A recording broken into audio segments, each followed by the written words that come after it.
Welcome, welcome, one and all, to the debate stream. Yay! It's a repeat of last time. But, hey, if they hadn't rigged it, they wouldn't have to have a repeat. Welcome, everyone. Today we have the Biden-Trump debate. We are covering it starting in about 35 minutes. Until then, memes. We've got a few to go through. A lot of the memes concern the debate, of course. We've focused on that almost entirely. We do have some stuff that's not that, but very little. So it's mainly that. I think if we do the whole debate and then we do something else afterwards, I'll have a quick break to look up more stuff to do. So I will say, if you're intending to watch today's stream, with some things, we cover them completely live, like elections, where we're not watching something continuous, which requires constant commentary, but we're finding the material as the results come in. We do that live, up to date, because that matters to do it that way. But with streams like this, where there's constantly stuff to comment on, and when the timing being totally up to date with live doesn't matter that much, we'll be pausing to comment and then resume. So just be aware of that. If you were hoping for keeping completely up to date with the stream, maybe you're hoping to like live tweet the stream or something, this probably isn't the place for you. But if you're hoping for slightly more in-depth commentary, if you're hoping for the ability to actually think while listening to multiple people speaking, then this is the stream for you. We should, in theory, be getting Wes as a guest on today's stream. He isn't here yet. We'll see if he shows up. Chat, let me know if he does. Achilles, if you have a look in the Oozer content channel, there is a link to today's stream on YouTube. And I have a couple of sources, both Sky News and CBS, for the live stream itself. Hopefully, they actually work. Hello, Skog. Good to see you again. Live chat is the only Twitter feed I need, says Sasima. Very nice, very nice. All right, let's have a look at the memes. Begin with Joe, a combination of cocaine, donepezil, Adderall, Ritalin, and adrenochrome. So let us commentate on this quickly. Yes, I believe it is quite clear, even had this commented on a few years ago by a medical doctor friend of mine, doctor allegedly, that Biden does indeed take a cocktail of drugs before every public appearance where he needs to appear. Quality for minor engagements, for you know, talks with other world leaders, for example, he's usually totally off it. But for debates, for the State of the Union, he's usually a bit more on the ball. Now, the way these drugs usually work, as I understand, is they expend a period of longevity of life for a day or an hour, sometimes, of lucidity now. So every time he does one of these debates, his life shortens, probably. Which is not something to be happy about. I don't want him dead. I just want him gone. Still, though, that's what they're doing to him. They really are puppeteering him, throwing his corpse out there. Either way, yes, he'll be on many drugs. Cocaine, no doubt. I don't know what about donepezil. Ritalin, probably. Adderall, same thing. You wouldn't need both, I don't think. Adrenochrome, still not sure how accurate that whole notion is, but yeah, probably those. Probably some drugs that we've never even heard of. If anyone in the world is going to have top quality drugs, it's the US president. So yes, be aware of that. But also be aware that we can't be too against the use of cocaine for performance enhancement, because I'm pretty sure Trump has done it too. So I'm not really going to take that out on them. And they're both old men. That is something that Wes has said, that he doesn't like all these old men running for president, because they're not really peak. They're not really what someone is supposed to be who's in the most powerful and important office in the US. And I agree, though I would make an exception for Trump specifically, but I agree. And so, yeah, these are just two old men throwing themselves up on the debate stage. Given him an enema. You know what? They probably did give him an enema before the debate. You know what? They probably did. All right, next meme. So we have this one, which Moch will enjoy. Luckily, my chat fixed it. Here's the proper version. Moch is listening right now, but I don't know if she can see the screen. Or is she listening? No, I think she's already gone to bed, actually. Maybe she's watching on YouTube or something. Either way. Oh, there's this one, but we much prefer this one, don't we, chat? Let's be honest. This is much better. So, drinking game, which I don't have alcohol right now. Or there is some downstairs, actually. It's only beer, but I could go and get it anyway. Either way, I probably won't be partaking in the drinking game, but you guys can. This is the suggested drinking game from this meme. Drink when Biden calls Trump a convicted felon. That's going to be constant.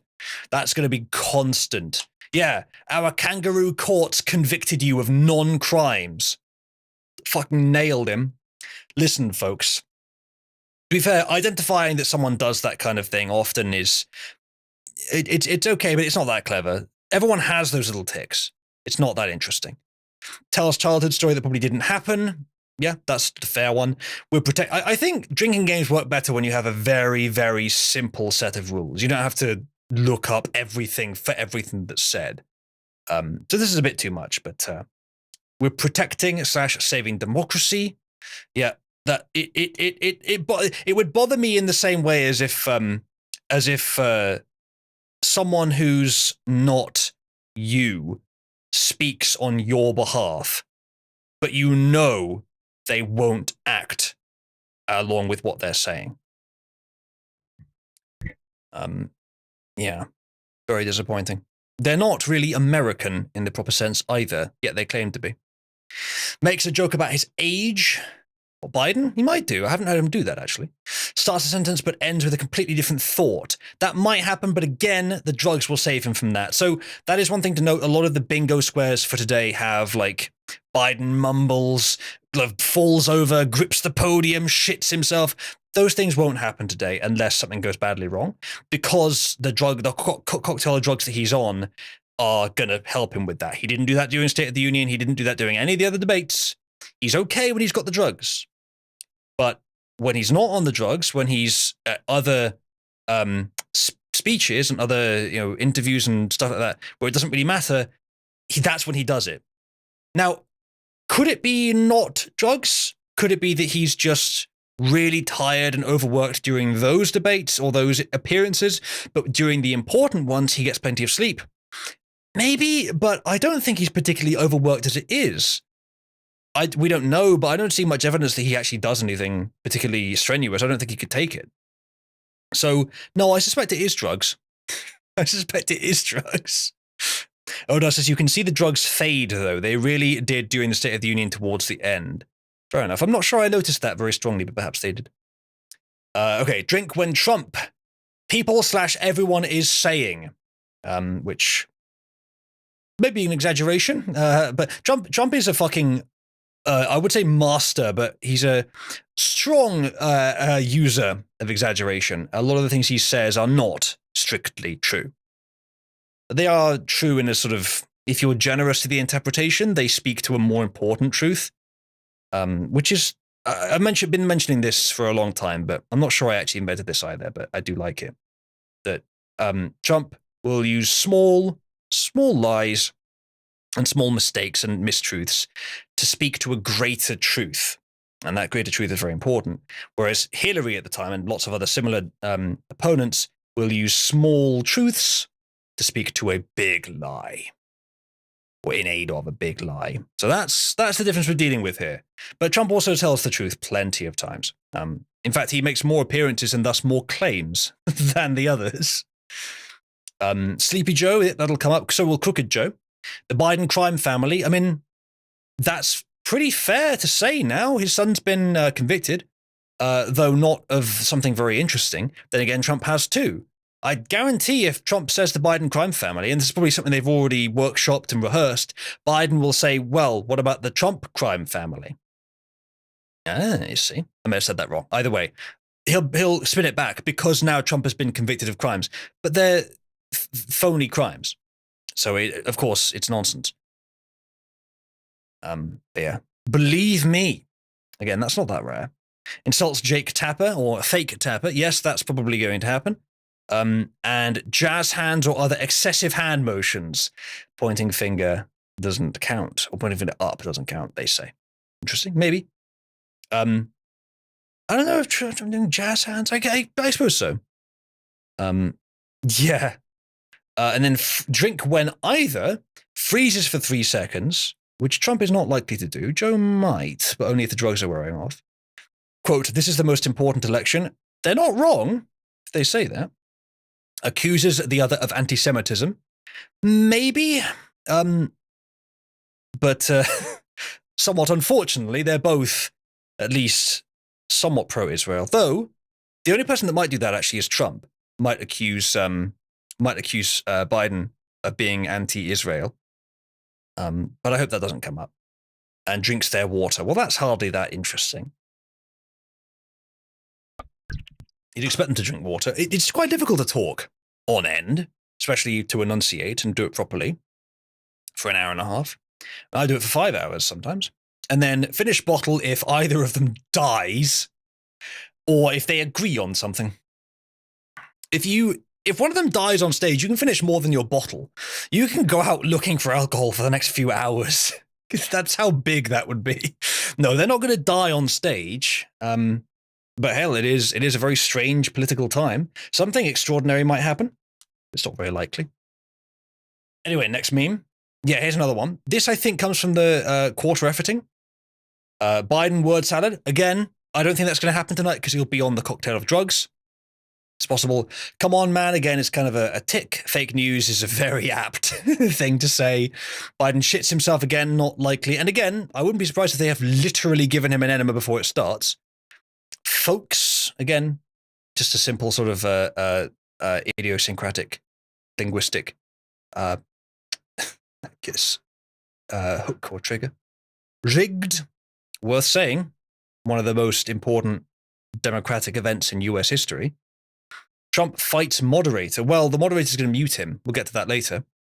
Hunter Biden laptop, very important. Biden freezes. He might do, but again, not that likely with the drugs. Quote, I'm serious. Either of them could say that, I suppose. CNN cuts off Trump. They might do. It'll be quite noticeable if they do, but I don't think they care at this point. The shitty charges against him were quite noticeable. They did it anyway. Not CNN themselves, obviously, but, you know, the same influence. So yeah, that's possible. They might do that. They might go pretty open with that. Bidenomics, worth saying, but not for advocacy. And then Biden trips over. Not again, they're not likely. They're not going to be moving around a lot. Huge, maybe. Felon, yeah. Biden probably will throw that at Trump. Israel and Hamas, unfortunately, probably will be mentioned. I don't doubt the CNN moderator will bring it up. Again, chat, press 1 if this is going to be Trump versus CNN. Oh, and Biden as well. Because that's what it was. I think it was that last time they did a debate, wasn't it? Jan 6th. Honestly, I think that has sort of expired in terms of its usefulness now. They may bring it up, but I'd only give that 50-50. Trump talks over Biden. He'll want to, and he'll try to, and it's honestly, it's sort of fair that they be allowed to, but they won't be allowed to. We'll get to that soon. There's rules for this debate. China. Good that he does mention it if he does. Joe won't, I don't think. It might do. It's not likely, though. Here's the deal. I think that would be a Joeism. Again, that's just a pretty obvious one. Russia and Ukraine probably will get a mention. Trump will go through his usual spiel of, I'll end it on day one. It wouldn't have happened if I was in office. Both of which are probably true. I mean, I'm willing to give him a benefit of the doubt on that one, considering how well he did last time. That's probably true. Climate change may get a mention. More likely the moderators will bring it up. Trump insults Biden. I hope he does. Wrong. Chat, what I want, aside from all these silly games, I want a wrong counter. I want a count for how many times Trump says wrong. Wrong. My favorite memes from 2016. Next meme. Yeah.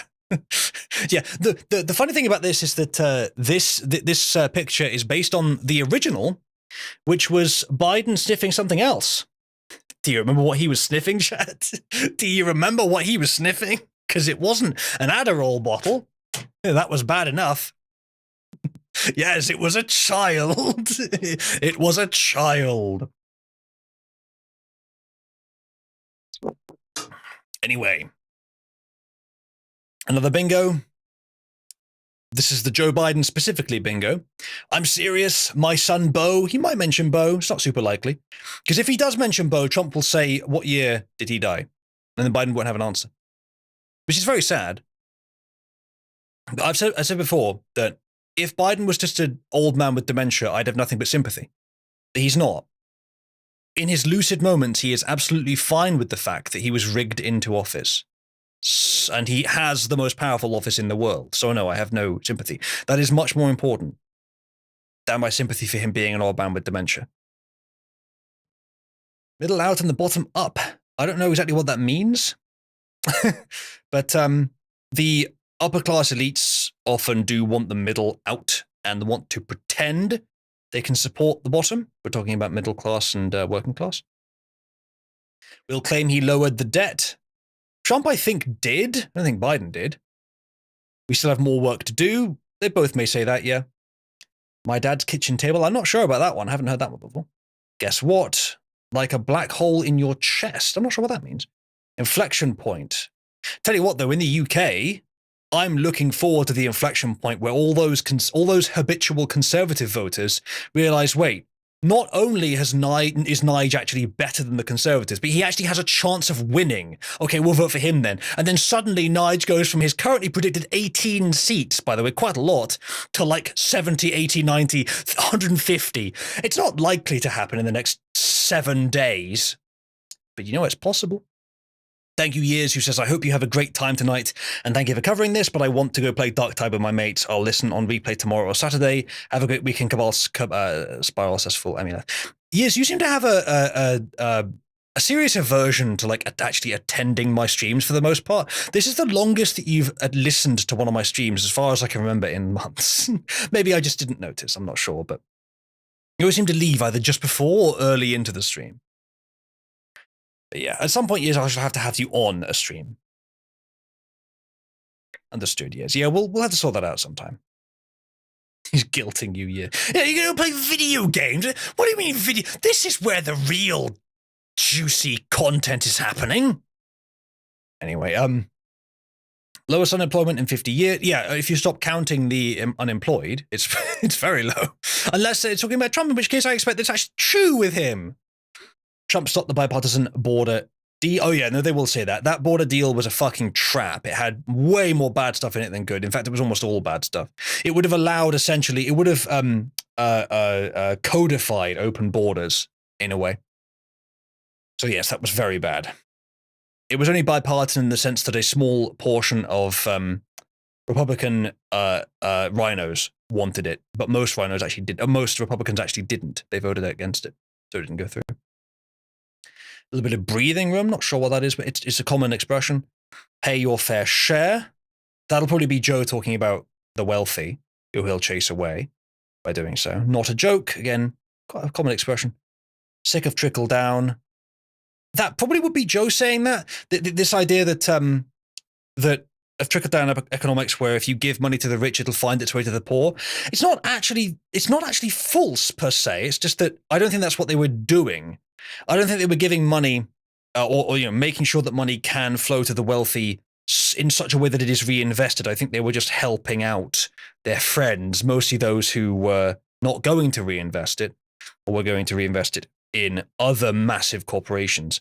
No, the way that you actually get money to trickle down from the wealthy is to have social mobility, is to reduce taxes, is to improve services and just reduce government intervention with small businesses, reduce regulation, that kind of thing. And then small businesses through innovation, which is something a country should want, will be worth big corporations paying for things. Eventually they'll have to, and eventually these innovative organizations will replace the big corporations. You notice that we don't really have a great deal of either. We don't really have a great deal of new innovations coming from small companies, which become successful and aren't simply bought by a larger one. And we also don't have a great deal of large companies sort of switching out and being replaced. A healthy economy should have both. but we have a pretty stagnant economy with not anywhere near enough social mobility.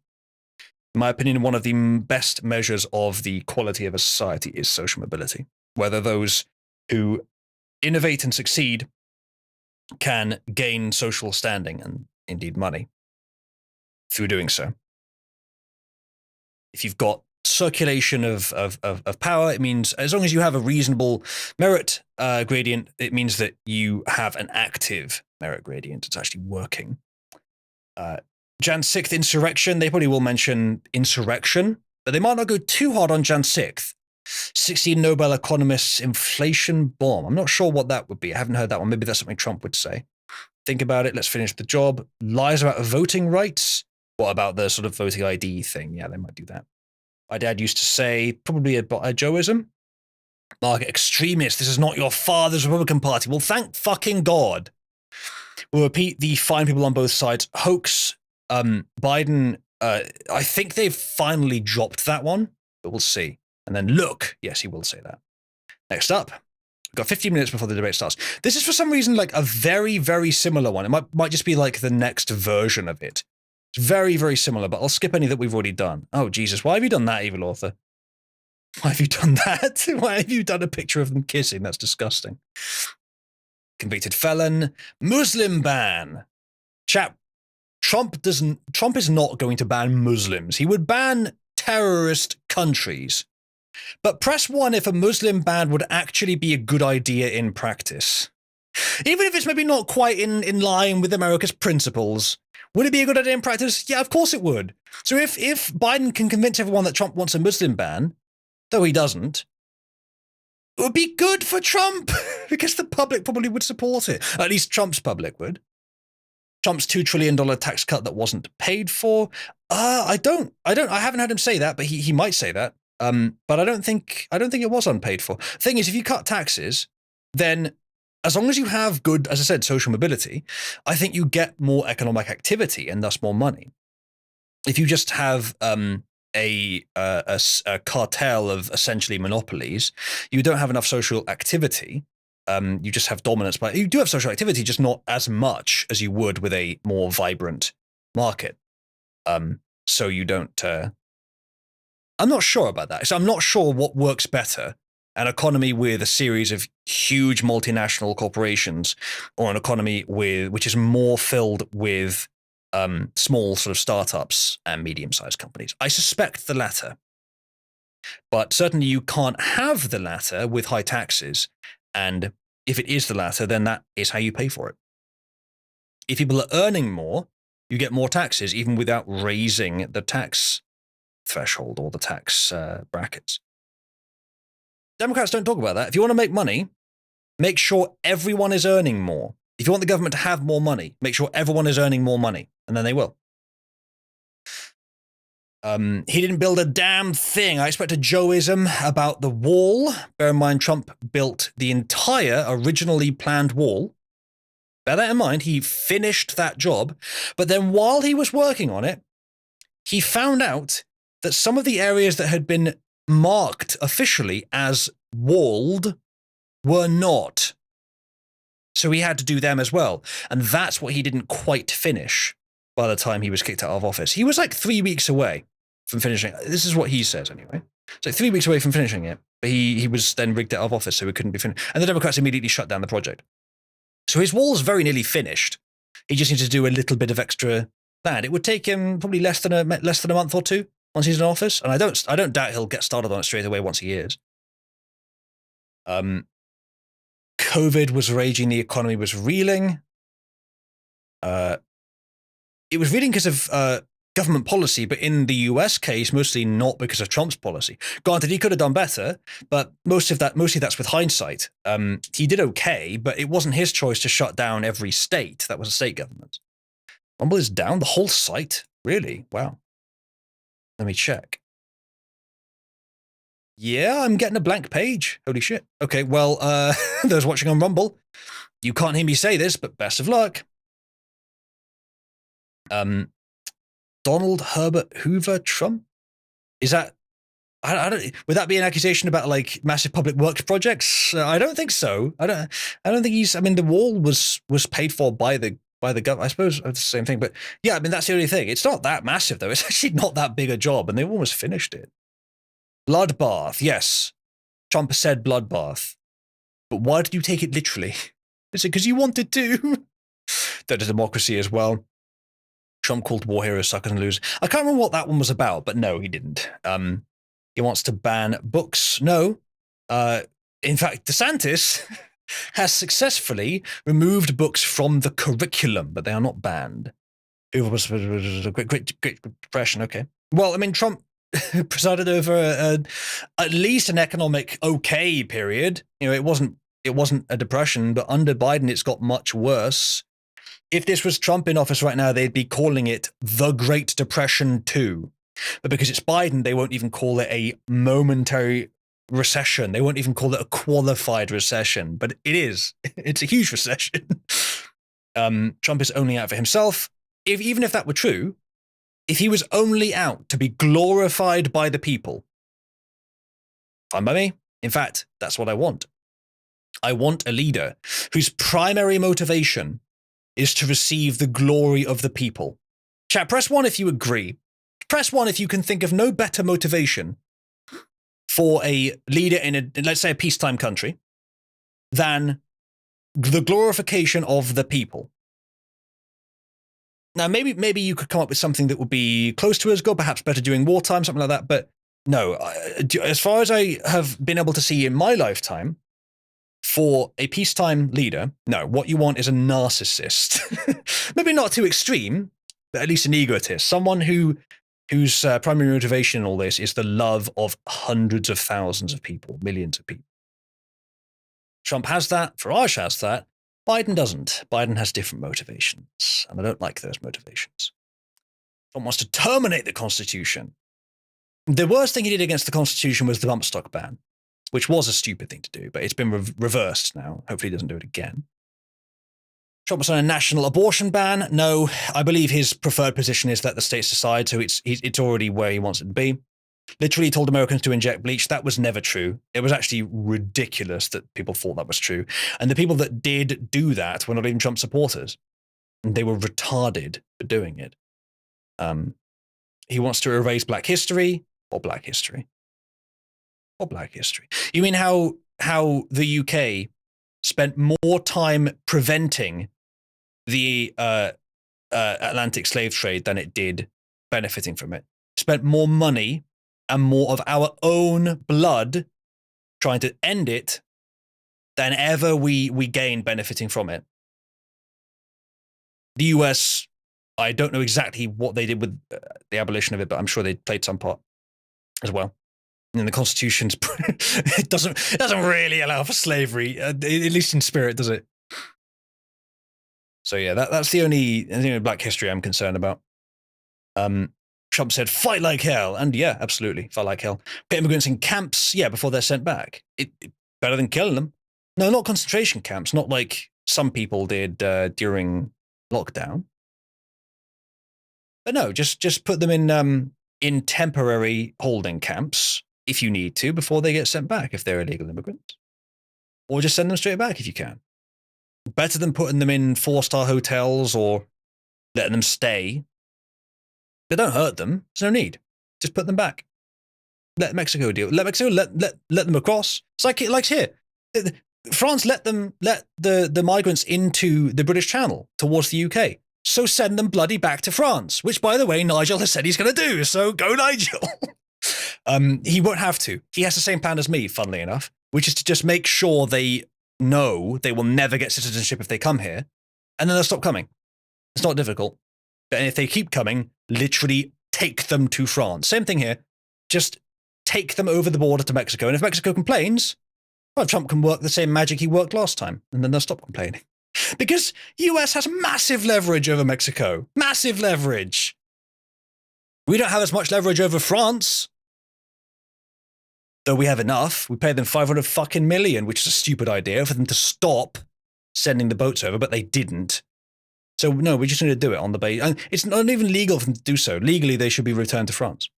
So we have absolutely every avenue to do so. Anyway, Trump was signing national. Okay, we're past that. Trump Trump wants retribution and revenge. Understandable. Trump praises and cozies up dictators only when it's beneficial for peace, which it is very often, unfortunately. Okay, that's cool. But notably, Biden, I wouldn't necessarily call him a dictator, but he's probably one of the closest things in modern American history because he did not win his position legitimately. Trump's think windmills cause cancer, does he? I'm not sure about that. Tell you what they do cause, though. The components they're made out of are quite dirty. And if you burn them in landfill in China and India, which is where they end up, maybe the fumes cause cancer. I don't know. Maybe that's what he's talking about. That could be it, though.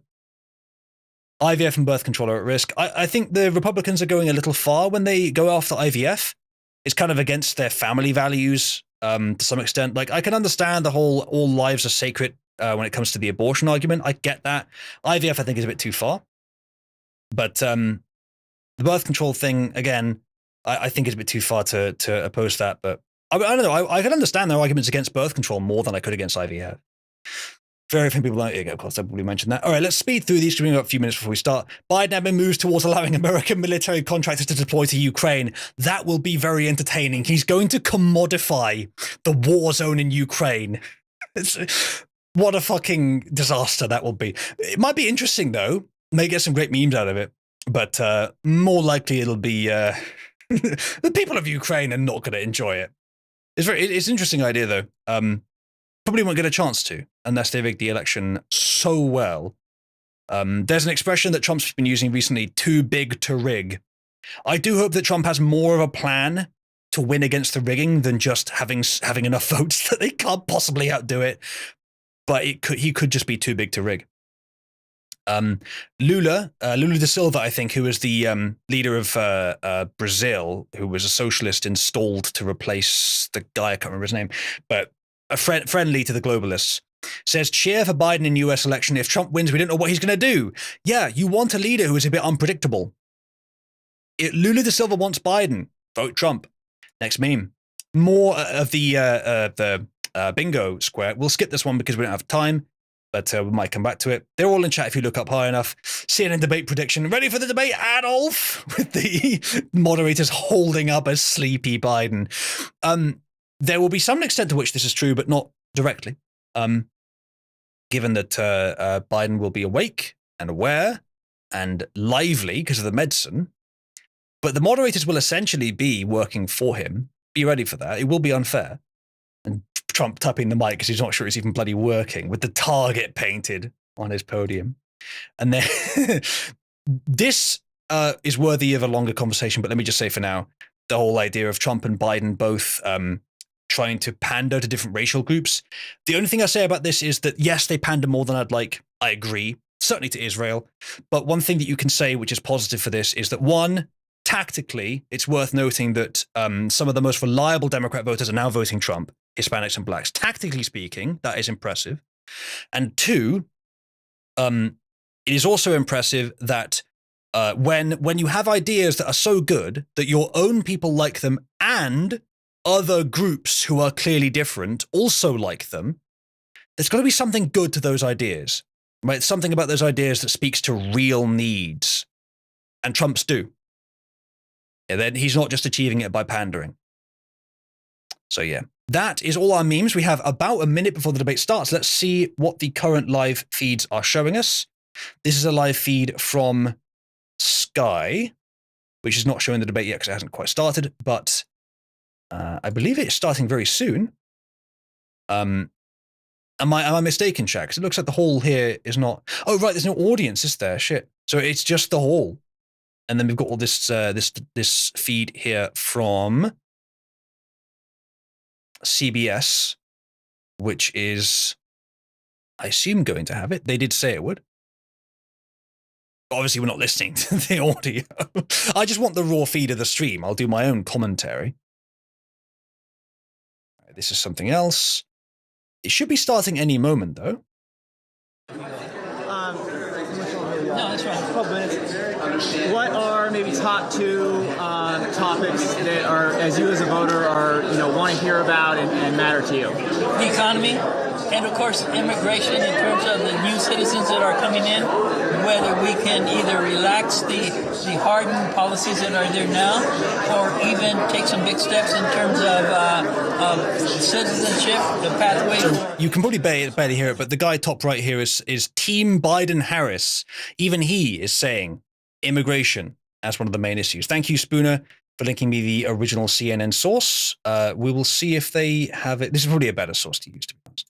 Let's see, what's this? We'll debate the former U.S. president Okay, it's starting. as their party's presumptive nominees, a first in American history. We want to welcome our viewers in the United States and around the world to our studios in Atlanta. This is the CNN presidential debate. This debate is being produced by CNN and is coming to you live on CNN, CNN International, CNN.com, CNN Max, and CNN Espanol. This is a pivotal moment between President Joe Biden and former President Donald Trump in their rematch for the nation's highest office. Each will make his case to the American people with just over 4 months until Election Day. Good evening, I'm Dana Bash, anchor of CNN's Inside Politics and co-anchor of State of the Union. I'm Jake Tapper, anchor of CNN's The Lead and co-anchor of State of the Union. Dana and I will co-moderate this evening. Our job is to facilitate a debate between the two candidates tonight. Before we introduce them, we want to share the rules of the debate with the audience at home. Former President Trump will be on the left side of the screen. President Biden will be appearing on the right. A coin toss determined their positions. Each candidate will have 2 minutes to answer a question and 1 minute each for responses and rebuttals. An additional minute for follow-up, clarification, or response is at the moderator's discretion. When it's time for a candidate to speak, his microphone will be turned on and his opponent's This is a microphone huge will advantage to be turned Biden, off. this policy. Candidate Did you guys know? When his microphone is muted, he will be difficult to understand for viewers at home. At the end of the debate, each candidate will get 2 minutes for closing statements. There is no studio audience tonight. Pre-written notes, props, or contact with campaign staff are not permitted during the debate. By accepting our invitation to debate, both candidates and their campaigns agreed to accept these rules. Now, please welcome the 46th President of the United States, Joe Biden. Shuffling like a corpse on the stage. Look at all that energy. Who's it fucking pointing at, Joe? Who are you pointing at, Joe? There's no audience, Joe. Who are you pointing at? President of the United States, Donald Trump.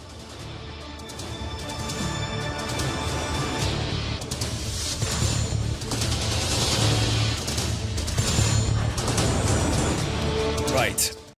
This is the first time it'll happen, but not the last. I will be pausing tonight's stream. Some of you were here when I said this earlier, but to clarify, you will not get a totally live feed of the stream if you're watching me.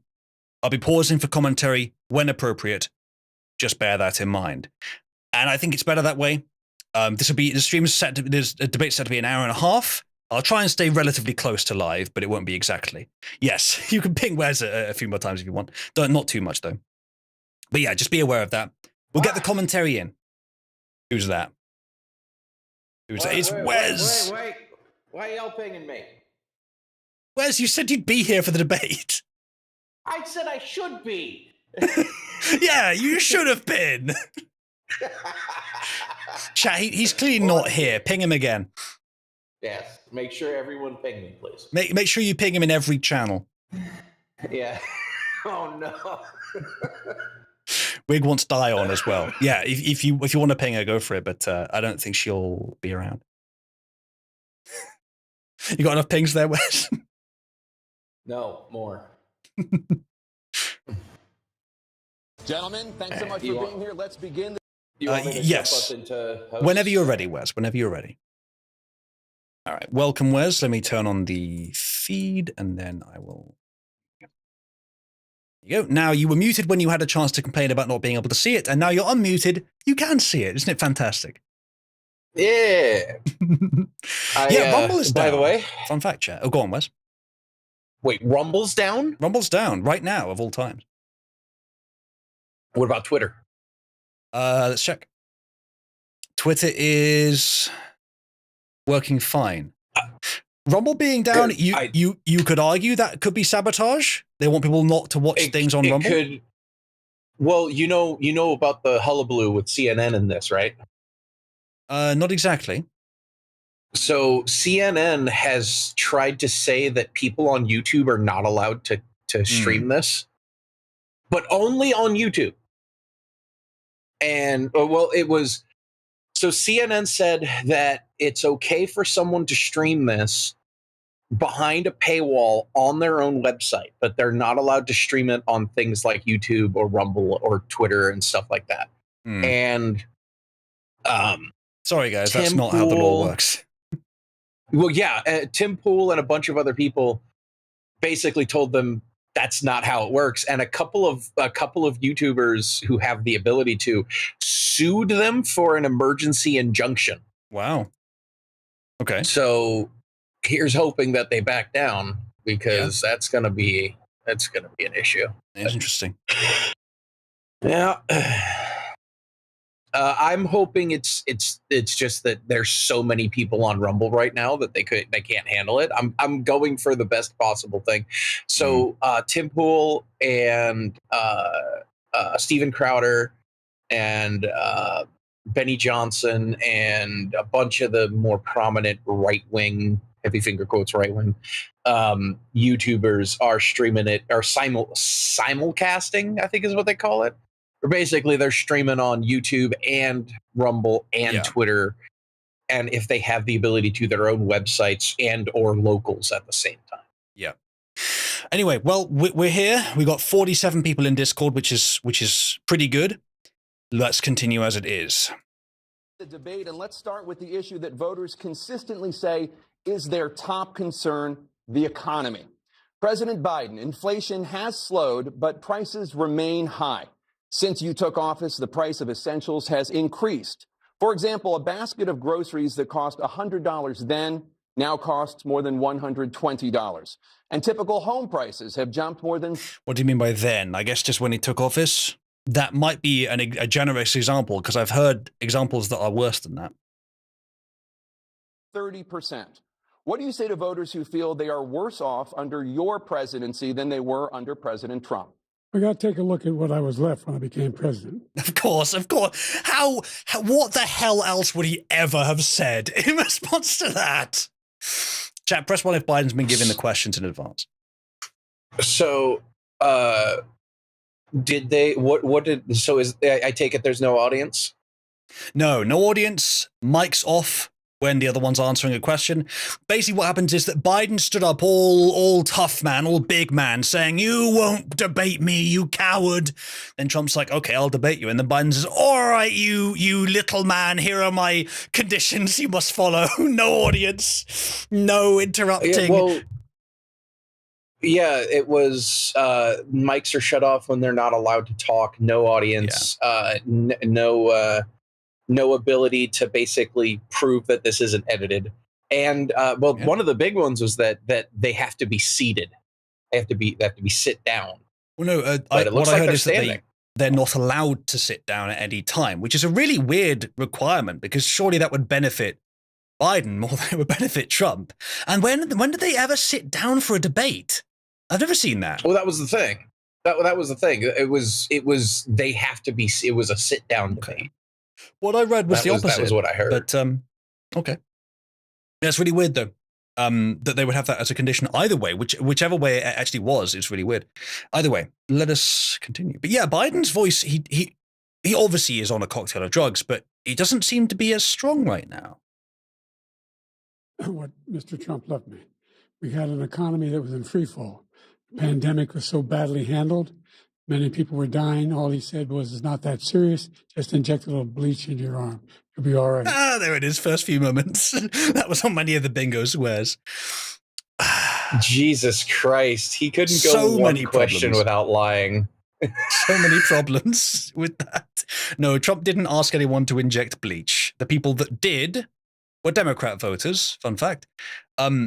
And Trump's economy was very strong. It was not in free fall. And though he could have handled the pandemic better, he did all right. And the main issue with the handling was the state governors, which Biden, I don't know if you know this, but the US is actually a united series of states these states are essentially individual nations and they have their own self-governing control. So they made a lot of the decisions during the lockdown. In that case, a lot of sometimes you blame the federal government.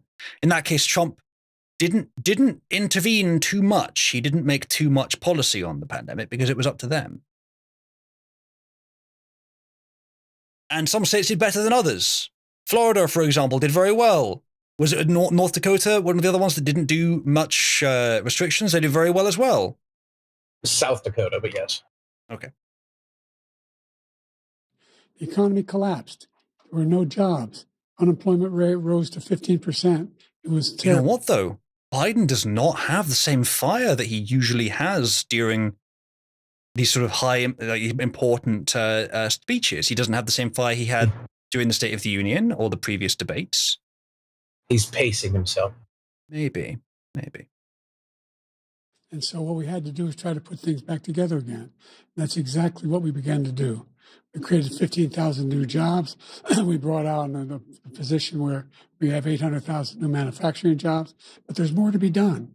Yeah, again, new compared to what? If they're just jobs recovered since the pandemic, most of the jobs lost were those lost because of Democrat state policy, which resulted in those jobs being lost in the first place. He recovered those jobs. Yeah. He did not create new jobs. Yeah. Those are already existing jobs that were lost because of lockdown. Mm. And how many of those are part-time? How many of those have foreign elements, either directly hiring foreign people or some other similar thing? How many of them are very temporary? What sort of definition of job have you established for this? You always got to ask these questions with any politician, really, but especially the unipartyists and similar elements across the world these days. Because that's what they always do. Yes, he does sound like RFK, doesn't he, Oda? Yes, Tang. Class people are still in trouble. I come from Scranton, Pennsylvania. I come of a household where the kitchen table, if the things weren't able to be met during the month, it was a problem. Price of eggs, the price of gas, the price of housing, the price of a whole range of things. That's why I'm working so hard to make sure I deal with those problems. And we're going to make sure that we... You know, I didn't remember that he actually originates from Pennsylvania, if he does. But is that why Pennsylvania was one of the worst rigged states? Because they didn't want the appearance of him losing his home state? Because it was one of the worst rigged states. Although I think Delaware is where he won senator. I think he was senator of Delaware, but he doesn't come from Delaware, apparently.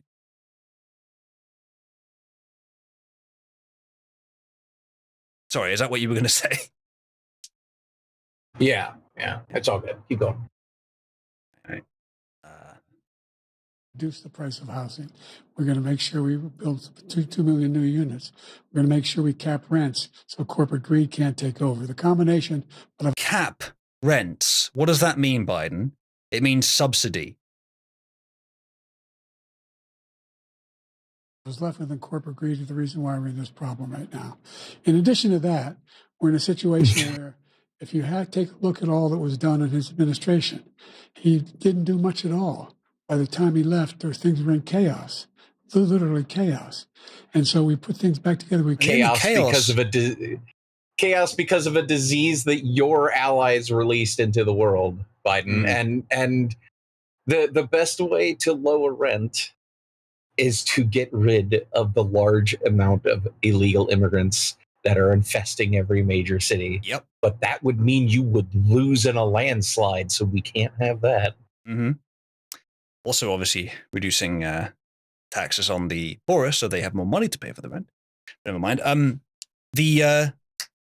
had something on that, but I forgot what it was. All right. Yes, let's continue. Also, yeah, the chaos introduced during Trump's presidency was leftist activists who only showed up during the election cycle by sheer fucking coincidence. Which I'm surprised we haven't had them yet, actually. I said those jobs, we'd make sure we had a situation where we brought down the price of prescription drugs, which is a major issue for many people, to $15 for an insulin shot as opposed to $400. No senior has to pay more than $200 for any drug. Biden, how did you reduce those prices? What did you do? Oh, he reinstated an executive order that Trump instated back in 2019 or 2018 that Biden as soon as he got in, reversed and shut down. So insulin prices skyrocketed. And then he enacted his executive order, which was literally the same as one that Trump did, and lowered the prices back down. Interesting. I missed that one. No chat. Yeah. This is on normal playback speed. This is the actual active Biden real speed. Why does it keep full screening? I'm just single clicking. I think I might need to replace my computer mouse, chat. All the drugs they conclude beginning next year. And the situation is and we're going to make that available to everybody, to all Americans. So we're working to bring damn, dude, I was wrong. I was expecting Biden to be fiery, but no, he's on drugless mode tonight. He might seriously fuck something up. He's on drugs, but he's pacing himself. You may be right. Let's find out. Table, and that's what we're going to get done. Thank you, President Trump. We have the greatest economy in the history of our country. We have never done so well. Everybody was amazed by it. Other countries were copying us. We got hit with COVID. And when we did, we spent the money necessary so we wouldn't end up in a Great Depression, the likes of which we had in 1929. By the time we finished, so we did a great job. We got a lot of credit for the economy, a lot of credit for the military, and no wars and so many other things. Everything was rocking good. But the thing we never got the credit for, and we should have, is getting us out of that COVID mess. He created mandates that was a disaster for our country. But other than that, we had given them back a country where the stock market actually was higher than pre-COVID, and nobody thought that was even possible. Trump is okay. He's sort of usual energy, but he does seem a little lower energy than usual. I would prefer him to be more lively, but perhaps he's pacing himself as well.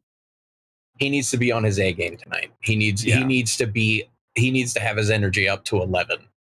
Yeah. Especially to differentiate himself from Biden. Yeah. Wolf, the audio should be fine. The only jobs he created are for illegal immigrants and bounce back jobs, a bounce back from the COVID. He has not done a good job. That was another one I forgot to mention earlier. Yeah, a lot of the jobs they count as being created are in fact jobs that are taken up by illegal immigrants. Done a poor job, and inflation's killing our country. It is absolutely killing us. Thank you, President Biden. Well, look, the greatest economy in the world. He's the only one who thinks that, I think. I don't know anybody else who thinks he had the greatest economy in the world. Literally everyone ever had noticed that 2019 was the best economy in the history of the United States. It was the best economy in the history of the world. It was the best it had ever been. Everyone saw that, like everyone. Jesus. That makes sense, yeah. Pug says, compared to you, the stream seems quiet. Does it? Let me see if I've changed something here. No, we've got the dynamics on. Should normalize it. Chat, press 1 if the audio if the audio seems too quiet, if the debaters seem too quiet. I have everything, it's all normalizing, so it should be fine. Most of you saying it's fine. The fact of the matter is that we found ourselves in a situation where his economy, he rewarded the wealthy. He had the largest tax cut in American history, $2 trillion. For everyone. Do you have any actual data that shows that it didn't benefit pretty much everyone? What the tax cut is only supposed to do. Also, bro, Donald Trump donated his entire wage while he was president. He lost a lot of money. So, and if you want to make only the rich benefit, no, everyone benefited from his economy. Yeah. This is a very bad, don't believe your lying eyes type of scenario. John Wick Returns has just turned up the output. Oh, ye of little knowledge of my setup. No, sweetie. No, what we have is a dynamic normalizer, and it should be working to normalize their levels to mine. There are some forms of media where it doesn't work as well. Maybe this is it, but I'm going to have a look at it. He raised a deficit larger than any president has in any one term. He's the only president other than Herbert Hoover who's lost more jobs. No, the sound levels. Yeah, the sound levels, as far as I can see, are exactly right. So if they sound quiet to you, it might just be a LUFS thing, but not a lot I can do about that right now. But yeah, he is desperately clinging to the half a year that was COVID, and just going, don't remember 2019 to 26. Don't remember that. Don't remember that. Don't remember 2016 to 2019. Don't remember that. Don't remember the first part of 2020. Don't remember that. Only focus on those 6 months where things were really bad, because state governors screwed with things and it was outside of his purview. Don't. And him saying that Trump contributed more to the deficit than any other president, except for Joe Biden. Already, Joe Biden has dwarfed the deficit, and not just because of rampant COVID spending, but because of the hundreds of billions of dollars we've given to Ukraine. There is that too. Tanuki saying that Solomon had silver treated like common rocks, they were so rich that this was the second best economy. No, if you talk in absolute terms, there's no comparison whatsoever. We have currently the wealthiest societies by far, by a factor of tens of orders of magnitude. It's not even vaguely comparable. And not only was the average American making more money, but the money that he made went a lot further because of stagflation. It's even worse now, Joe. Thank you for that. Thank you for crippling our resource economy. Thank you for for turning us from the world's largest oil exporter to the world's largest oil importer in a couple of years. Thanks a lot for that, buddy. Thanks. That did nothing but good things for the economy. Than he had when he began, since Herbert Hoover. The idea that he did something that was significant. And the funny enough, Hoover was also on one of the the Biden bingo card things. Military. When he was president, they were still killing people in Afghanistan. He didn't do anything about that. When he was president, Joe, you killed Americans in Afghanistan. And also, Trump set a date for the Americans in Afghanistan to leave, which you fucked up. Yep. And you caused the deaths of 17 more Americans than needed to be. Yep. You are the one who violated the ceasefire. You are the one who violated the agreement. It is literally your fault. There are still people in Afghanistan who helped Americans who the plan was to get them out, who are still there, but we don't know where they are. They're gone, as far as we know. They might have been captured, murdered, tortured. They might still be alive in hiding. They're still there. Trump would have got them out. That was the plan. Still find ourselves in a position where... Also, Trump was trying to end all of those wars, but his military officers were literally lying to him about the progress of ending them because they were on your side. You had a notion that we were this safe country. The truth is, I'm the only president this century that doesn't have this decade, that doesn't have any troops dying anywhere in the world like he did. Jesus fucking Christ. He struggled his way through that sentence. I'm not sure if that's true, Joe. Suspect not. But a lot of it is because Trump actually did end several wars. If they were still there, perhaps they would have died there under your tenure. But notably, you have been grossly supporting the Ukraine war, and there's been lots of Ukraine deaths. But they're not American, but they're still allies. 8-Bit Picky has contributed generously. Thank you, 8-Bit, and says, Ratchanogl Zant Amuleth, may President Trump prevail in this debate. Or prevails the debate. Thank you, 8-Bit. Yes, indeed. Right, continue.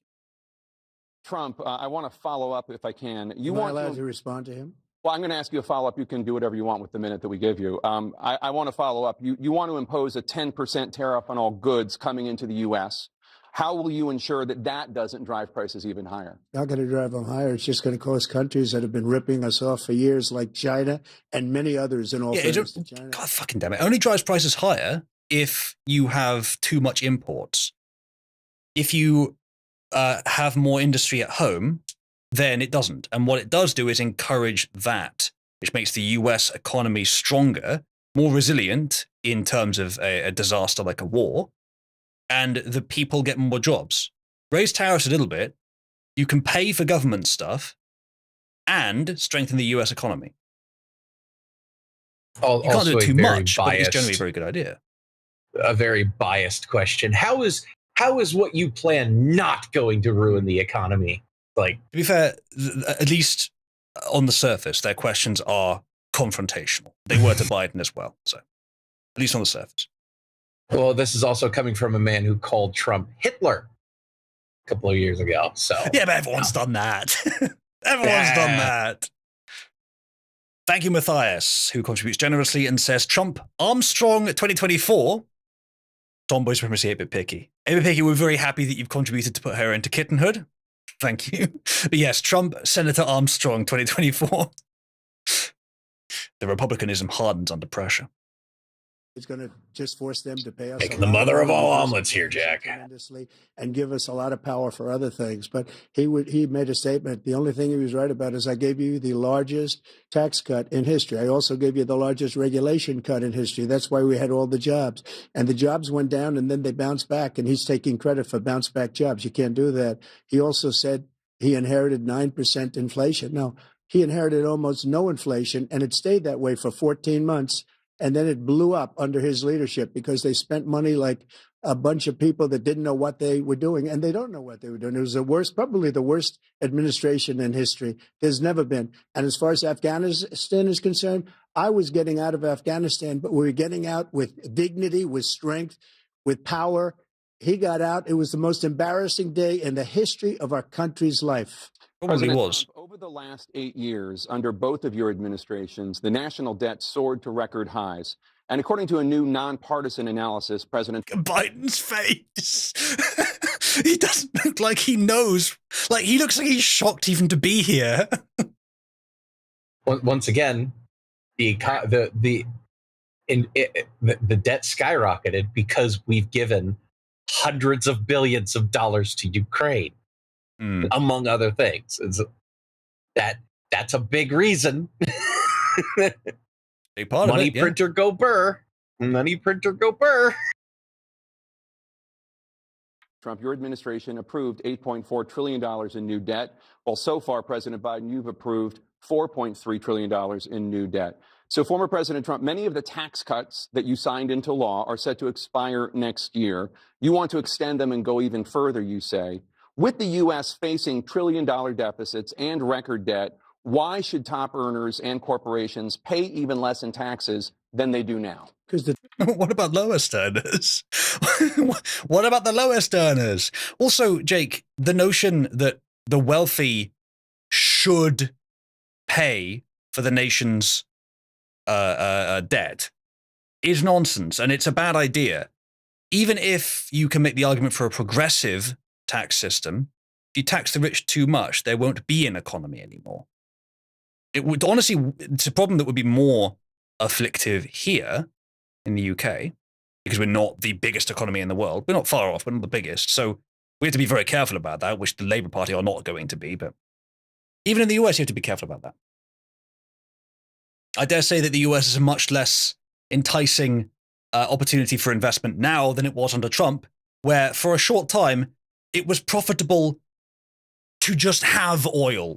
It was less than zero was the cost. You could pay someone to store it for you, or not pay someone to take it off your hands, pay someone to own it for you. That's how overripe it was, how abundant it was for a short time. Tax cuts spurred the greatest economy that we've ever seen just prior to COVID. And even after COVID. Also, yes, Double Pan says, leave the billion-dollar corporations alone, from Jake Tapper.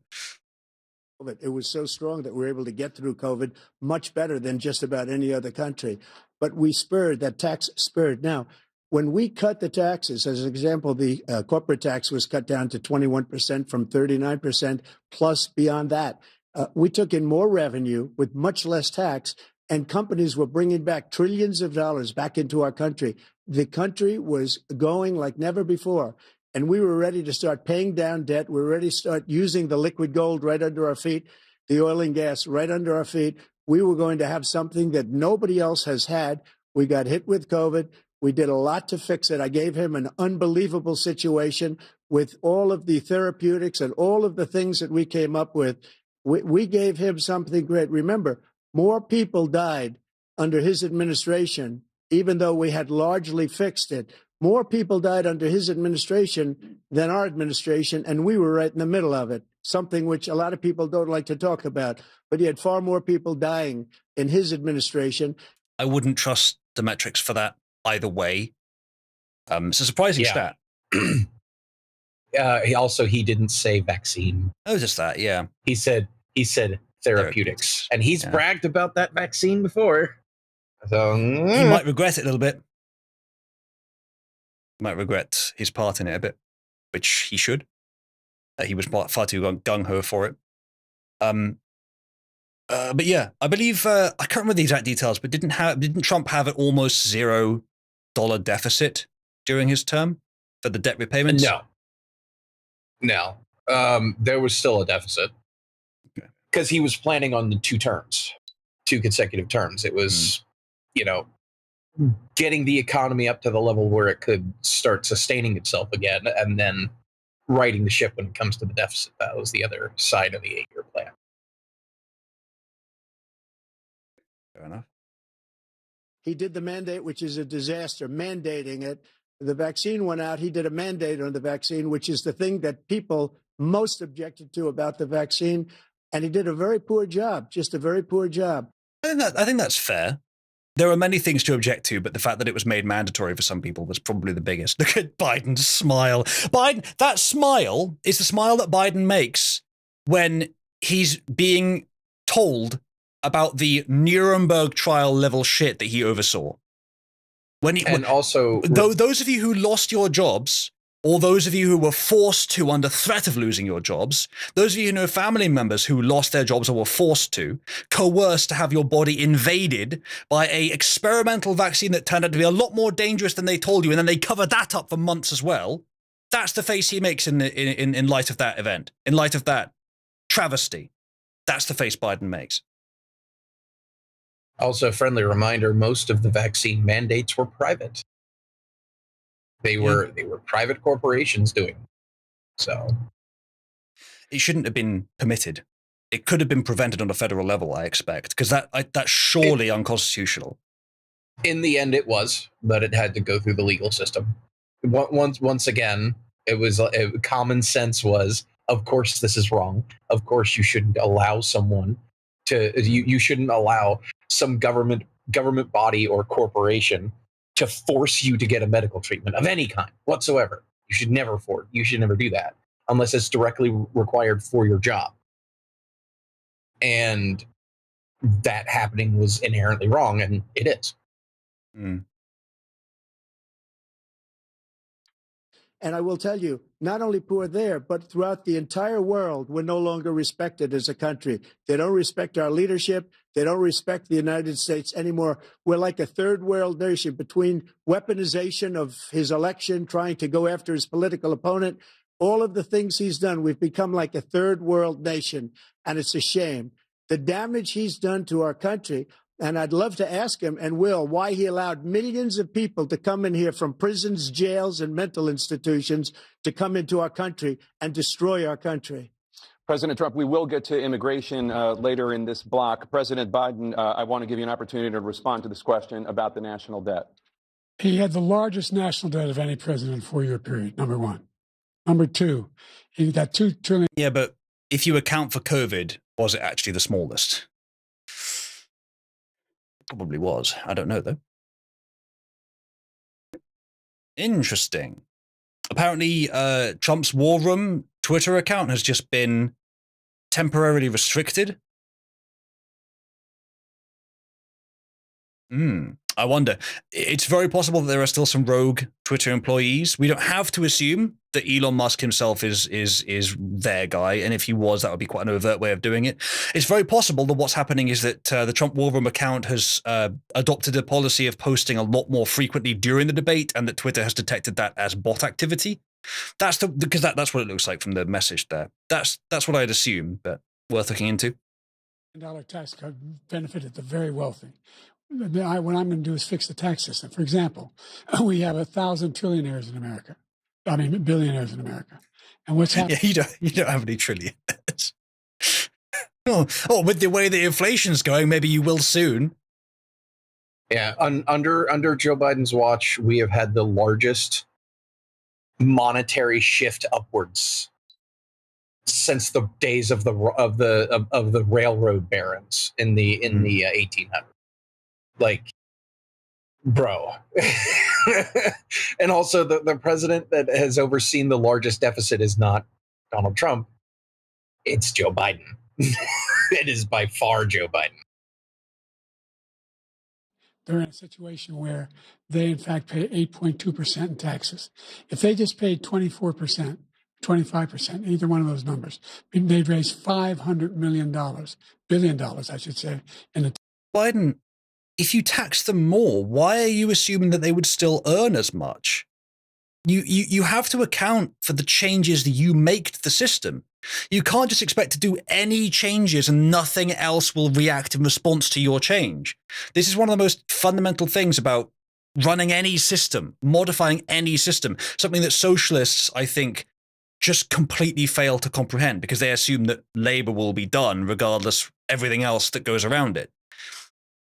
You can't just assume that if you increase taxes that the revenue of those you're taxing will stay the same. If the revenue in fact decreased from those people, you could raise the tax to 100%. You would earn less than if it was at 8% overall. So a couple of things. One, having a couple hundred people pay $500 billion once is a drop in the bucket of a monumental amount of spending. That is like a couple of days of spending for the United States, and we have given almost twice that much to Ukraine alone. So, yeah, we've given at least more than that to Ukraine alone. And secondly, it has been proven time and time again that if you were to do that, the billionaires would just leave. They would just go. They would move they wouldn't even leave. They would move their money offshore before you would have a chance to do that. You just go. Most of the wealthiest, and the wealthier they get, the more they have this, probably just have ways that they can snap their fingers and adjust how much of their money is taxable and how much isn't. You know, the money that's taxable is maybe a bit easier to move around in the US to do things with, but not much more. You can just have it in some other bank account where it's not being taxed.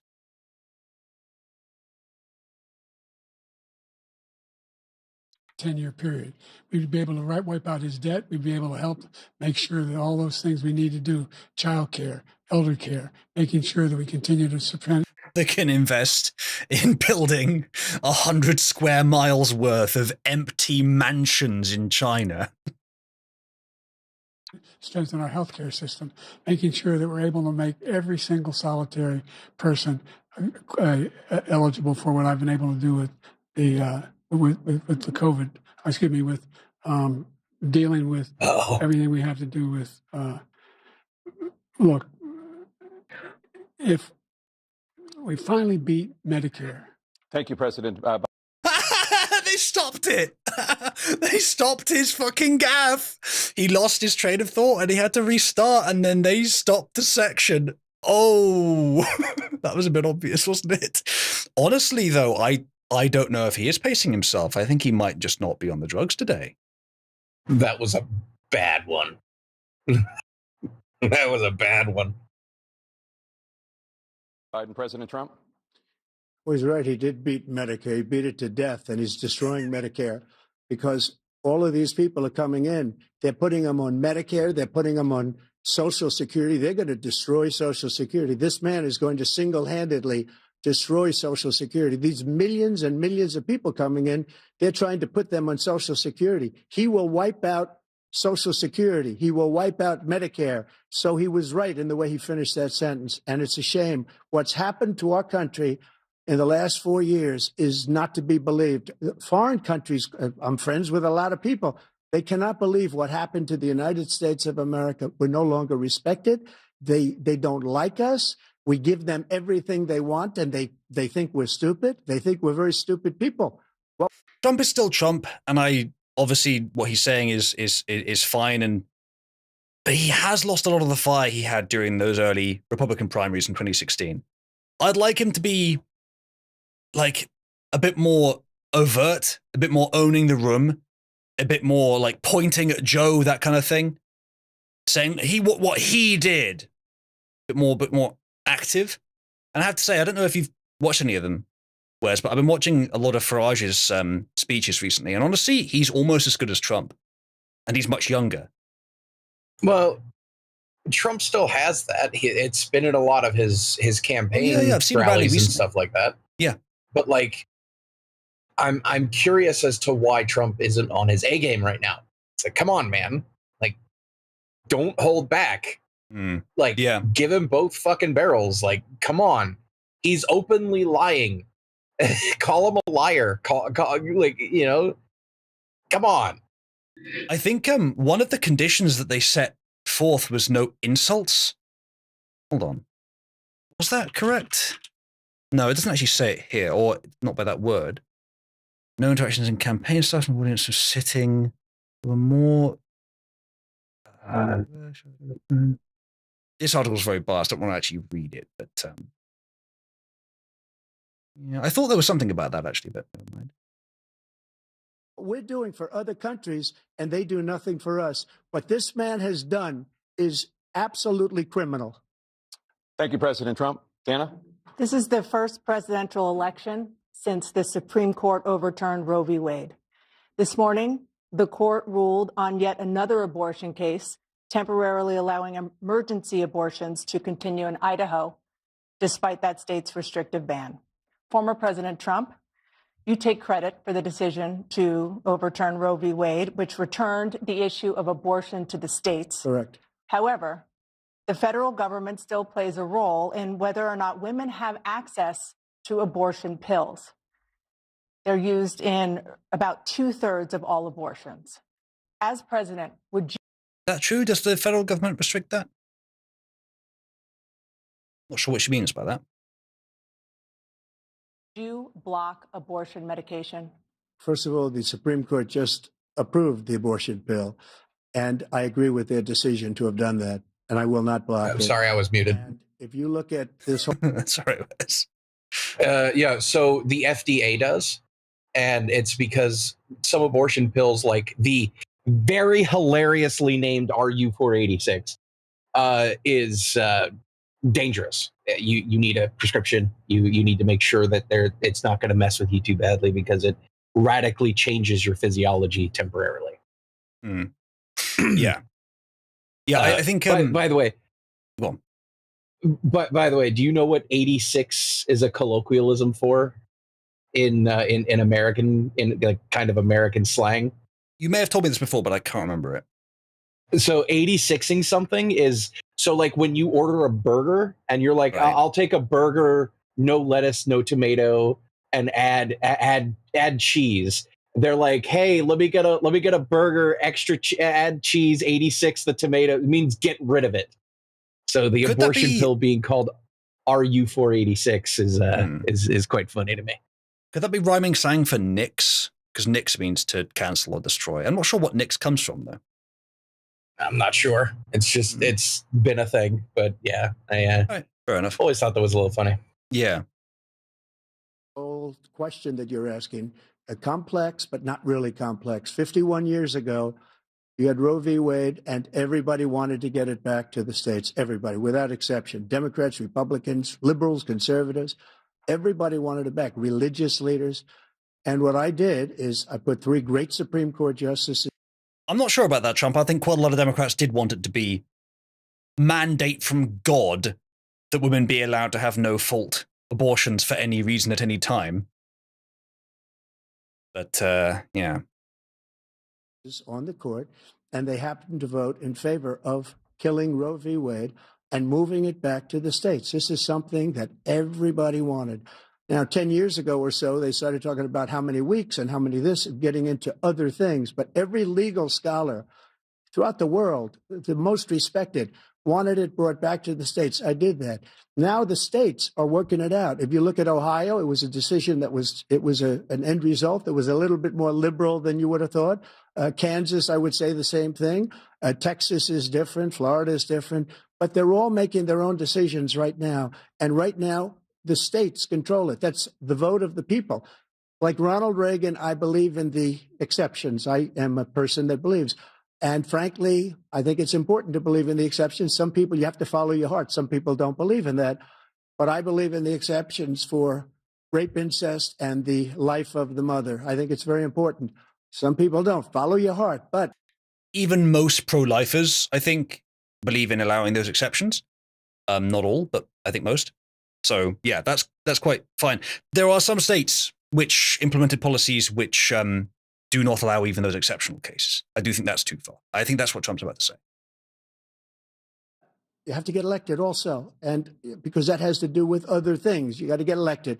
The problem they have is they're radical because they will take the life of a child in the 8th month, the 9th month, and even after birth. After birth, if you look at the former governor of Virginia, he was willing to do this. He said, we'll put the baby aside and we'll determine what we do with the baby, meaning we'll kill the baby.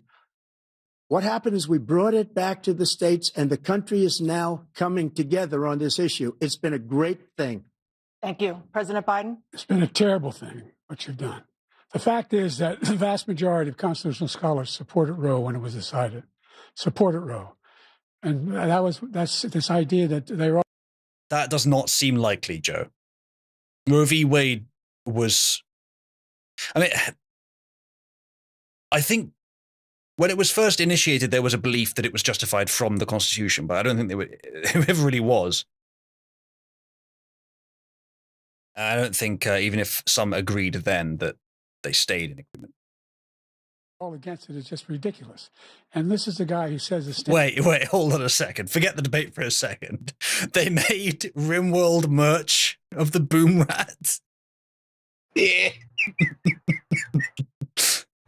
They already made a Muffalo one. Or not a Muffalo.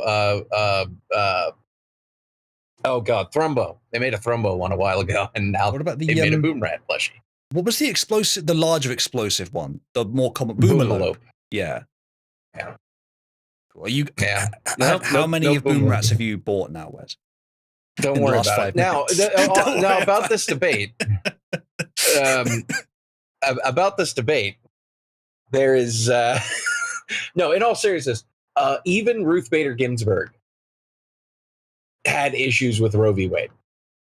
Even Ruth Bader Ginsburg said that she would have voted to strike down Roe v. Wade if given the chance. Like, come on, man. Now, again, this is more like if you scratch the surface in the slightest way, you can see the rich ocean of bullshit that is right underneath this. Yeah. I'm not sure what part of the Constitution they used to try and justify it, but I'm not aware of one that could. They tried to say that it was related to a right to privacy, which there is still legal precedent to say that the Fourth Amendment right to privacy does include right to bodily autonomy and bodily privacy. Yeah, but that went out the window when again Biden tried to make federally enforced vaccine mandates, which was a blatant violation of that legal precedent. Mm. And it is now several court cases have gone through successfully suing the military and several medical establishments because they forced people to get vaccinated. Yeah, good. I think the Fourth Amendment and the bodily autonomy for that, that hinges on the question of whether the unborn child is a person and thus deserves their own bodily autonomy, and that is in contention. So yes, letting the states decide that. You have hit the nail on the head. The thing is, as of right now, the way that it works is the way that it's interpreted is you the individual have bodily autonomy. And the long and short of the current abortion debate is whether or not the unborn child also has bodily autonomy. And from that, the discussion is, at what point is the baby considered alive? Is it at conception? Is it at X weeks? Is it at birth? What have you? But it is going to get to a point where the Supreme Court is going to have to decide whether or not an unborn child is considered a person. And I am not saying what my opinion is on this, because it's a very volatile issue. So, that's neither here nor there. It's also a bit of a distractionary issue. It's not that it's not important, but it's nowhere near the top issues. It's something that Democrats would like to talk about more, and that's why it happens to be their second or third question. This is a very volatile issue, and because it is a volatile issue, it needs to be hashed out in the states for a while before it gets any fair. Because once again, Uzulu, what are the U.S. federal laws on murder? I believe, is it a federal crime or is it just state? There is no federal law on murder. It is a state law. Okay. And is it still a felony though? Yeah, of course. Yeah, it's a felony in all 50 states. I thought felony was when it's against federal law. No. But like that's the thing, is there is no federal law on murder. So, it could just stay one of those things. And yes, that means there's a lot of nuance when it comes to murder between the states. It's absolutely true. But anyway, I don't want to get too much off topic. Yeah, let's try and skim through the abortion thing a bit, because as I said, it's not that it's not important, it's just nowhere near the most important. State should be able to have it. We're a state where in 6 weeks, you don't even know whether you're pregnant or not, but you cannot see a doctor, and have him decide on what your circumstances are, whether you need help. The idea that states are able to do this is a little like saying we're going to turn civil rights back to the states, let each state have a different rule. Look, there's so many young women. California wanted to. Yeah, California literally tried to overturn the Civil Rights Act. Yeah. Democrats are the only ones who want to do that. And hey, controversial opinion, I wouldn't have a problem with it. It should be a state's issue. States should decide how they want to have businesses conduct business in their states. I think that probably should still be open, because I'm still not sure which of the two answers is the best one. The Civil Rights Act has there's nuance there. I'll put it that way. It goes very far beyond, racism is bad. There's a lot of shenaniganery going on around the Civil Rights Act. The essence of it is good. Obviously, the whole don't discriminate based on race when it comes to hiring practices or education and stuff like that. That's fine. That's fine. In fact, that part should be expanded to political proclivities and things of that nature. I wouldn't have a problem with that. It's all the stuff around it. It's all the woofera around it. That's the issue. Getting quite a few messages from people who are watching the debate live that are saying that Biden is not improving in terms of his mental sort of activeness. We'll see. Yeah. Who have been, including a young woman who just was murdered, and he went to the funeral. The idea that she was murdered by an immigrant coming in. They talk about that, but here's the deal: there's a lot of young women who are being raped by their in-laws, by their spouses, brothers and sisters, it's just a lot of young women being raped by their sisters. Yeah. Also, like again, a couple this dozen a is- year across the entire country, Biden. Biden, Well, if you're concerned, go on. It's less than 0.1%. And the thing is how you respond to this is, okay, well, we will outlaw rape and incest. If there will be an exception to rape and incest. Okay, fine, I agree with you with that. Now, all other forms of abortion should be illegal, right? And then they will, of course, say no, and then you reply with, then why did you bring it up? Mm. It's a dishonest whataboutery tactic that is designed to put you on the back foot. Well, you're not wrong, but the way he's mentioning it, it barely sounds like he's talking about. True. He's barely abortion at all. coherent. It barely sounds like he's talking about abortion at all. It sounds like he's pivoting onto the immigrant rape problem, which is a weird thing for him to talk about. It may be that he's off his meds and off script on that, but he's making the argument that, well, Trump says that immigrants rape people, but our own people rape too. But what are the proportions, Joe? How many of the people that you've let in are rapists? What's the per capita rates of difference between... Let me tell you something. Legals might be raping, but at least ain't their families, brothers and sisters getting the women pregnant. Gotta be careful, chat. If you're a woman, any one of you could get pregnant by your sister. Very progressive of Joe, by the way. Yeah. Some women have penises. Could be a sister. And actually, if it's a woman with a penis, they're much more likely to rape you. Ridiculous. I'll be right back. They can do nothing about it. And they try to arrest them when they cross state lines. Thank you. There have been many young women murdered by the same people he allows to come across our border.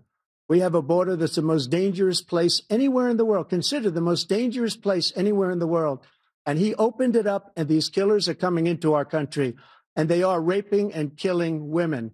And it's a terrible thing. As far as the abortion is concerned, it is now back with the states. The states are voting. In many cases, it's frankly a very liberal decision. In many cases, it's the opposite. But they're voting, and it's bringing it back to the vote of the people, which is what everybody wanted, including the founders, if they knew about this issue, which, frankly, they didn't. But they would have. Everybody wanted brought back. Ronald Reagan wanted it brought back. He wasn't able to get it. Everybody wanted it brought back, and many presidents had tried to get it back. I was the one to do it. And again, this gives it the vote of the people, and that's where they wanted it. Every legal scholar wanted it that way. Staying on the topic of abortion. He repeated himself a lot there, but the point is pretty much done. I think it's a pretty obvious one. I think, and I actually credit the host, the fucking moderator, for not presenting the question aggressively, misleadingly. She did express that yes, it's back with the states. He didn't ban abortion. I have no doubt that maybe a third, maybe a half of all Democrats, at least when they first heard the news, thought Trump had banned abortion. Maybe much more than half at first, maybe still half. President Biden, 7 states, I'll let you do that.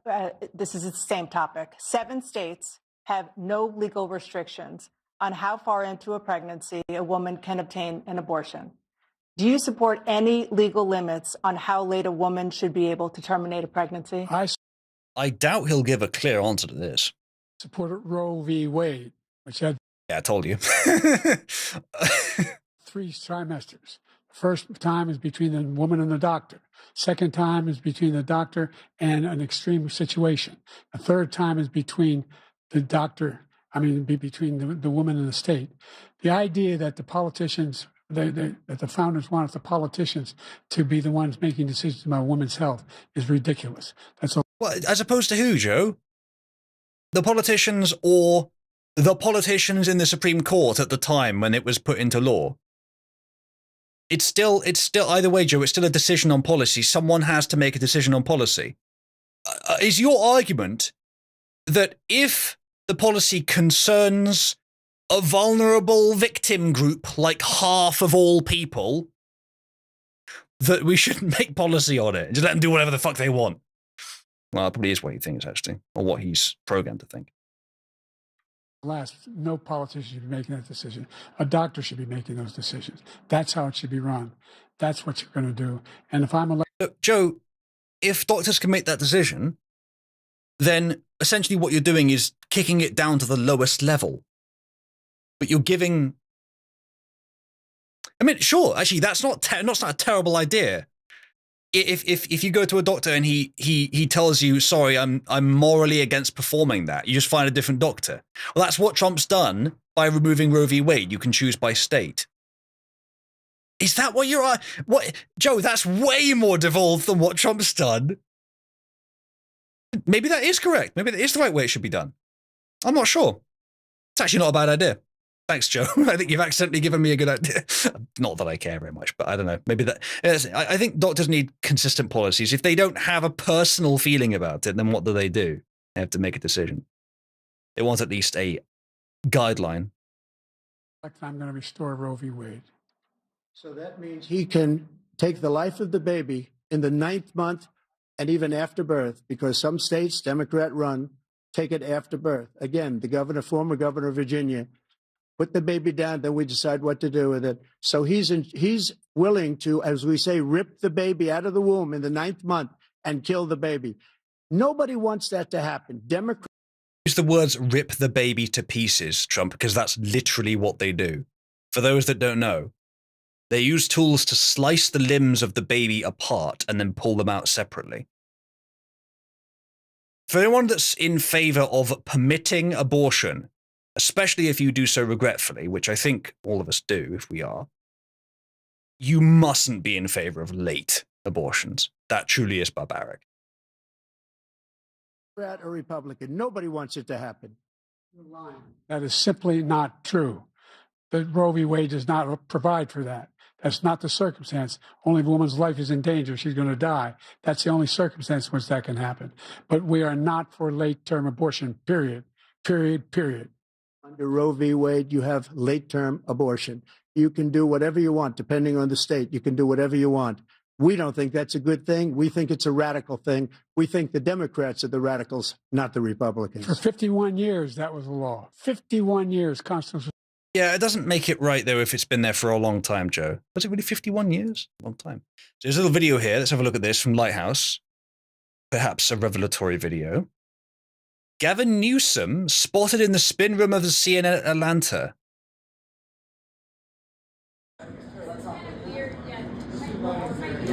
Journalist. Yeah, there he is. I don't know what that means exactly. Maybe he's helping them in how they continue with the debate questions or whatnot. Honestly, I find it interesting. It says CNN refused to have Biden take a drug test. I was getting to that, yeah. Regarding Newsom, though, I was half expecting, only about half, at the beginning of the election season, half expecting to try and replace Biden with Newsom. But only half, because the rest of it were thinking, no, he's the incumbent and he's kind of what they want right now. He's very easy to manipulate and they don't need votes. They just need rigging.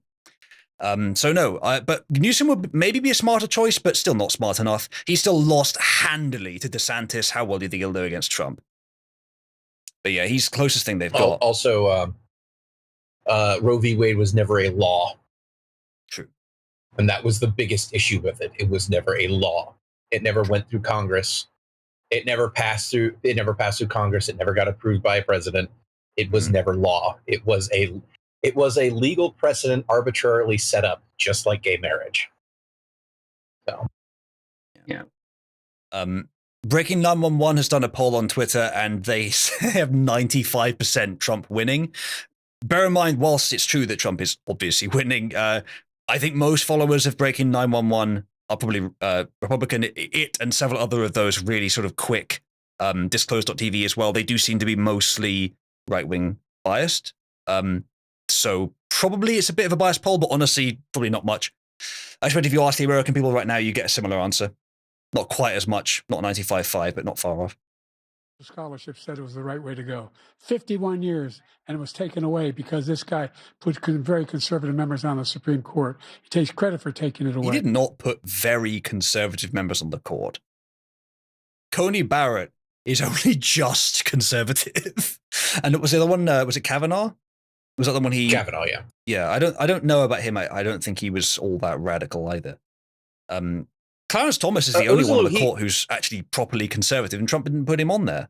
He's black as well, Joe. You tried to stop him from being put on the Supreme Court, Joe. Not because he was conservative, because he was black. Ozulu. Yes. How dare you? How dare you say that Kavanaugh wasn't an extremist? He drank beer in college. Whoa. Okay? Now hold on a second, Wes. I didn't know that. Jesus. He drank beer in college, and some random woman that no one here remembers the name of unless you Google it. Don't fucking lie. Don't you fucking lie. There's a woman who no one remembers the name of that accused him of raping her, despite the fact that she wasn't even going to that college. She didn't remember the day, the time, anything else. There was no police report. And she got thrown under the bus the minute it became politically inconvenient for the Democrats to support her anymore. That's about right. Just like we all said they would. Like they've done since as well. Oh yeah, that's a good point, chat. Look out for Joe's earpiece. In the last debates, I think he did have one, but they were quite well hidden. And yeah, AC, what is that in his hand? We probably aren't at that point yet. I assume you're watching live, but we may get to it. Do look out for that, chat. Yeah, it could just be a pen. It's true.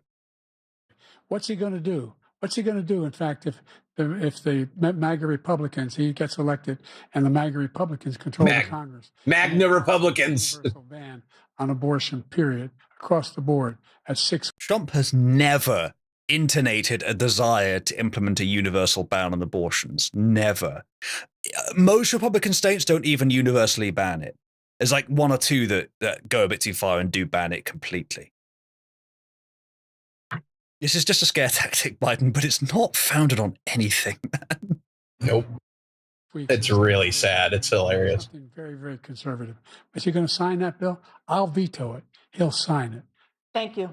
Let's turn now to the issue of immigration and border security. President Biden, a record number of Of course, he didn't get a chance to respond, of course. No, I'm not sure I would say that it's them deliberately preventing him doing so. I think it's just the way the timing worked out. But under normal circumstances, he would find it important enough to speak up and respond. That's just it. The ability to respond, it does cost them to do that, to interrupt, to speak against the moderator.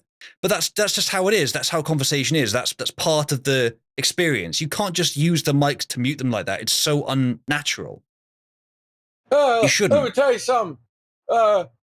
Trump would literally, he would rip the babies out of the woman's hands if they were doing anything. He sacrificed them to the devil. Yes, there's no need to respond to that. Let's move on. Come on. You got to give him at least 30 seconds to give a quick rebuttal. Come on, man. That's they did bullshit. describe they did lay out a very clear sort of like 2 minute, 1 minute, 1 minute, 1 minute layout of timing, defending them on the basis that they probably aren't doing it deliberately to cut him off in those cases, but perhaps Biden is aware that he can just say something inflammatory just before the timer goes out, and then the difference is Trump can't respond to it because his mic is muted.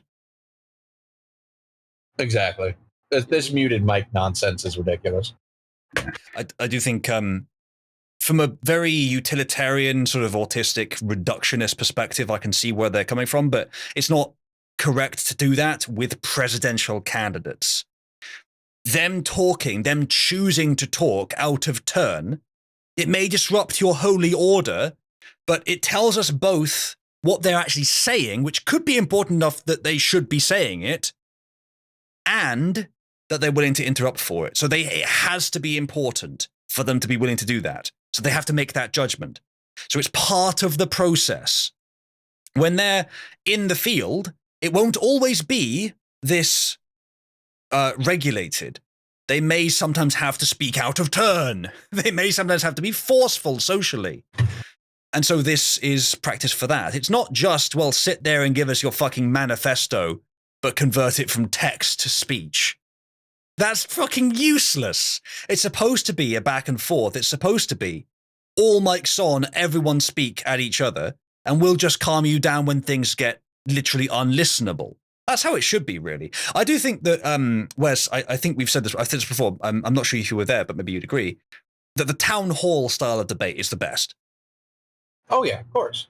The town hall debates, both of them with little tablets connected to Wi-Fi and also connected to a big screen behind them. And during the debate, while one person is talking, the other person can look up stuff and throw it up. And when it's their turn, they can throw it up on the big screen, going, "This is why you're wrong. This is when you're wrong, and this is how you're wrong." Sure, maybe. Both of them. Yeah.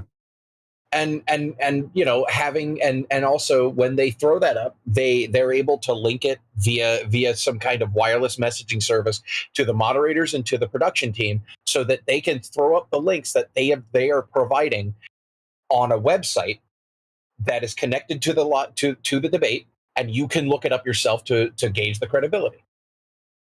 There's absolutely no reason why we can't do that. Could do that. Might slow the debate down a bit to have them look things up during it.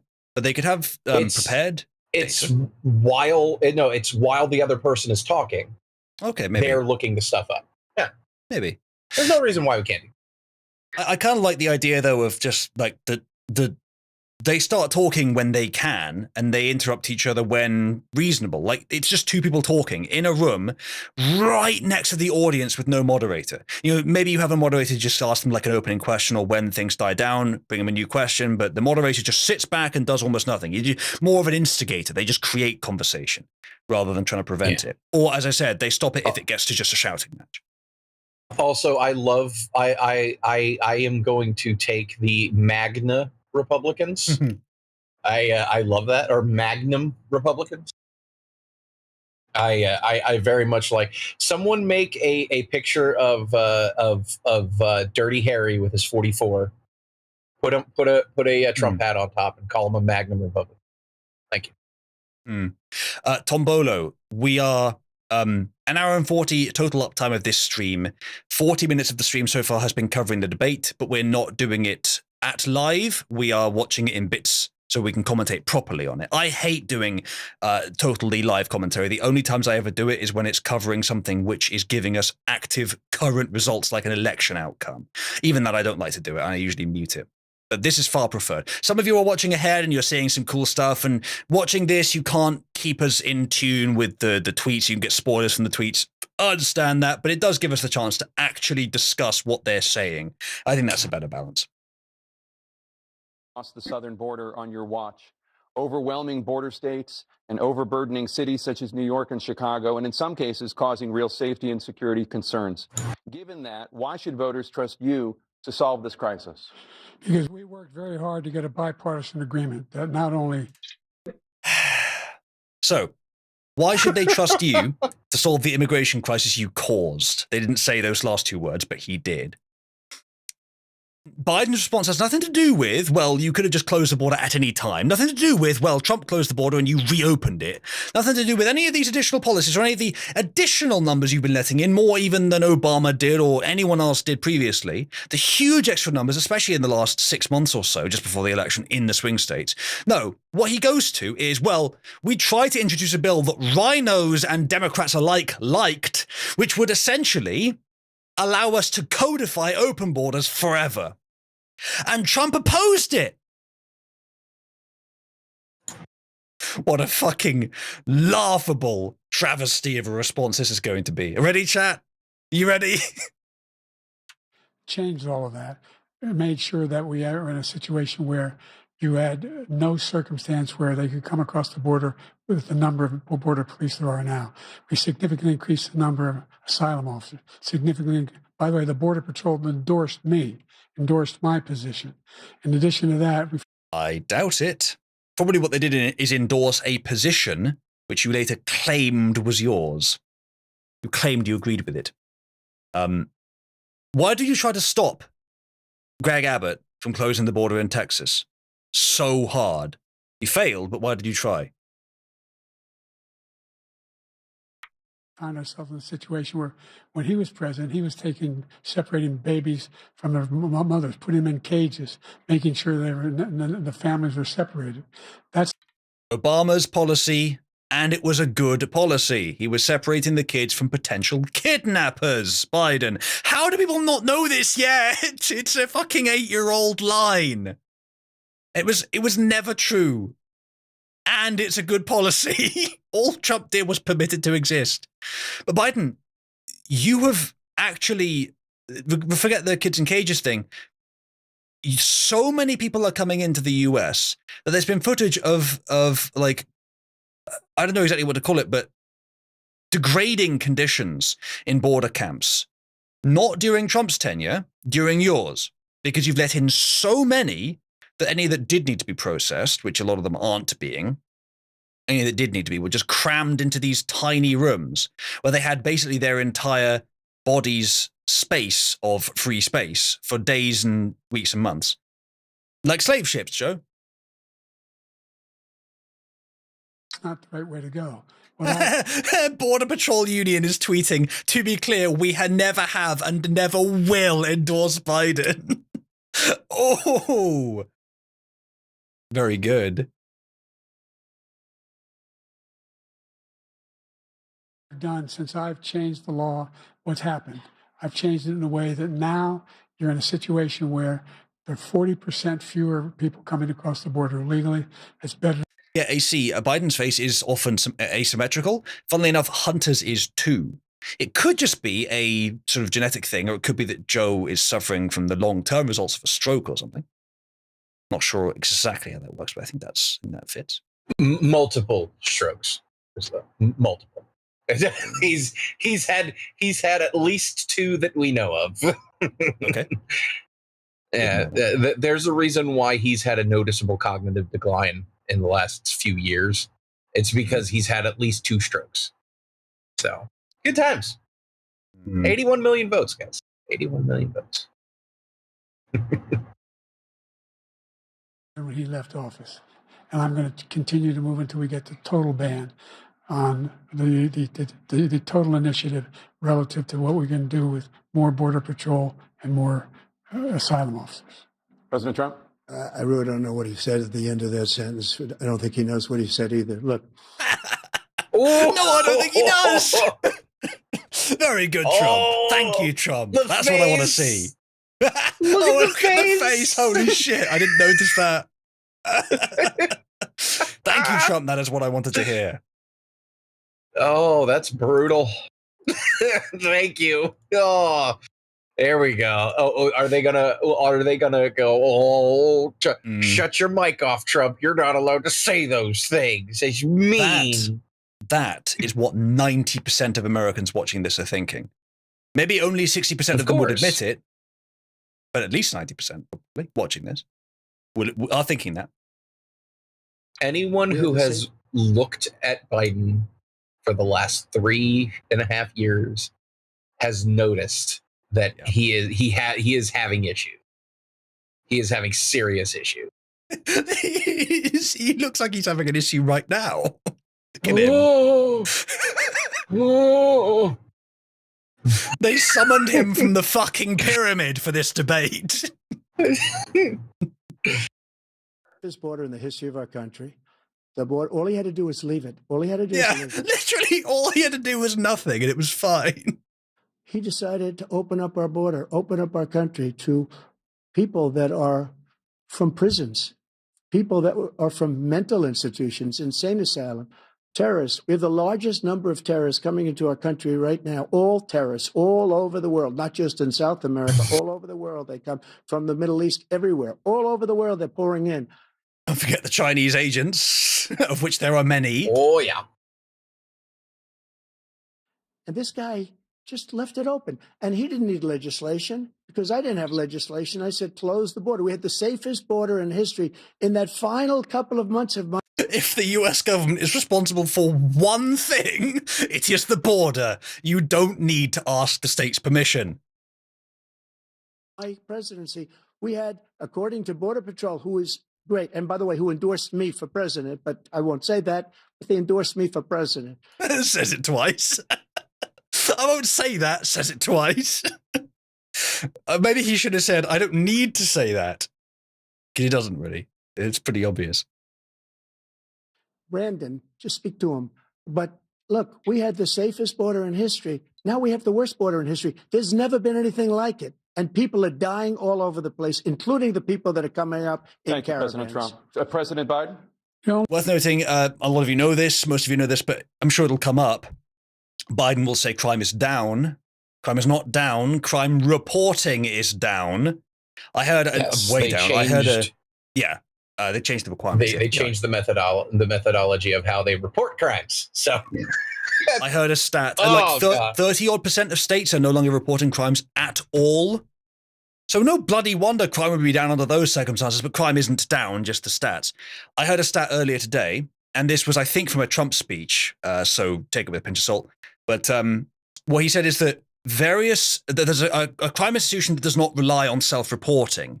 It probably relies on surveys, so again, another pinch of salt, but it probably is true that certain crimes were up by 30%, 50%, 80% for some of them. Rapes, I think, were like up 80% just during Biden's presidency. So all I'm saying by that is take those stats with a pinch of salt, but find a source for crime statistics which does not rely on state self-reporting, because they don't do that anymore.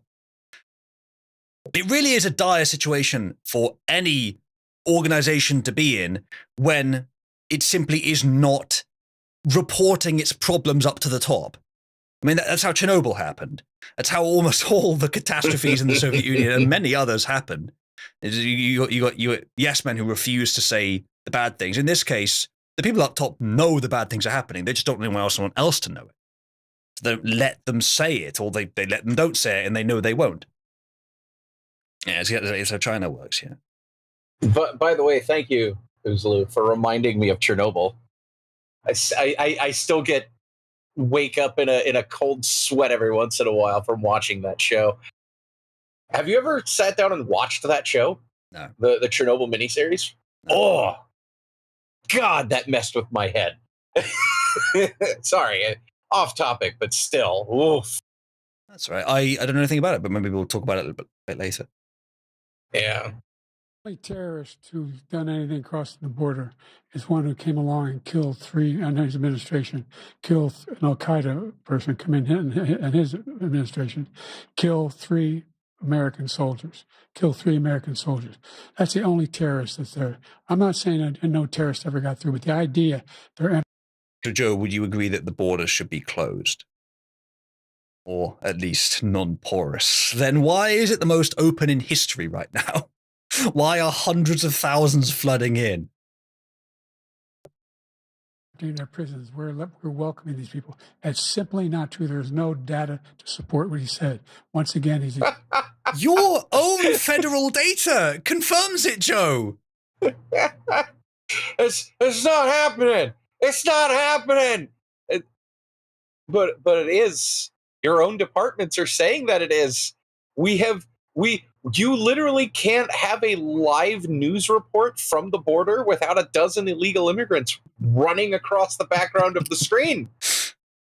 Like, bro, it's not a good look. According to Wolf in chat, or according to a screenshot he posted, a user on someone else's stream is saying, on Arch's stream, everyone is telling Dev to shut up. Oh, I'm sure Dev is autistically screaming. Both sides. Oh, dude, we have both are bad. We have a couple of tweets from Dev recently. Holy shit! Did you see the one about the thing that he said is necessary? No. We will get to it after the debate if we have time today. All right. It's really fucking bad, Wes. is it from today? Because I haven't had much time today. No, last few days. There's another one actually from Dev, which is actually correct, and I wanted to defend it, but it doesn't anywhere near make up for the one I wanted to criticize. Anyway. Exaggerating, he's lying. President Trump, staying on the topic of immigration, you've said that you're going to carry out, quote, the largest domestic deportation operation in American history, unquote. Does that mean one of the things that he's actually improved on since 2016?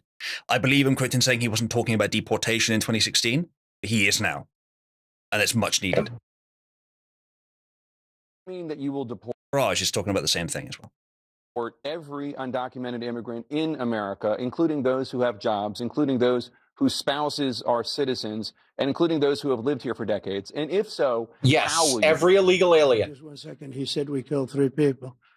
The people we killed are al-Baghdadi and Soleimani, the 2 greatest terrorists, biggest terrorists anywhere in the world. And it had a huge impact on everything, not just border, on everything. He's the one that killed people with the bad water, including hundreds of thousands of people dying and also killing our citizens when they come in. We are living right now in a rat's nest. They're killing our people in New York, in California, in every state in the union, because we don't have borders anymore. Every state is now a border. And because of his ridiculous, insane, and very stupid policies, people are coming in and they're killing our citizens at a level that we've never seen. We call it migrant crime. I call it Biden migrant crime.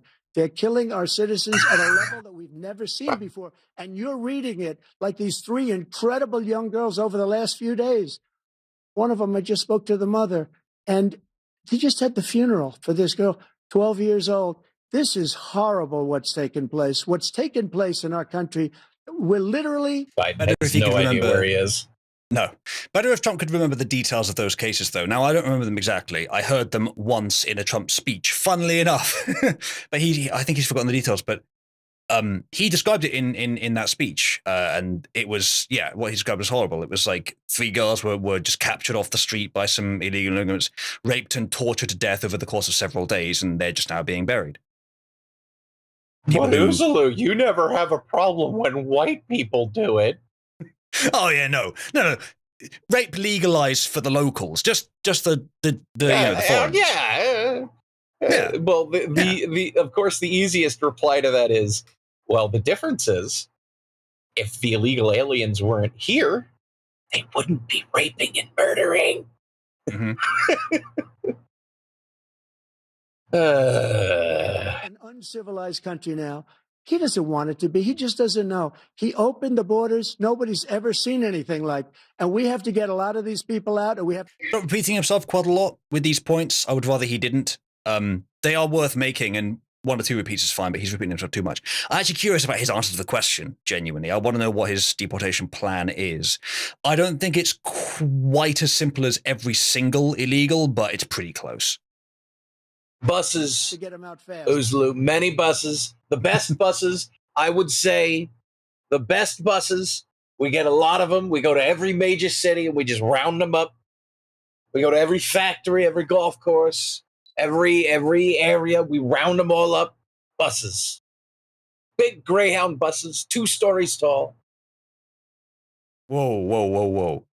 That guy over there has slightly tan skin, has a slight mustache, and I think I just heard him say, "Olay, get him in the fucking bus."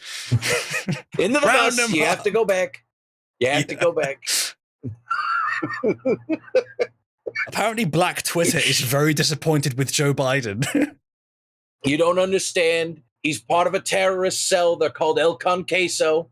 All right. They have to go back. They called El Spico. They have to go back. Yeah, but honestly, if you were to gather up all of the illegal immigrants who are in the southern states, put them in buses, and bus them into Mexico with a military escort, 1, what are Mexico going to do? 2, you solve a lot of problems. And 3, that's where they came from anyway. So Mexico kind of has a responsibility to take them back. And if they aren't originally from Mexico, they pass through. Indeed. Yeah, when I say from, I don't mean originally, just most recently. Yeah, and not all of them, but very nearly all of them. If there are any that came down from Canada, bad fucking luck. You're going to the hot place now. Yeah, still going to Mexico. Yeah. Get your poutine eating asses on the bus. You're going down south. Yeah. Oh, what are you doing, eh? I haven't been to any place that's lower than 15 degrees Celsius, eh? We don't even speak that language. I don't know what you're saying on the bus. I love the idea that Trump is driving the bus.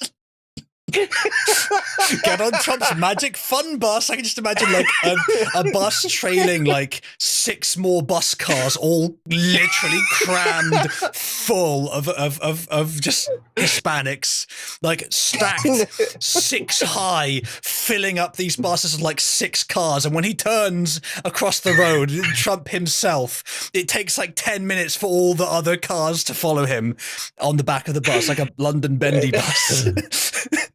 Exactly. Shoo! That guy doesn't look local. Pick him up. Secret Service right out the front door, surrounds him and just gathers the buck up into the van. Doesn't matter if they're wearing a suit, as long as they have a name that sounds a little Hispanic. Nope. Put them in the bus.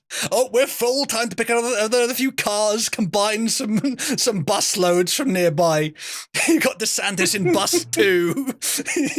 Etc. Etc. Yes, biggest deportation operation in history.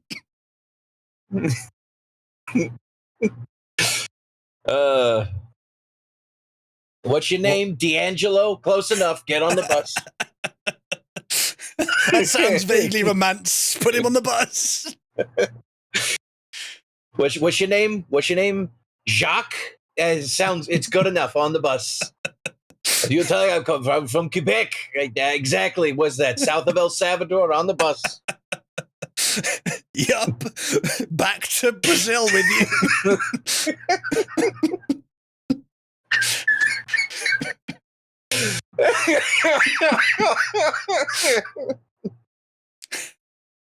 Oh, that's good times.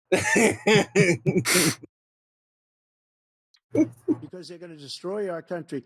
And that's what you'll get if you vote Donald Trump for president 2024. Oh, best part, whole thing's televised. Oh yeah, live stream. Yeah. Like Fish Tank had like all the little hidden cameras everywhere. Your super chats get read out with TTS in the bus. Ding ding. Turbo Nigger 42069 donated $3 $14.88. Turn off the Lord Trump. Turn off the AC. Enjoy the ride, brownies.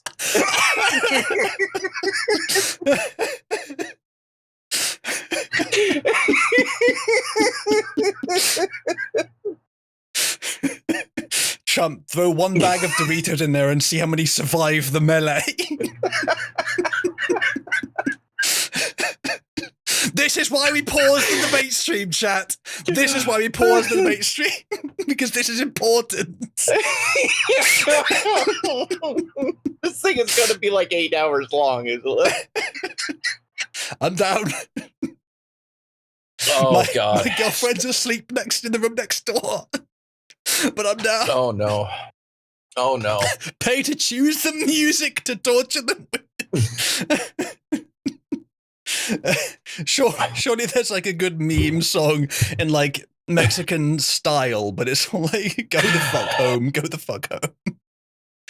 Well, Rakita's streaming. Oh, I don't know if you and I discussed the latest on this, Wes, but did you hear that Rakita's kids tested positive for cocaine? Yeah, well? The oldest daughter did, yeah. Fucking, unless that's faked, the evidence, all my sympathy for Rakita has gone out the window. I am still holding off overt judgment. Understandable. Yeah. Anyway, sudden roller coaster of moods there. Let's get back to the debate. Hold on. This just in, Uzulu. Mm-hmm. From the hill.com. The reason why Biden is acting like this is because he has a cold.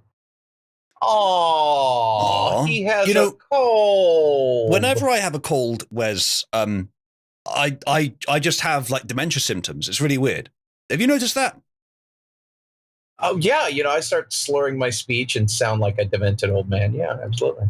Yeah, and I forget where I am halfway through a sentence and have to reset. Yeah, no, it's not. This is not a cold, guys.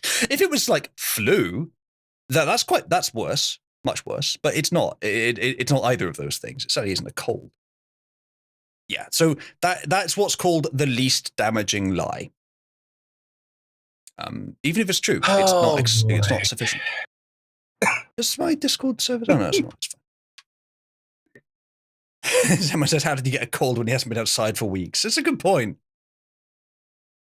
Shitting your pants is a common flu symptoms as well. Well, we'll see if he shits himself during this. Depends on how hard you cough. If he has a cold, why is he not wearing a mask? Oh God, it's true.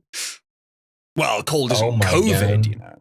Yeah. COVID, even though it's less dangerous than a cold. Just take a look at where they're living. They're living in luxury hotels in New York City and other places. Our veterans are on the street. They're dying because he doesn't care about our veterans. He doesn't care. He doesn't like the military at all. And he doesn't care about our veterans. Nobody been worse. I had the highest approval rating for veterans taking care of the VA. He has the worst. He's gotten rid of all the things that I approved. Choice that I got through Congress, all of the different things I approved, they abandoned.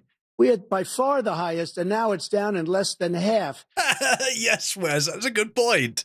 He does it at the NBC. I will give veterans a job. We'll put them in the Mexican roundup buses, and they can run out and grab the Mexicans and throw them in. Just grab them by the trousers and the back of the neck and just hoist them into the battle bus where we drop in that Mexico City. All right. Because he's done all these great things that we did, and I think he did it just because I approved it, which is crazy. But he has killed so many people at our border by allowing all of these people to come in. And it's a very sad day in America. President Biden, you have the mic. Every single thing he said is a lie. Every single one. For example, veterans are a hell of a lot better off since I passed the PACT Act. 1 million of them. Joe, that's not what he said, though. He said that the veterans approved of him more. Was that a lie? I mean, I think the stats bear that out, Joe. It doesn't matter if you think they should approve of you more because of the act you passed, whatever that is. Act is and a good also, word for it. Joe tried to force vaccines on them. Like, yeah, I don't think they like you that much, my dude. I think any country where money is going to, and it's through multiple intermediaries in this case, but money is going towards putting up hotels for pretty much anyone while veterans don't have somewhere to live. Whoa, that's whoa, unjust. Whoa. Uzulu. That's just unjust. Uzulu. Especially when they're foreign fucking interlopers. Yes. Uzulu, I'm going to have to interrupt you. Uzulu, please, as the official fact checker of Cabal, they are not giving the hotel rooms to anyone, sir. Sir. Not to anyone. Just illegal immigrants. Just illegal immigrants. I know, but that's my point. Like, if any person that's not a veteran is being given funding by the government to have a home, temporary or otherwise, while there are homeless veterans, that is a failure. And that is probably corruption, as long as they know about the veterans, which they of course do. It's something I think it's fair to feel strongly about, that the nation owes a debt to veterans. Even if the war was unjust, even if they didn't do much fighting, doesn't really matter. And now have insurance, and their families have it. Their families have it because what happened, whether it was Agent Orange or burn pits, they're all being covered now. And his group opposed that. We're also in a situation. I'm sorry. Whether it was Agent Orange or what? Burn pits. Aren't those kind of old parodies? Okay. Sorry, paradigms? Yeah, Have more? Burn Pits was the 90s, and Agent Orange was the 70s, Joe. That's what I was thinking, yeah. Those issues are over 30 years old, Joe. Some of the veterans did suffer from those that are still there, of course, but plenty of them didn't. Jesus. No day, not Christ. yesterday for Joe. 10 years from now for Joe. Great respect. Oh. My son spent a year in Iraq, living right next to one of those burn pits. Came back with stage 4 glioblastoma. I was recently in France for D-Day, and I spoke all about those heroes. Oh, trust me, Joe. We all saw you. Yeah. He's probably spent more time there than Rishi, but that's just because you were in the toilet, cleaning up or having your Secret Service clean up. That died. I went to the World War II cemetery, World War I cemetery he refused to go to. He was standing with his 4-star general, and he told me, he said, I don't want to go in there because they're a bunch of losers and suckers. My son was not a loser, was not a sucker. You're the sucker. You're the loser. President Trump? First of all, that was a made-up quote, suckers and losers. They made it up. It was in a third-rate magazine that's failing, like many of these magazines. He made that up. He put it in commercials. We've notified him. We had 19 people that said I didn't say it. And think of this. Who would say That, by the way, was also on the bingo squares from earlier. I didn't hear about that one, the losers and suckers thing. I actually missed that event. Well, the reason why is because it was debunked so fast. Like not even the mainstream talking heads picked that up because it was so obviously fake. It was like E. Jean Carroll saying that Trump busted through the bulletproof glass separating the driver's seat from the passenger seat and trying to steer the car and stuff. Like it's obviously so fake, and so it's so obviously fake. And again, this is not helping Biden.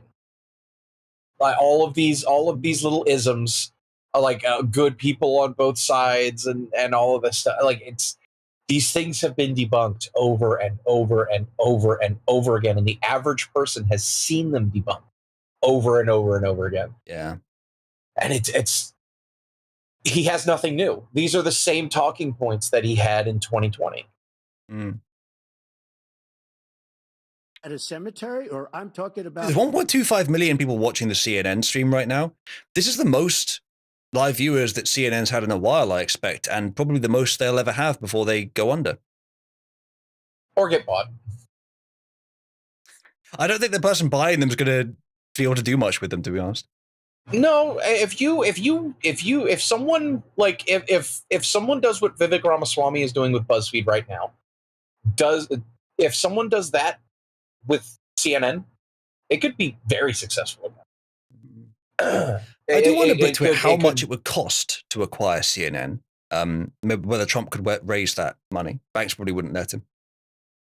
Honestly, the way that the way that I thought they were going to stop Elon from buying Twitter was the banks would just refuse to lend him the money, but they didn't. They went fucking right on ahead with it. And maybe it's just the fact that no matter how much ideology you have, you can't stop the banks accepting loans of multiple billions of dollars with the repayments from the richest man in the world who is sure to be able to repay them.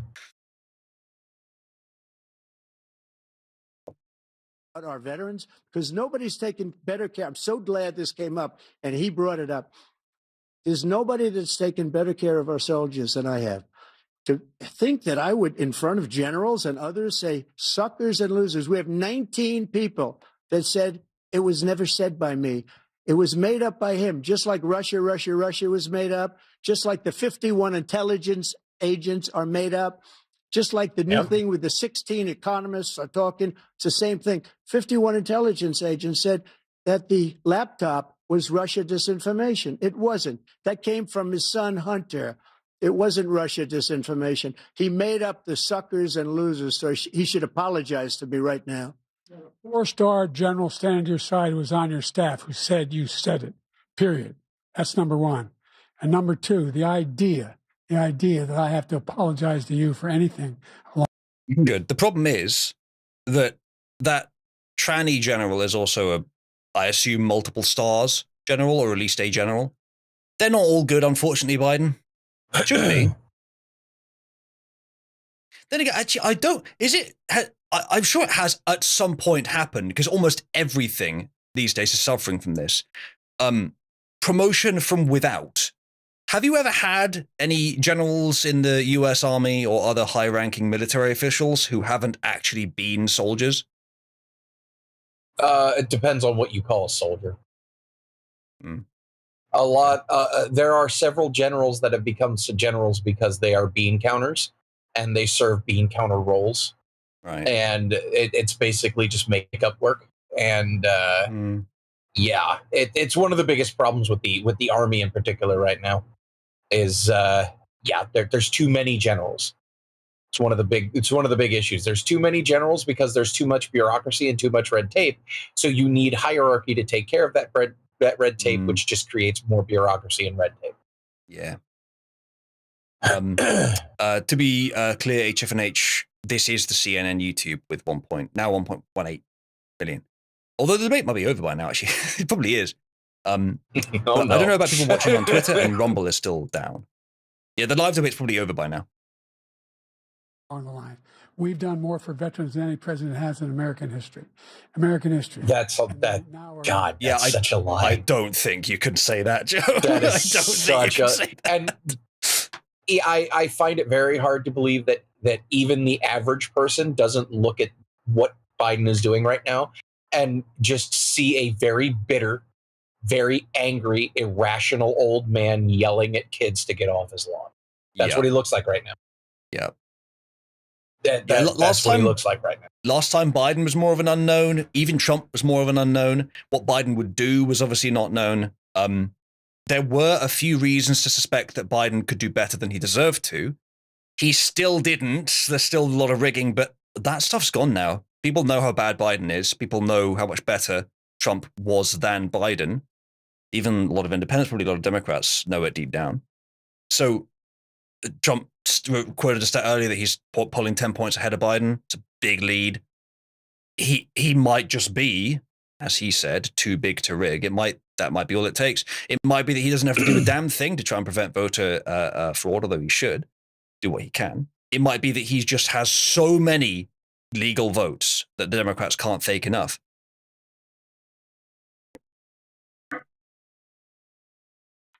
Their family, the only sacred obligation we have as a country is to care for our veterans when they come home and their families and equip them when they go to war. That's what we're doing. That's what the VA is doing now.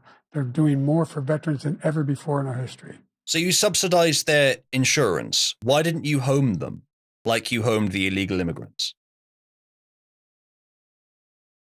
I mean, there's so much you could say that's wrong with the small rambling that he just said. I mean, we've equipped them. Oh, like you equipped the Taliban with billions and billions of dollars of money that you just left there. Equipment, vehicles, helicopters, night vision, all of that stuff.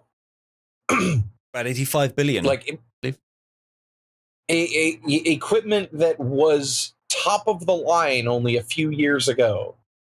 And he just left it there.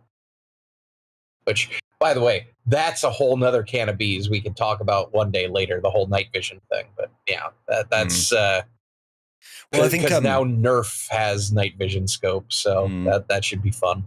I think Trump just said in the speech earlier that I watched, he had just re-equipped the military, and that was the equipment that Biden gave away.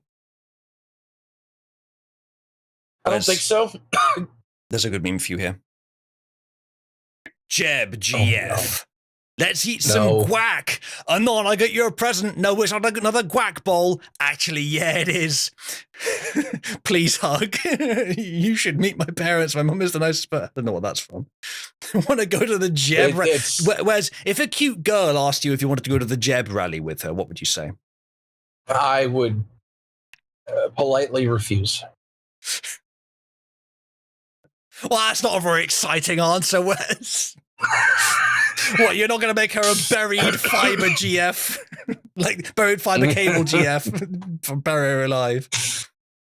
No, look, no one even remembers who Jeb Bush is. So, well, yeah, he is thankfully long forgotten and is only the brunt of jokes where he should have been the entire time.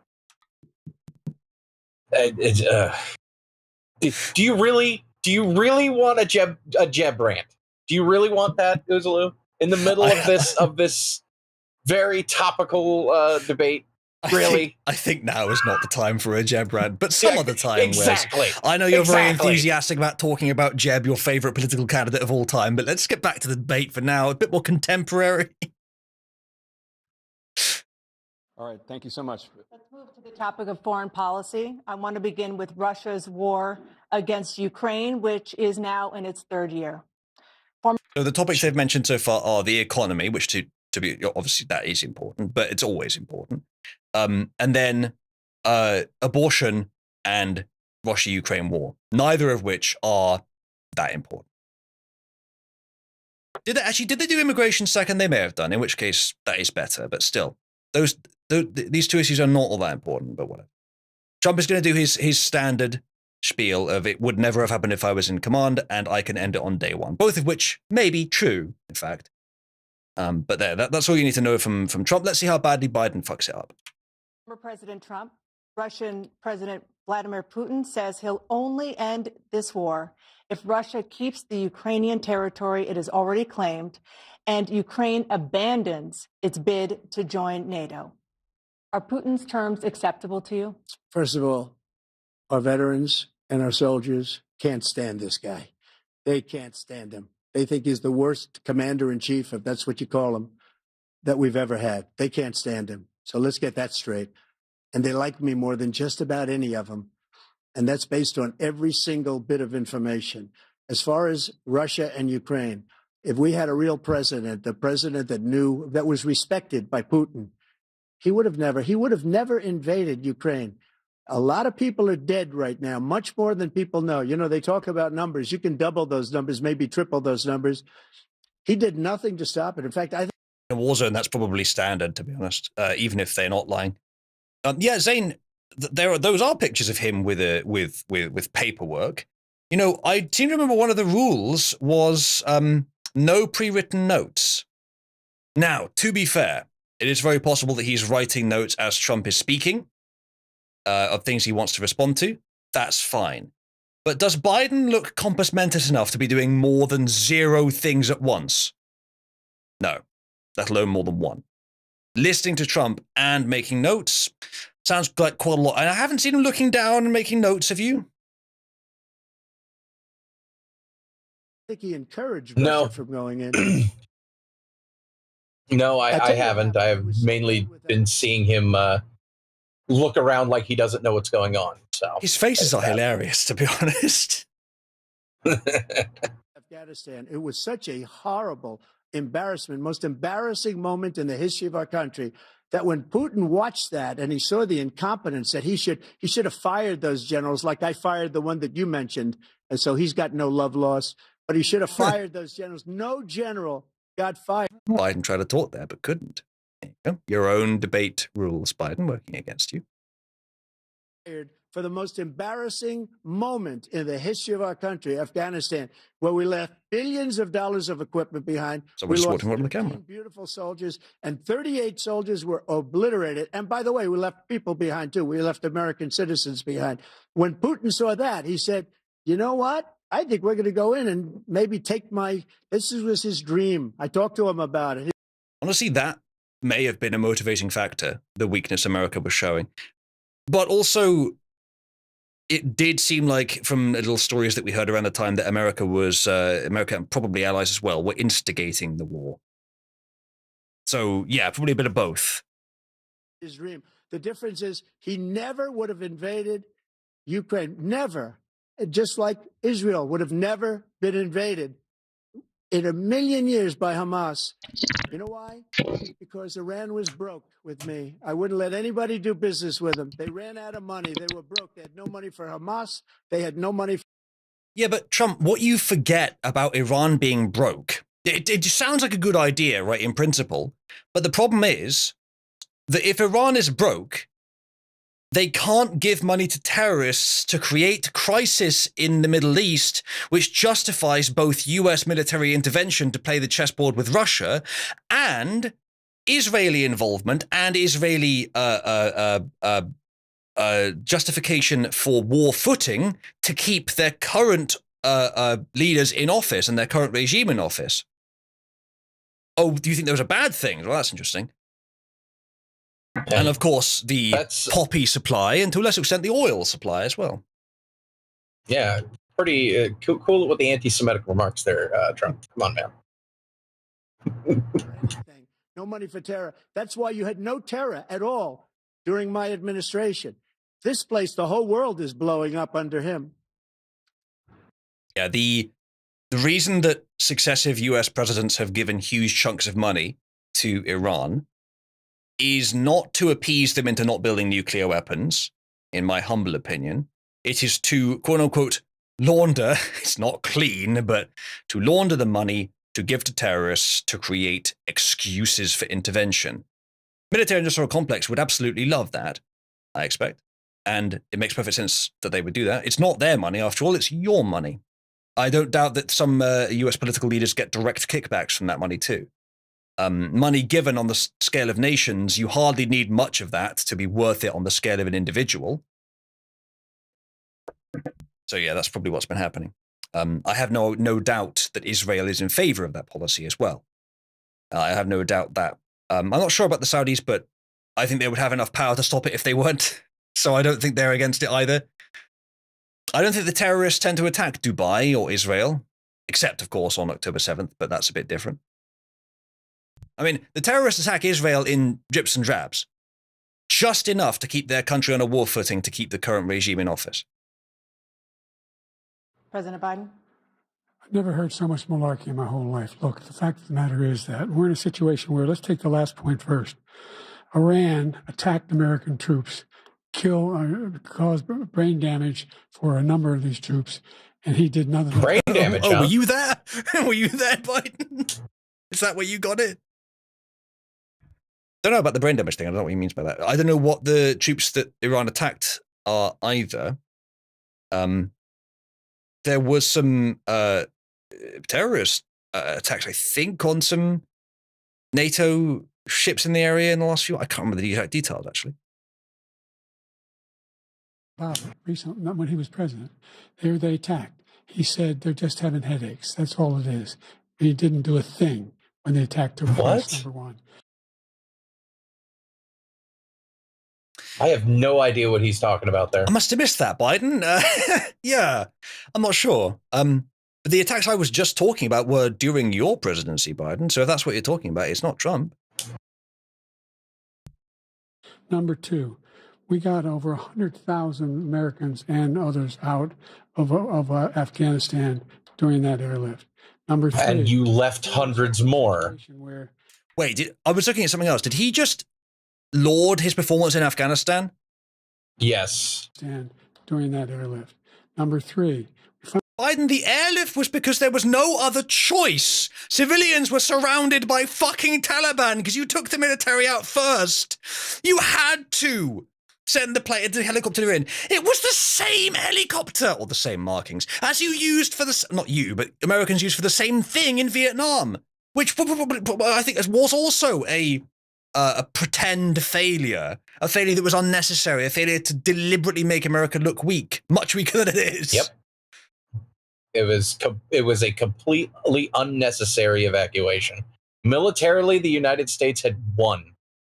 The only reason why we left was so that it could be lorded over us politically for the next 60 years, which it has been. Plausible. This is good from Plasma's just linked it. They have Biden's goal for the night written in the lower right corner. Live. Oh no. It's very good. It's very good. Very, very accurate, yes. Found ourselves in a situation where if you take a look at what Trump did in Ukraine, this guy told Trump, do whatever you want and do whatever you want. And that's exactly what Trump did.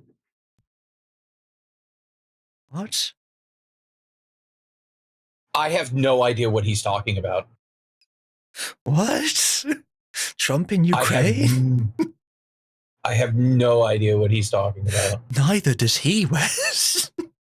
Does he mean Putin? I think what he means is that Trump let Putin do whatever he wanted. An argument that is very difficult to make, Joe, even if you were actually cogently making it, which you're not. Oh my goodness, this is bad. This is bad. This is way worse than I expected. This is really bad. Chat, before the stream, I think at the beginning of the stream, I was saying, no, he'll be on all the drugs, he'll be fairly lucid like he was in the State of the Union. That was based on every single other time he's done a serious debate or serious speech. He has been fairly lucid because he's been on a cocktail of drugs. This is totally different. This is totally outside of expectations. To be fair, I don't think I could have predicted this. They don't have him on the drugs. He's in low energy mode. Why have they done this? It's a terrible idea. Uzlu, I think I speak for you and everyone when I say, chat, is this real? Yeah. Like, holy shit. That was woof. I do wonder why they've not got him on the drugs.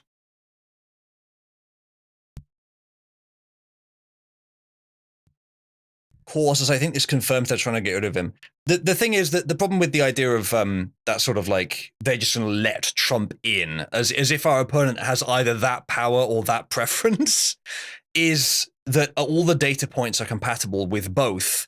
They are masterminds who for some reason are trying to let Trump win, or they are woefully incompetent and are working with very little real like innovative and sort of incisive material. And I don't know why they have not given Biden the cocktail of drugs. Maybe his health is just too bad. They can't risk it. Yeah, maybe they did. That's true also. Maybe they did. Maybe it's so bad this is him on the drugs. Oh. Yeah. Maybe it's one of those situations where it's like, no, if you give him these drugs again, he could die on stage. He could die of a heart attack any day. Maybe that's been the case for 6 months, and they can't risk it. Yeah, that's very possible. That is something to notice, though. I've said this before, but I want to make the point very clear.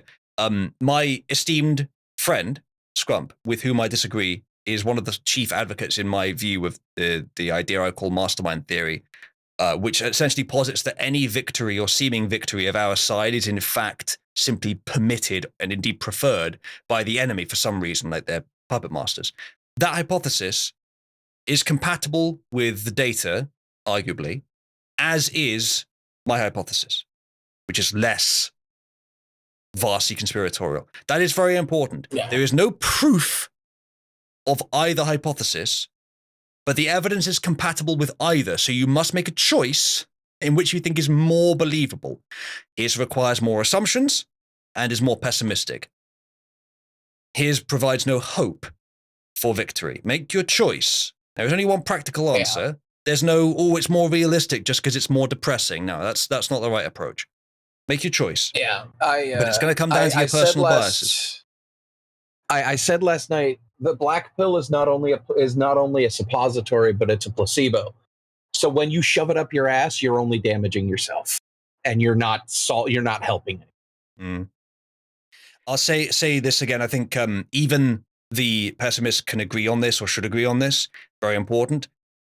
Optimists have a responsibility not to be so optimistic they become naive, but their benefit is that they can moralize our side, improve our morale, give us hope, give us something to aim for. That's what I try to do. It's a dark world. I'm trying to make it a bit lighter. Pessimists can alert us to problems we may not have seen otherwise, but they must not go to the point of demoralizing our side. If we can stay within those bounds, we can get along. But I do believe some pessimists wantonly relish in going so far as to demoralize our own side just because they have something in them that makes them want to strongly express this depressive urge. It is irresponsible, practically, to do so. Point out problems? Yes. Try to remove all trace of hope because you yourself don't have enough. You're just hurting your own side. You're just hurting your own aspirations. You're just hurting what you think is right. Do you even believe in these ideas, or are you just looking for an excuse to be upset?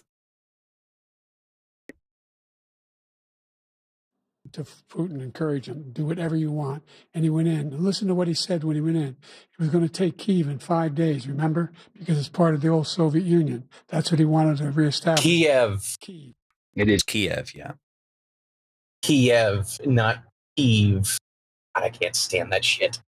It's not even just like a weird local pronunciation. It's how the word is written. You might even say it like that way if it was an English word. Yeah. One of my friends is literally married to a Ukrainian woman. And I asked her when this whole shit started, when they started calling it Kyiv, I'm like, have you ever heard anyone call it Kyiv before now? And she's like, no. No, it's definitely Absolutely Kiev. not. No, that's not a matter of opinion. Yeah. The locals at least would say it's definitely Kiev. But you can pronounce place names differently. The fucking Americans say Moscow, for example, which, it has the word cow in it. But the locals call it, actually, they don't call it that. But it's called here, Moscow. I'm sure that there are other countries that call it Moscow. I think they would call it Moskva or something, so it's not quite the same. In that case, you can choose a bit. I believe the locals do call it Kiev. Moscow does sound silly to me when it's said that way. Moskva. Yeah. Ravelon would know. Ravelon, when you pronounce Moscow in English, do you say Moscow or Moscow? And he, in fact, didn't do it at all. He wasn't able to get it done. And they've lost thousands and thousands of troops, 500,000 troops. President Trump, I if never come back said to you that. for 1 minute, I just want to go back to my original question, which is, are Putin's terms acceptable to you? Keeping the territory in Ukraine? Acceptable. No, they're not acceptable. But look, this is a war that never should have started. If we had a leader in this war, he led everybody along. He's given $200 billion now or more to Ukraine. He's given $200 billion. That's a lot of money. I don't think there's ever been anything like it. Every time that Zelensky comes to this country, he walks away with $60 billion. He's the greatest salesman ever. And I'm not knocking him. I'm not knocking anything. I'm only saying. I think Zelensky would like it if you gave him a little knock. Yeah, a night of frantic knocking. I think he'd be into that. Has the US ever given $200 billion or more to a single country? The only thing I can think of is maybe if you added it all up. In one very poor African country, they might have given that much in aid in the last 50 years.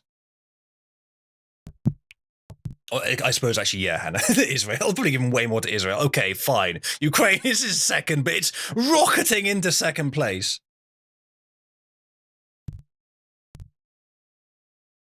The money that we're spending on this war, and we shouldn't be spending, it should have never happened. I will have that war settled between Putin and Zelensky as president-elect before I take office on January 20th. I'll have that war settled. People being killed. A very brave claim to say he could settle it in one day.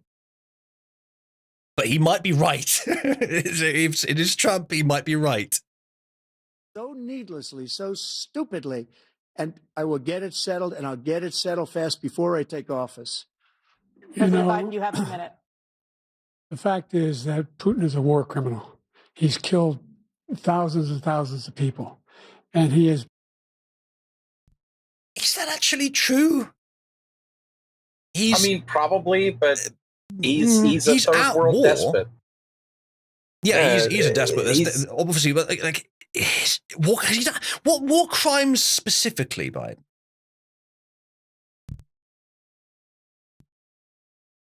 I don't know.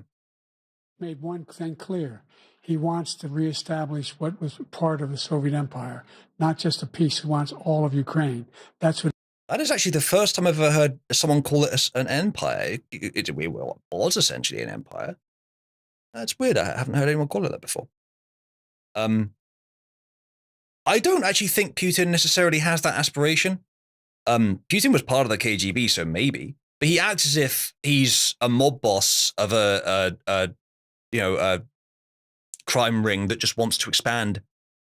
It's mostly monetary. The way I see it is that there are a series of military corporations in the world who are competing. Most of them are based in the US. Russia is the other one. That's kind of how I see it. Russia's essentially just a competing member of the military-industrial complex from a different country. As a state. According to, thank you, Wes, according to political polls on Twitter, Trump got 73% of the vote on who won tonight's debate. Not looking good for Joe. Everything I'm seeing coming through in the live feed is yeah, everyone is saying that Biden didn't do well this debate. His health really has taken a turn since last time, and that's saying something. So yeah, I expect Trump is going to gain at least a few points in the polls after tonight. And this was under all of Biden's preferred conditions, by the way. And by the way, friendly reminder, even if Putin wanted to reunify all of the nations under the Soviet Union, what fucking business is it of ours? Like, maybe if our coffers were overflowing and our people were housed and our veterans were taken care of and the homelessness problem was nil and our borders were secure and all of our issues were taken care of, maybe then yes, okay, fine, let's get involved, let's do a little overseas shenaniganery, fine, maybe. Although we probably should have taken that money and sent it and gotten us onto the moon or onto Mars. Maybe, like, none of our fucking business. Is $200 billion enough for a moon base, do you think? Maybe just. It's a start. And actually, no, Uzulu, we literally have everything that we need. All of the prefab buildings, all of the seeds, all of the hydroponics, all of the redundant oxygen recirculation systems, all of the vehicles. We have everything that we need to establish a moon base right now, sitting in temperature-controlled storage in Florida, in Cape Canaveral, Florida, waiting. We could just go. Chat. If you're a fan of space and sci-fi, vote Donald Trump. Because he did actually do quite a few space-related things in his tenure. Yeah. And fucking Biden hasn't authorized any moon missions as far as any like big space stuff, as far as I know. Gotta give another $100 billion to Ukraine, guys. Yeah. Gotta give another $100 billion to Ukraine. Mm-hmm. He wants, and then you think he'll stop. Think how little of that $100 billion it would have taken to house all the veterans. Oh, $200 billion, sorry. Stop there. You think he'll stop when if he takes Ukraine? Well, what do you think happens to Poland? What do you think of Belarus? Well, the thing is, Biden. Maybe I'd agree with you, and someone else in chat said, yeah, maybe I agree with you that Putin has aspirations to just expand. And yes, perhaps he does. As I said earlier, it's just a mob boss that's trying to expand his territory as far as he can go. That's sort of, at least it's pretty easy to understand. But actually, so far he hasn't.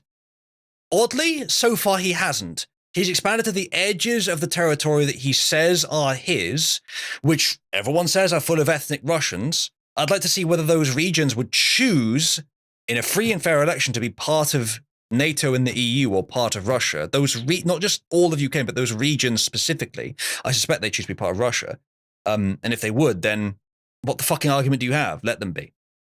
He's only taken Crimea, which used to be his, and the two regions that are full of ethnic Russians. He hasn't gone any further, as far as I know. Now, if he is, maybe there's an argument there. Defend Ukraine. But as Wes said, none of our countries are in a fit state, really, to go adventuring around the rest of the world. By the way, fun fact, it would have cost us around $35 billion to completely fund and build and maintain the border wall. And we've given $200 billion to Ukraine. Yeah. Yeah. What do you think happens to those NATO countries? And so if you want a war, you ought to find out what he's going to do, because if in fact he does what he says... They shouldn't have been fucking NATO countries in the first place. It's a violation of the agreement that NATO had with Russia. to accept nations like what was it, Finland or whatever, one of those fucking snow monkey countries. I don't know what they all blend together. Finland's the one that's right next to Russia. Jurgen, yeah, whatever. Like NATO has been creeping closer and closer to Russia as time goes on. Yeah. Like what how the hell do you think they were going to respond? Look, no fan of Russia. Don't give a shit about Russia. Don't give a shit about Russian culture. Don't give a shit about the Russian people. Genuinely and honestly, I think they're all present company excluded. Like they are all a bunch of commie wannabes lusting for a time when they had the boots, they had the boot pressed firmly on their neck and their tongue wrapped around licking the very thing that was oppressing them. I don't care about the Russian people. I genuinely don't. But how the hell do you expect them to react when you violate their the agreement that you had with them over and over and over and over again? Like, True. True, but let's have a look at this.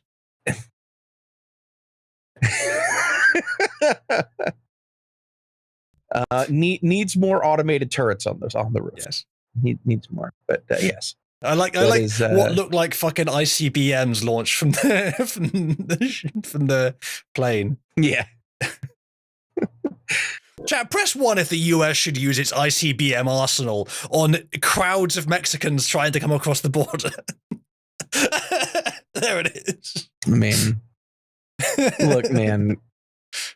I hate to be that guy. I hate to actually, but you want crocodiles, not gators. Gators are a lot more chill. Just saying.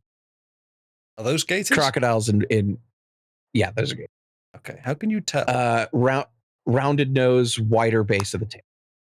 Fair enough. You would actually know. The easiest way to tell is the big round boopable snoot is a gator.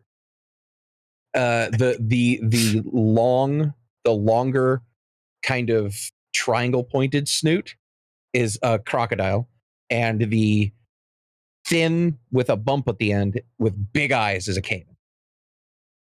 Okay. Was pulling out the calipers and measuring the crocodile skulls. You can just look at them. Those are obviously American alligators.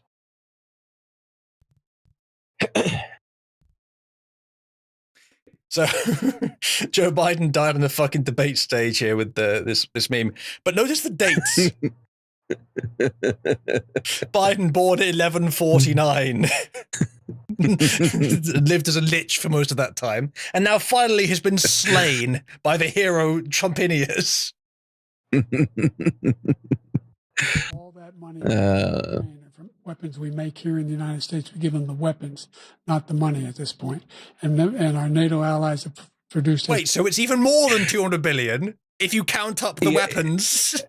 Yeah, I love how you just cut off the middleman of funding the weapon manufacturing corporations that you and your cronies have financial investments in, and you're now just paying for the weapons right off the bat. You're not even bothering with the middleman anymore. Good job. Good job. Way to say the quiet part. Their greatest innovation, Wes, of governance. Easier laundering. Funding for Ukraine as we have. That's why we're strong. Thank you. Moving on to the. Wait, how does that make us, quote unquote, us the Americans strong? How does that work? How does spending hundreds of billions of dollars in taxpayer money on a war we have no business being associated with make Americans strong? Bloody good question, Wes. Tell you what, it has rings of, if you don't defend Israel, they'll come to the US next. Well, only if you fucking let them. Only if you open the border and then fly them over. Otherwise, no. Israel is not defending the US. It is exactly the opposite. The US is purely choosing out of fucking charity and frankly corruption, little corruption, to send loads of money to Israel totally optionally. There's no risk to the US if Israel falls. None at all. Well, more importantly, it's that George W. Bush line. If we don't fight them over there, we'll have to fight them over here when it came to terrorism, Islamic extremist terrorism in general back in the 2000s. That line, whoa, that line aged like milk. Middle East. In October, Hamas attacked Israel, killing more than 1,000 people and taking hundreds of hostages.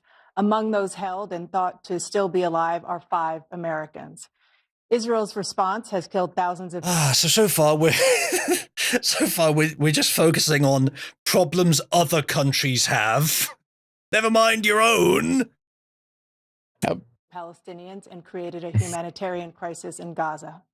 President Biden, you've put forward a proposal to resolve this conflict, but so far Hamas has not released the remaining hostages, and Israel is continuing its military offensive in Gaza. So what additional leverage will you use to get Hamas and Israel to end the war? You have 2 minutes. Number one, everyone from the United Nations Security Council straight through to the G7 to the Israelis and Netanyahu himself have endorsed the plan I put forward, which has 3 stages to it. The first stage is trade the hostages for a ceasefire. Second phase is a ceasefire with additional conditions. The third phase is the end of the war. The only one who wants the war to continue is Hamas. Number one. They're the only ones standing out. We're still. Then why would they agree to a ceasefire? Why would they keep it? He is so mush-mouthy. I can barely understand him. Yeah. I mean, I'm struggling to. I'm trying to. Trying to address the ideas. Is there post-captioning? They might be auto-generated. Let me check. More importantly, where is the overweight, ugly redhead woman mugging at the camera and doing bad sign language? Where is she? Where is she? It looks like there is captioning, actually, so let's see how good it is. It may be, because it was live, it may be, like, generated. It can't be worse than Biden talking. It depends on, because it has to be comprehensible to someone to make the captions in the first place, so I don't know. Pushing hard to get them to accept. In the meantime, what's happened? In Israel, we're finding that the only thing I've denied Israel was 2,000-pound bombs. They don't work very well in populated areas. They kill a lot of innocent people. We're providing Israel with all the weapons they need and when they need them. And by the way, I'm the guy that organized the world against Iran when they had a full-blown intercontinental ballistic missile attack on Israel. Intercontinental ballistic missile attack? No, that was you on your granddaughter. Allegedly, according to... Who was it again? Oh, yeah, her.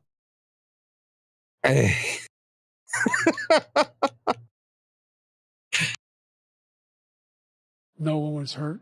No one Israeli was accidentally killed, and it just stopped. We saved Israel. We are the biggest producer of support for Israel of anyone in the world. And so they're 2 different things. Hamas cannot be allowed to be Jobs look on his face. And our intelligence people as to how they can get Hamas like we did bin Laden. You don't have to do it. And by the way, they've been greatly weakened, Hamas, greatly weakened, and they should be. They should be eliminated. But you've got to be careful for using certain weapons among populations. What Democrat can stand up and say, yes, this is our man? What Democrat can honestly keep a straight face while saying, I am inspired by this man and his policies?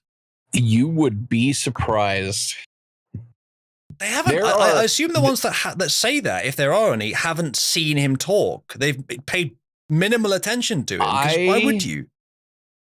Ouzalou? Ouzalou, I was there 5,000 years ago. when the faith of Zoomer shills Yeah, Uzulu, unironically, there are a surprising amount of like Democrat Zoomer shills on YouTube and TikTok and Twitter and all that who just they're like, Biden is our man. Biden represents us. He is the future. He represents he truly represents the youth vote. And it's like, really? It's like, I do find that hard to believe, but okay. I wonder how many of them are doing it as parody. I wonder how many of them are doing it because they just don't like Trump and they want to believe in something. How many of them are doing it based on tiny excerpts of Biden when he was lucid and actually said something that made sense, at least to a Democrat? Like, it's got to be cherry picked because this is beyond sanity to defend. By going through their financials and through their own admissions, it has been proven that they have been paid off by Act Blue and several other several other PACs to support Biden.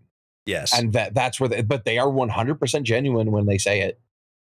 That, like, as far as one can be genuine when they when they do that, and it's all like the typical Democrat talking points, you know, like gun control and abortion and immigration and the tranny thing and all that stuff. It's all that. We've got some polling data.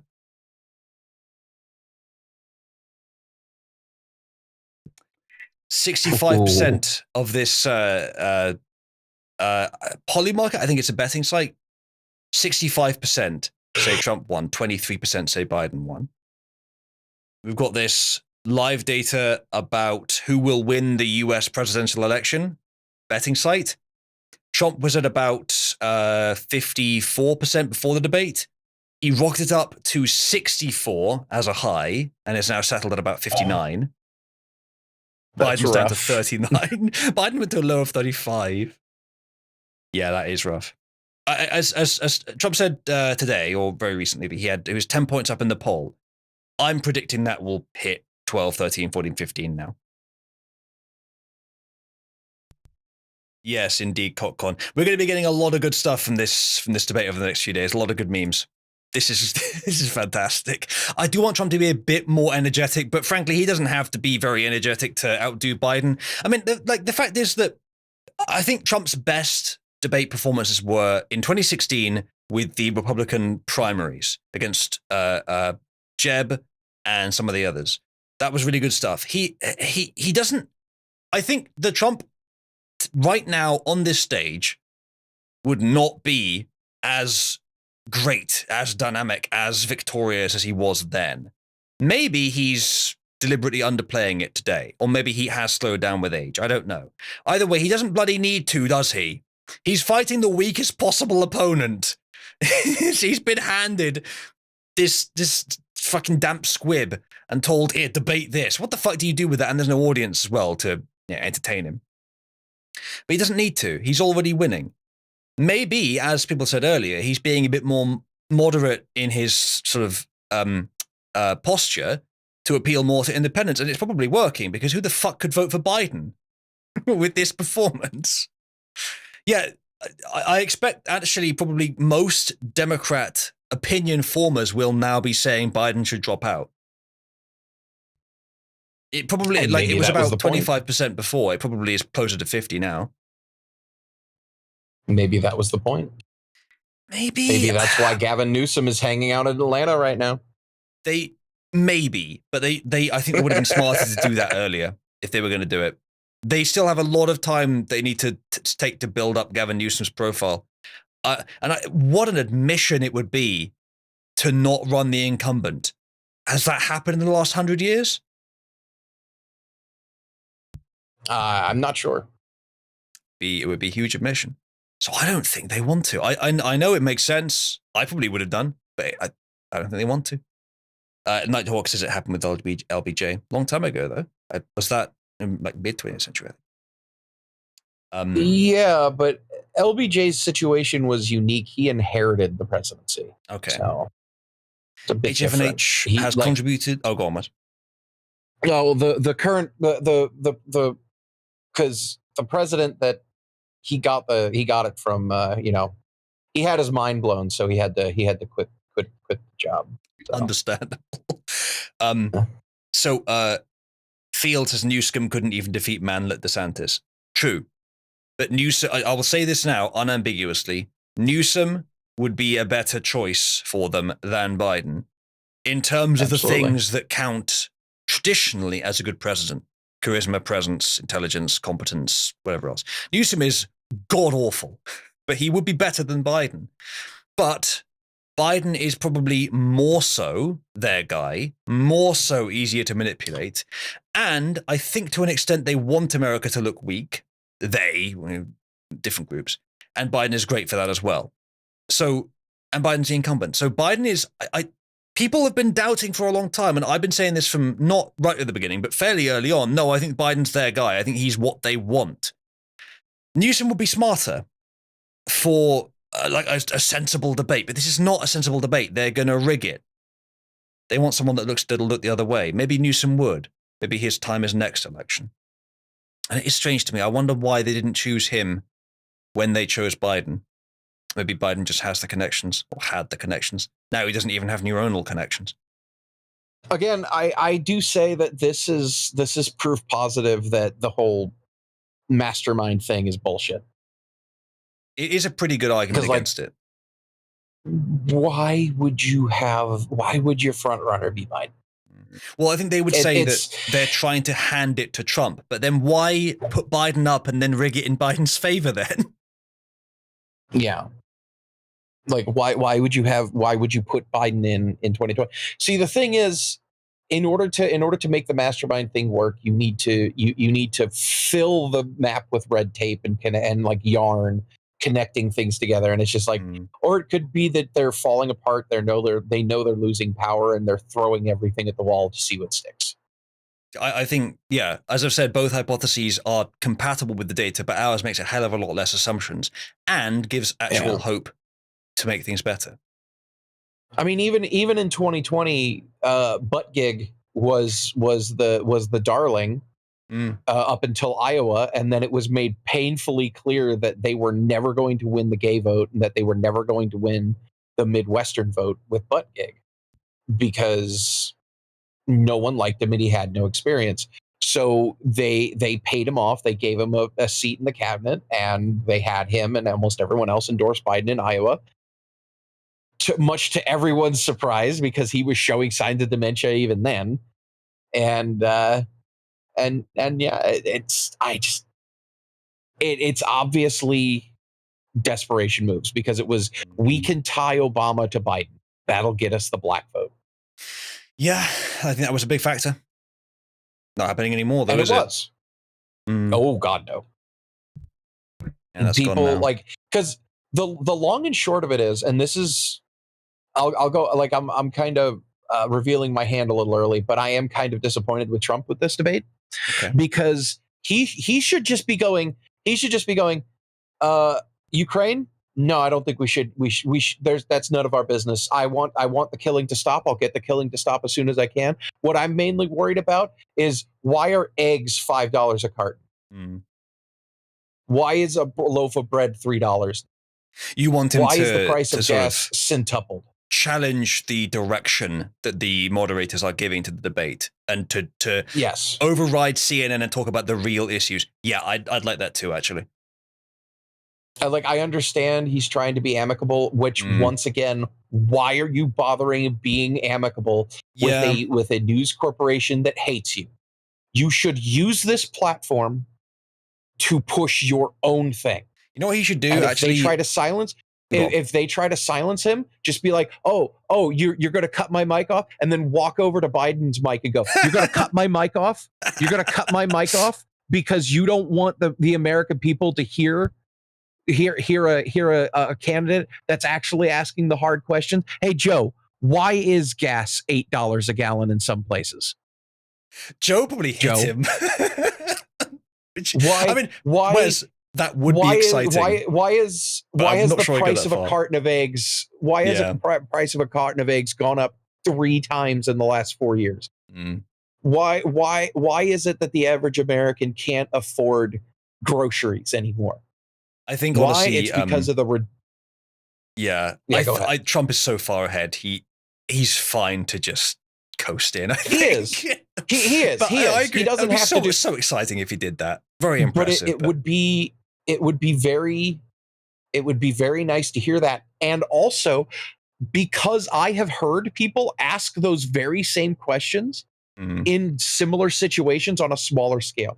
Byron Donalds, Matt Gaetz, Vivek Ramaswamy, yeah, Marjorie Taylor Greene, Jim Jordan, Thomas Massey. These people are asking the hard questions. These people are going out there and pushing the envelope and doing and saying what needs to be done. And that's what in 2028, when these people get enough clout and these people start becoming more and more well known, that's when it's going to get real interesting. Yeah, it's going to get real interesting. Though. Be interested to see who succeeds Trump when the time comes. But yeah, I can agree with you. I can see why he would want to just do this. He doesn't. It's a shame to say, but he doesn't really want to rock the boat because he's already so popular that if he just appears to because the Democrats for years have always had the approach of just appear to be the adults in the room, the adult statesman, the proper the politician as people expect, because they want normality, right? They want things to be how they used to be, not all this craziness. So give them status quo, give them blank, professional, polished corporate slate. Trump has been the sort of clown candidate in a way, the outside of the rebel, all this stuff, and I liked that. Yeah. But now with Joe literally falling apart, Trump can take both. He can literally be both to all people. He can get probably quite a lot of independents and Dems on his side who probably did see him as a bit too clownish by doing this. And I like what you're advocating for, Wes. I probably prefer that, but I can really see why they would choose this because he's already so far ahead. I completely understand. I understand. But what Byron Donalds said a couple of weeks ago, because of what he said and how he said it and how he responded to the backlash, I want him as VP. Like that whole thing where he said to a room full of black people in Pennsylvania that the black family was better off in Jim Crow era than they are today. Wow. And then when everyone was like, you support Jim Crow laws, this white supremacist, he's a black guy, by the way. This white supremacist is talking about how he longs for the Jim Crow days. And he said, I never said that. I simply said that back in the 50s and 60s during Jim Crow era, that the black family was much better off than they are today. And almost everyone in that room agreed with me. He did not apologize. He clarified and corrected them. That right there makes me want him for VP because I want him in this. I want him to be president in 2028 if he keeps going down this road. Yeah. And also, it doesn't help that he's from Florida. Yeah, maybe I need to pay more attention. I want a Floridian in office. I want a Floridian in office. I want a based Floridian in office. I want it. It's time. It's our turn. Ezreal, is that your daughter standing up? Well done. I think that's new, isn't it? I mean, she's getting a little help, but yeah. Yeah. Cool. Yeah, no, Ezreal, that's real progress. I haven't seen that. I didn't know she was sort of anywhere near the standing stage. That's really cool. Well done. Centers. Just going back to Ukraine for 1 second. We have an ocean separating us. The European nations together have spent 100 billion or maybe more than that, less than us. Why doesn't he call them? So you got to put up your money like I did with NATO. I got them to put up hundreds of billions of dollars. The Secretary General of NATO said Trump did the most incredible job I've ever seen. Unfortunately, Trump here making this point, there's some truth to it, but it misses the whole point of what's actually happening. Now, on the surface level, he's right, but it misses the whole point. Firstly, neither Europe nor the US should be unloading fucking hundreds of billions onto Ukraine, but put that aside for the moment.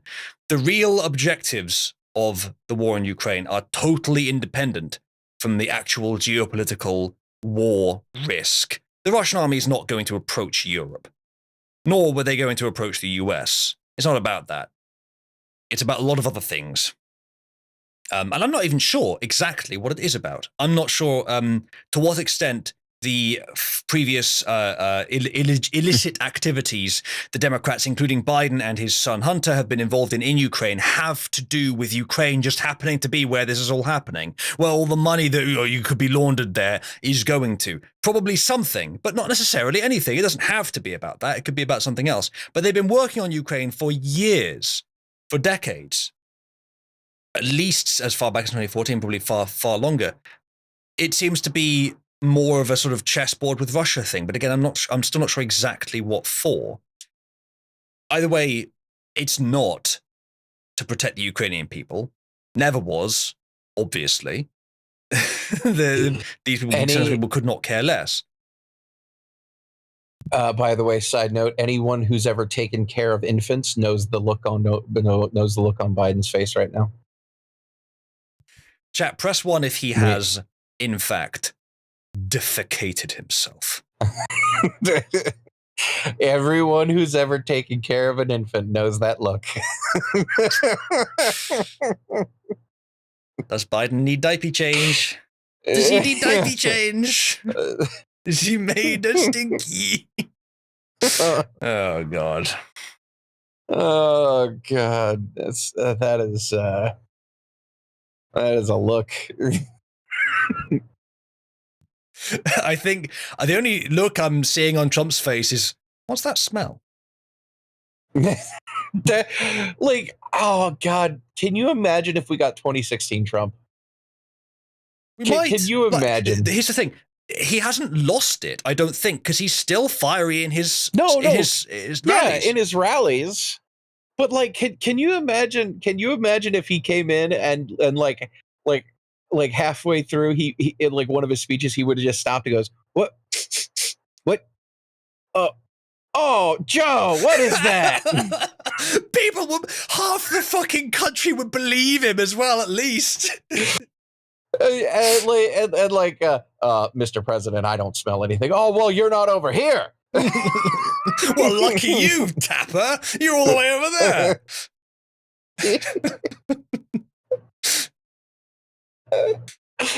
Oh. The press would fucking run with that, but they'd have to talk about it. They'd have to mention it.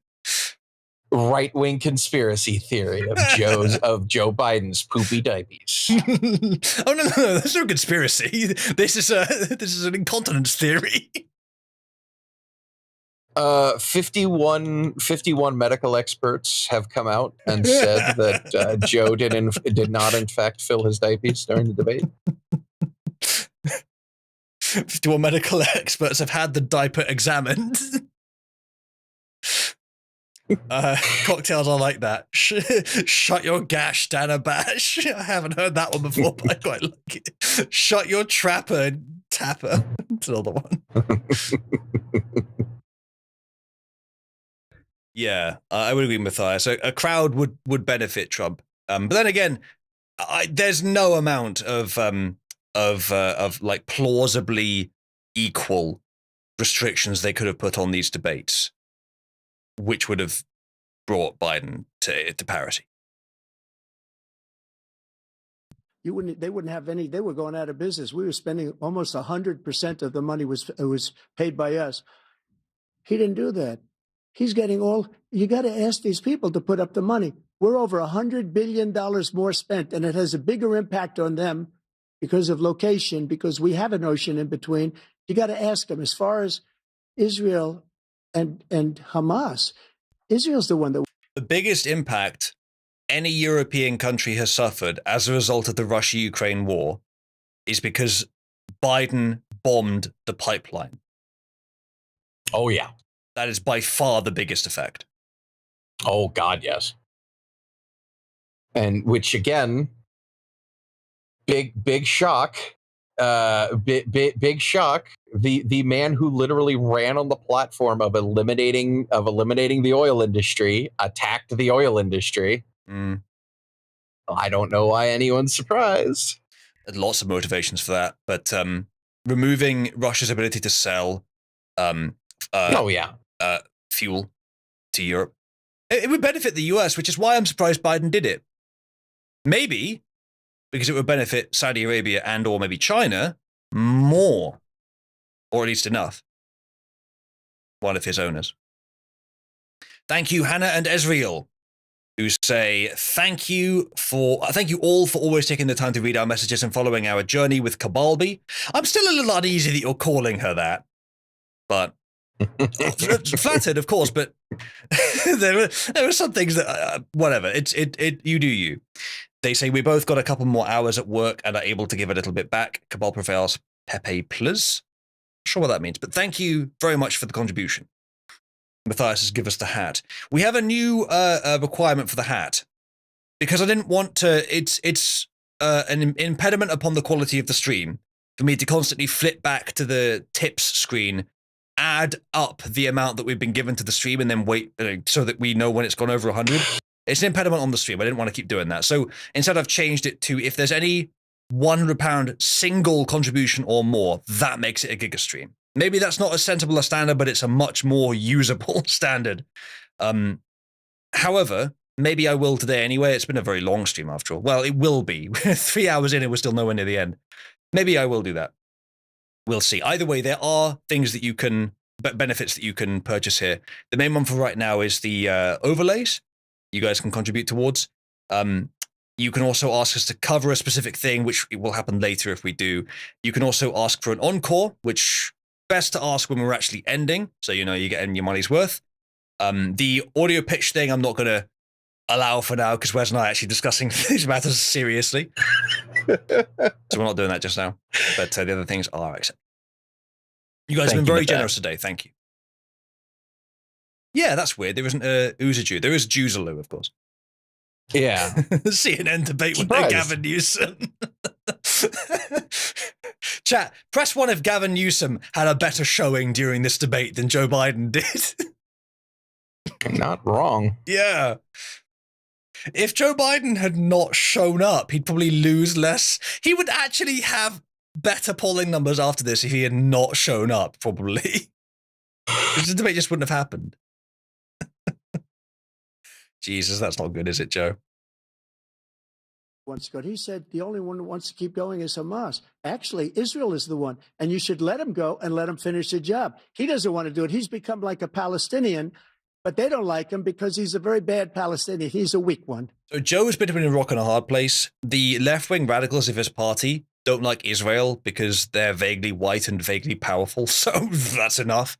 And however, his Jewish owners don't like Hamas, so he doesn't know which one to support. So if any element of quote unquote the establishment of or our opponents of the fucking whatever we call it these days, if any element of them sort of quote unquote planned or helped to orchestrate or you know timed the Israel war as a way to sort of distract us, to give us a new culture war to fight over, to benefit themselves, it hasn't helped. All they've done is trap themselves between these ideological constraints. And the Republicans aren't. The Republicans can say, fuck Muslim terrorists, and sadly a lot of them say, we love Israel, but you can just say, we don't care. Also fuck Muslim terrorists. It's easier for the Republicans to deal with this, ideologically. And I am much more on the side of the fuck Muslim terrorists in general than anything else. If you've seen the darker side of the internet and what these barbarians do, regardless of context, you would probably feel the same way. Got a good message here from Field. He says, I do not care about the Hamas war. I care even less about a people stupid enough to be crushed to death by aid pallets. Is that really what happened? That is true. Really? That is Jesus. True. I didn't know that. Whoa, okay, Throwing we're gonna have to look out for that at the end. I'll open that now, but we won't watch it yet because it's spoilers. But we'll look out for that at the end. We're quite a long way from the end still. Which is good. We have a lot more to look forward to. Oh yeah, it's gonna be great. I'm enjoying this. This is 10 a lot hours. of fun. Are you ready to stay out for another 4 hours, Wes? Oh god. I'm ready to stay here until Moch comes in the morning and says, "You're still going?" I need coffee. I might. If you let it play for a bit, I might go get a cup of coffee. Yeah, no worries, Wes. Disaster, by the way. I've had my last Monster Energy. I got no more. I'm going to have to, if we go on long enough, I'll have to employ Moch to go and get some more for me. Isn't it great that I can do that now, Wes? God. I like it. I like it. President Biden, you have a minute. I've never heard so much foolishness. This is a guy who wants to get out of NATO. You're going to stay in NATO? He's going to pull out. I'm sorry, what? When has Trump ever said he wants to get out of NATO? What the fuck? Where did that come from? He wants to stay in NATO and make the members of NATO pay a fair share. Pay what they actually said they're going to pay. That is patently ridiculous, Biden. Where did that come from?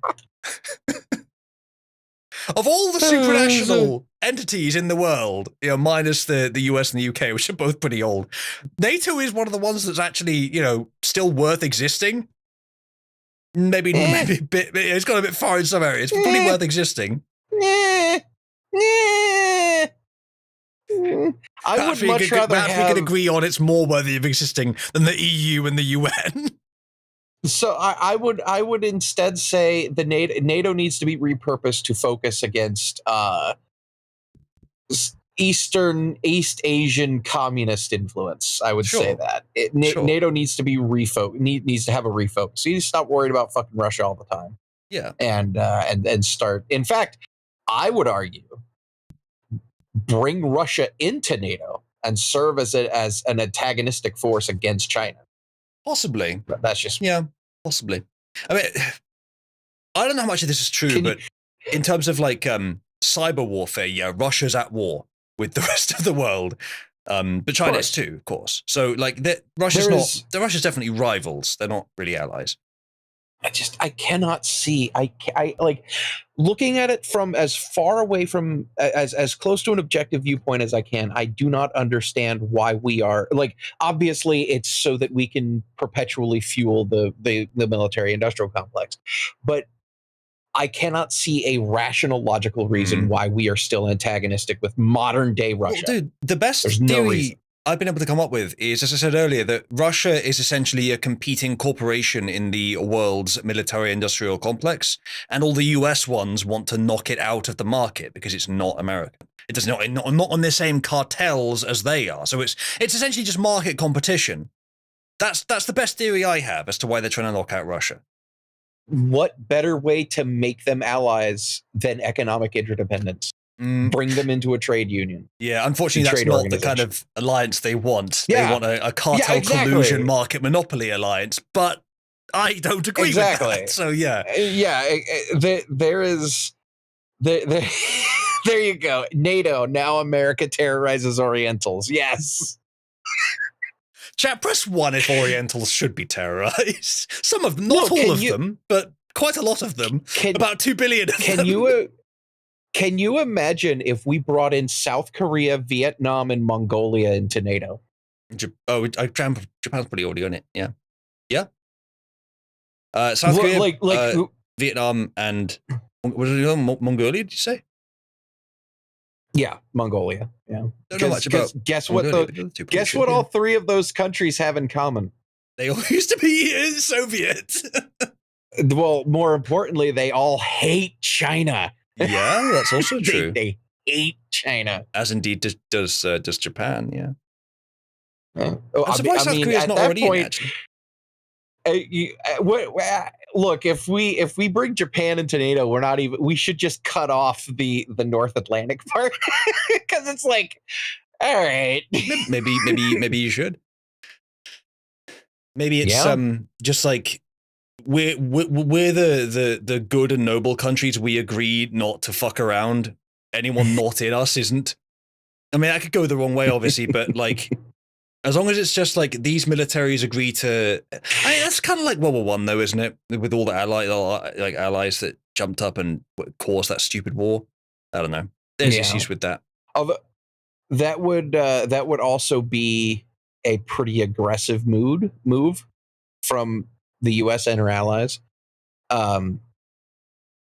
Like that would be that's almost like China, Russia, and North Korea getting together and signing a mutual defense pact.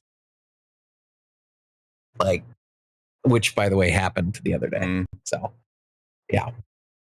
Yeah, it seems like the forces of our opponents would really, really like to make BRICS happen. Brazil, Russia, India, China, and what's the S? I can't remember. Either way, an alliance of a bunch of countries that are industrializing and are supposedly ready to topple the Western powers. They wouldn't have a snowflake's chance in hell if the US and other countries were not actively helping them. But they are making moves towards it. It doesn't seem like South Africa, thank you. It doesn't seem like they're making a lot of progress. It seems like it's very slow going, and it's only because maybe this is what happens when a country gets complacent, when especially a hegemon gets complacent, is that their leaders get too easy to manipulate, and so all the money of those countries gets sucked out to developing countries who then either challenge them to repair themselves or become the new hegemons. But I don't think any of those countries really have the core to do so. Apparently, according Matthias posted a thing. There is CETO, Southeast Asian Treaty Organization, which is basically NATO but for Southeast Asia. Just organize these. We'll watch these later.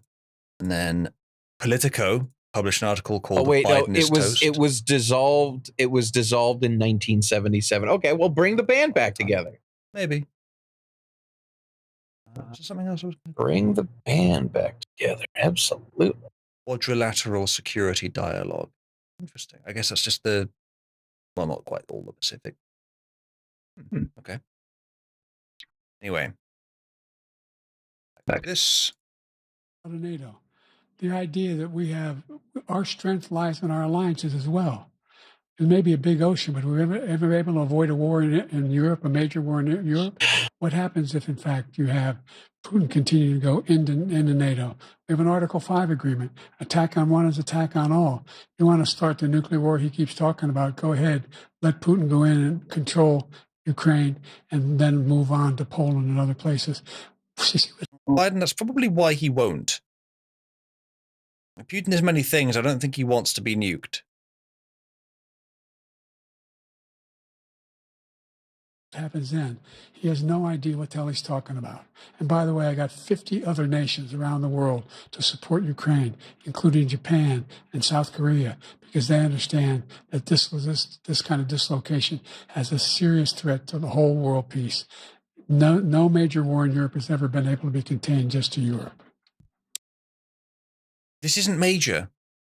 This isn't a major war in Europe. And it's only just in Europe. I'm surprised that Japan and South Korea gave any money towards this. Did they give any more than a token amount? Or did they just do it because of something you either promised them or threatened them with? It doesn't seem like something they would care about. And right, too, that they don't. Japan is gloriously isolationist. I mean, they're probably one of the most isolationist countries in the world, but that's working for them pretty well these days. I do wonder, though, if perhaps they have not immunized themselves to the cancer of identity politics, and if they have not, indeed, sadly. If while we're recovering from it, they're going to be suffering from it exactly the same way that we have been for the last few years. Yeah. What wanes in the West waxes in the East. It's been that way for. We didn't even realize it, but even before there was large scale communication between the East and the West, it was still happening. It's weird. It's just a thing. Yeah. There was always essentially some form of communication because there were always humans along the chain that linked them. Just would have been a lot slower. Cocktails says, rumor has it Biden had a teleprompter. If he did, then Trump either could see it and didn't say anything, or could see it and or couldn't see it because it was obscured in some way, but that would be difficult. I did think earlier, as like a silly hypothetical, but almost certainly not true, that with some really high tech, you probably get a way of projecting some sort of information that only Biden could see that Trump had no chance of seeing without putting anything on Biden's body. I don't know how you would do that, but maybe they do have some tech. It's not that hard. Okay. It's not that hard. In fact, they have it today. Modern teleprompters in live events are little panes of angled glass that has a film in it, and it projects that, and you could literally have it at an angle that Trump can't even see it, and it's just a pane of glass that he couldn't see. But I doubt that. I personally that doesn't mean it's outside of the realm of reality. Yeah, we should check the wide camera angles they use, because if the camera angles they use were not that wide, it becomes a lot more possible. Yes, no, you're correct to me. I have seen those teleprompters. I realized how they worked, that it reflects off of a surface. What I didn't realize is that you can differentiate where the words point from the front. I knew you couldn't see it from the back. I didn't know you could like have a limited angle where it's visible, and then outside of it, it's not. Didn't know. More modern versions of those things can be hung in the air and angled in a certain way, and you can move it so that it's like you tilt it like half a degree, and it's completely invisible. You can't see it. Cool. And then you tilt it back, and it's clear as day, visible words with a black background, so you can see it very clearly. It's weird. And also, there's another thing. There's another really cool thing. It's basically a high-speed spinning series of LED lights that are completely invisible from every other angle except the angle that you want to show the words. And no one can see it. No one even knows it's there, except from the direct angle that you want the things to be coming from. And it's completely quiet, and it's just it's high speed spinning LED lights. It's weird. Let's like continue. Space age shit. I don't want to cover too much of the stuff from after the debate, because we're not there yet. We're using our own timeline here for the benefit of better commentary. However, this I have to see. The whole time the split screen is killing Biden because he's got his mouth open. He looks confused, doesn't know where he is. He's lost his train of thought at least twice in like disastrous shape. Those are going to be played 1 billion times in viral video after viral video. This is an epic disaster. I see people online saying, well, okay, that answer wasn't so bad. No, it doesn't. Any particular answer doesn't matter at all. This thing is over. He looks like he's barely surviving. I don't mean the debate, I mean life. And so. Holy shit. Holy shit. Thank you, Chunk. Yes, you're right. You gotta give Chunk credit. He's not the worst. He's a lot less bad than some of the left. I think between the Anna Kasparian stuff and him being basically ousted out of his own organization, it has hardened him quite a bit. Maybe. He's still shit, but yeah. At least he's a hardened. Field, He's a hardened buffalo chip now. He's not soft and squishy. There's no person that has a single brain cell left in their head who thinks that Joe Biden is the best candidate to take on Donald Trump. You would have to be even crazier than Donald Trump to think that. This thing is over. I'll guarantee you this. I would bet show me a Democratic politician and I will bet them any amount of money that Joe Biden's going to lose this election if he's the candidate. It's a guaranteed loss. You're telling me this is the most important election of our lifetimes? You're telling me that democracy's on the line? And you're going to put on a guy who can't even talk, who can't even sit there and look normal. This thing's a bloodbath. I think someone else used that word a little while ago to describe something like this, didn't they? Oh, Chunk? yeah. Hold on, Chunky boy. I'm pretty sure that's incitement to violence there, Chunkarino. Burning in the back. Yeah. Chunk, in terms of the the election for democracy, yes, it is This is a critical moment for the protection of democracy. You've got one candidate who's already been rigged in once, and the other who, by your own wording, will win legitimately for the second time in a row. Third time. True. But I genuinely do think that they are going to use this utter failure, which I will even I will admit, everyone pretty much knew this was going to be a huge failure. I didn't think it would be this bad. This could be the opportunity that they have been waiting for to get Biden out and get Newsom in. It's so late. I don't know if they. He's so bad, but did they have time to get Newsom's public profile up high enough? Maybe everyone knows who Newsom is in the United States. I give it a much better chance. Politically aware, much better chance they try to now. Yeah. Yeah. Good times. He's going to get annihilated. That is okay. Now the Democrats have to decide. Are they happy to lose? Are they willing to lose? Because this is a guaranteed loss. This is so much worse than my worst nightmares of what it could be like. In every way. The visual stuff is obvious. The staring off. I can't tell because the video is kind of like crappy quality, but does he have pink dyed hair? I think he's got purple hair. Yeah, it looks like it. This is the absolute worst situation that we could possibly be. Oh my God. I when I go home today, I am going to tell my husband, ugh, worst day ever. And our 6 adopted black children. Excuse me, trans children. Of course. Looking down. Beautiful black trans babies, all 6 of them. It's weird how all 6 of them just happen to be trans. Yeah, it's weird.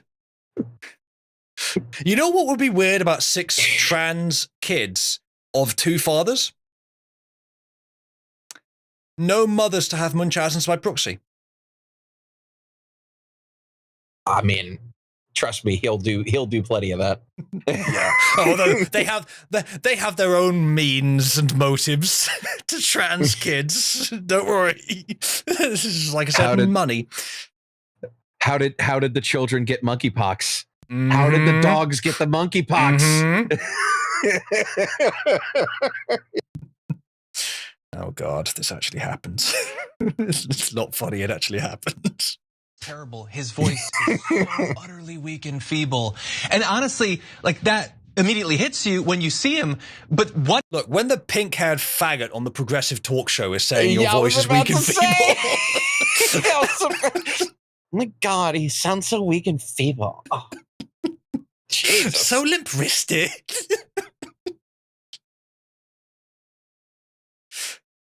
He says and what he doesn't say on the most important core issues of the election are even worse. Trump won on abortion in the debate. Trump comes out of the January 6th stuff looking fine. He comes out of the criminal conviction stuff looking fine. Joe Biden looks worse on democracy after that. He looks worse on criminality after that. Even the fucking leftists have to admit it's bad. Oh, Jesus. I did have to, a bit of a spoiler there, but I did have to watch that first because that was fantastic. Yeah, so I don't think the left ever really liked Biden that much. It's been kind of obvious. But now they can't even pretend that he's a worthy, like, cardboard prop against Trump. No, he didn't used to have pink hair, did he, Amiro? President Trump. Well, yeah, it's dyed. What do you you think he came out born that way? Well, no. The idea is that, like, yeah, is this something that happened decades ago? Or is it a recent development? Yeah. Do you support the creation of an independent Palestinian state in order to achieve peace in the region? I'd have to see, but before we do my that, God, who the hell cares? Yeah, I don't really care. Let's just try and get through this. The problem we have. Who? So they kill us on trade. I made great trade deals with the European nations. because if you add them up, they're about the same size economically. Their economy is about the same size as the United States. Surprisingly close, actually. No, they don't want anything that we have, but we're supposed to take their cars, their food, their everything. Trump, that really is not true, mate. So many products here are, well, used to be more, but now it's more from China, but so many products are made in America. I think it's more the opposite. Like there are products made in Europe that are kind of specialists, like cars, for example, come to mind, that everyone in the world buys. But probably more. Actually, I don't know. Maybe that's just a paradigm that's not true anymore. Maybe it used to be. Maybe. China needs to stop selling us as much tariffs the world over against China. Yes, not against the US. Their agriculture. I changed that. But the big thing I changed is they don't want to pay. And the only reason that he can play games with NATO is because I got them to put up hundreds of billions of dollars. I said, and he's right about this, I said, no, I'm not going to support NATO if you don't pay. Yes, as Cotkon says, Amazon, among others, is feeding China's economy. I detest that that Amazon is unfortunately the best way to get things I need, and I don't really have the disposable income to avoid buying cheap Chinese crap sometimes. But I really wish Amazon would just fucking stop. I've heard stories of them in their warehouses taking the fake Chinese crap and putting it in with the real products, you know, when the brand actually matters. And almost everything on Amazon is cheap Chinese crap. Elon Life supports this. President Biden hit Donald Trump as a sucker and loser during the Senate. Is that the best they could come up with in the debate? It's not looking good for the shill. Mm. They asked me that question. Would you guard us against Russia at a very secret meeting of the 28 states at that time, nations at that time? And they said, no, if you don't pay, I won't do that. And you know what happened? Billions and billions of dollars came flowing in the next day and the next months. But now we're in the same position. We're paying everybody's bills. Let's turn to the issue of democracy. Former President Trump, I want to ask you about January 6, 2021, after you rallied your support. That's not a question about democracy. Unless you're going to mention the rigged election. So far the moderators have actually been quite reasonable. Chat, I mean, obviously the questions they've been asking have been Democrat questions, but do you think, chat, it's going to end up that the moderators are Trump's only real opponent here? I mean, so far. Already they've been, as I said, fairly inoffensive, but more effective than Joe. Orders that day. Some of them stormed the Capitol to stop the constitutionally mandated. Guys, this was 4 fucking years ago. This was 4 fuck. It wasn't what you were saying it was back then, let alone now. It's 4 fucking years ago. Get on with it. We've got high definition security camera footage that's publicly available now that debunks all of this shit. Stop. Yeah. Let it go. Take the L and move on. I was saying before the debate, I think the left has mostly given up, ragging on J6 now, not entirely, but mostly. It seems like they're still happy to go for it. Even if they could bring it up if they had a new question, a new angle, a new thing to do with it, but no. Of electoral votes. As president, you swore an oath to, quote, preserve, protect, and defend, unquote, the Constitution. What do you say to voters who believe that you violated that oath through your actions and inaction on January 6th and worry that you'll do it again? It's so fucking disconnected. I would say they're retarded. Yeah. It was a protest about the rigged election. It has nothing to do with failing to count votes or prevent. It was rigged, Tapper. Everyone, you probably know it was rigged, Tapper. Me saying this through gritted teeth, you know it was rigged. Everyone who watched it does. Anyone who paid any attention knows it was rigged. And then we found the evidence that it was rigged. Mountains of it. Well, I don't think too many believe that. And let me tell you about January 6th. On January 6th, we had a great border. Nobody coming through, very few.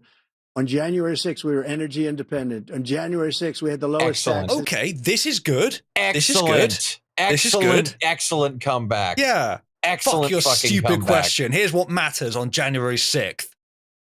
Excellent comeback. Yeah. Ever. We had the lowest regulations ever. On January 6th, we were respected all over the world. All over the world, we were respected. And then he comes in, and we're now laughed at. We're like a bunch of stupid people. That what happened to the United States' reputation under this man's leadership is horrible, including weaponization, which I'm sure at some point you'll be talking about, where he goes after his political opponent because he can't beat him fair and square. You have 80. I think a lot of Americans believe that. I think a lot of Americans believe that's exactly what happened with the, because they will talk about it. So, Trump, how does it feel being a convicted felon? What is your favorite part about being an evil man? How do you feel about having more convictions than most serial murderers? How do you feel about having how do more you feel about that? court cases against you than Alphonse Capone? Which I don't know if that's true, but Trump said that recently in a rally. Could be true. Also, Al Capone did nothing wrong. But how do you feel about? I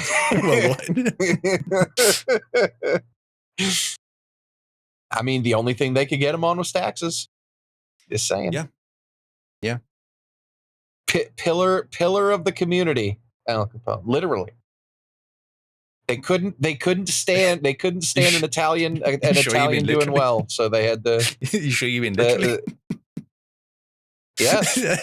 Oh no! One of the pillars falling out of this building. Quick, Capone, prop it up. Exactly. He was figuratively a pillar of the community. Yes, I believe. Holding them all up. Literally, like Big John down in the mine, just holding them all up.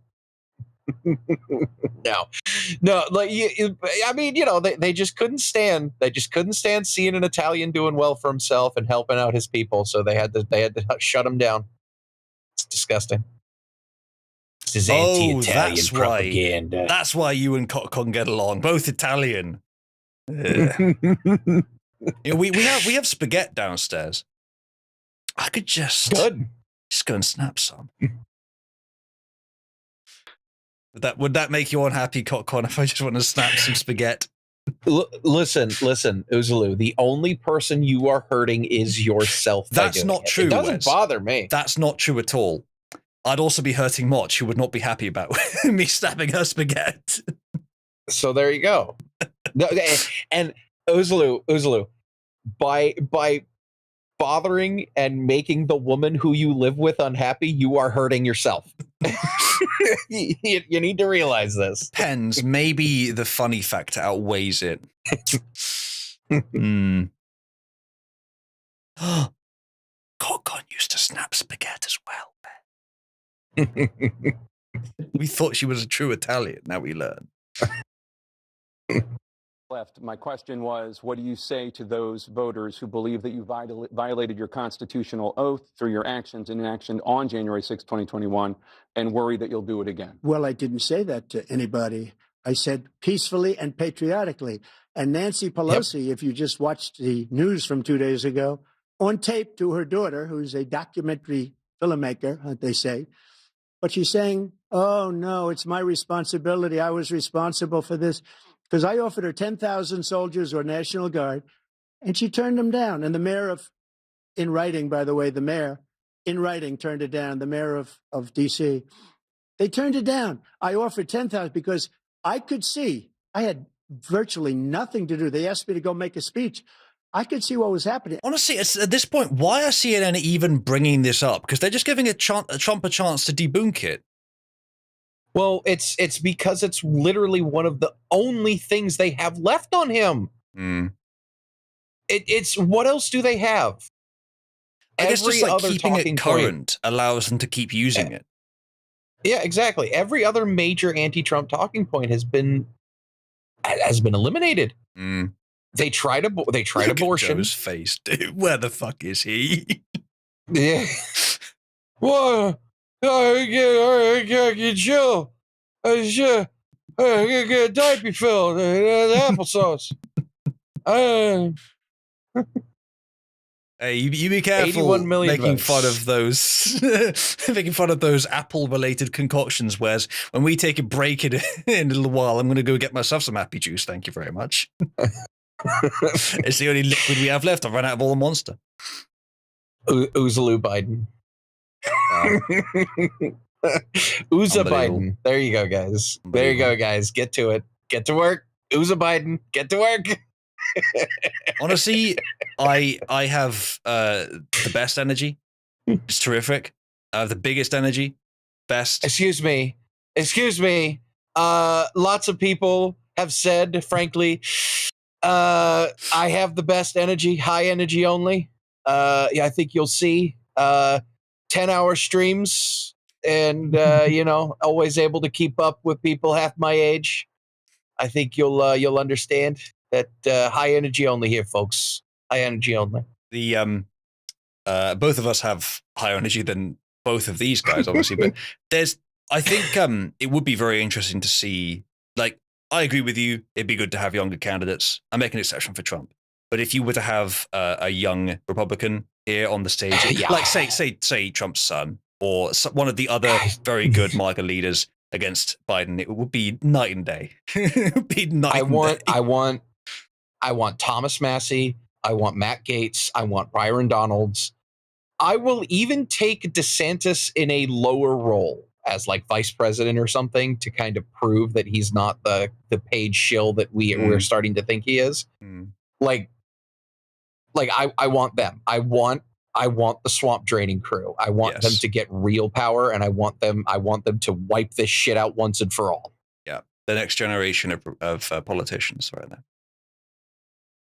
Oh God, I would love to see President Thomas Massey. That would be amazing. Rand Paul. Oh, I would like so good. Rand Paul and Ron Paul. I think I wouldn't.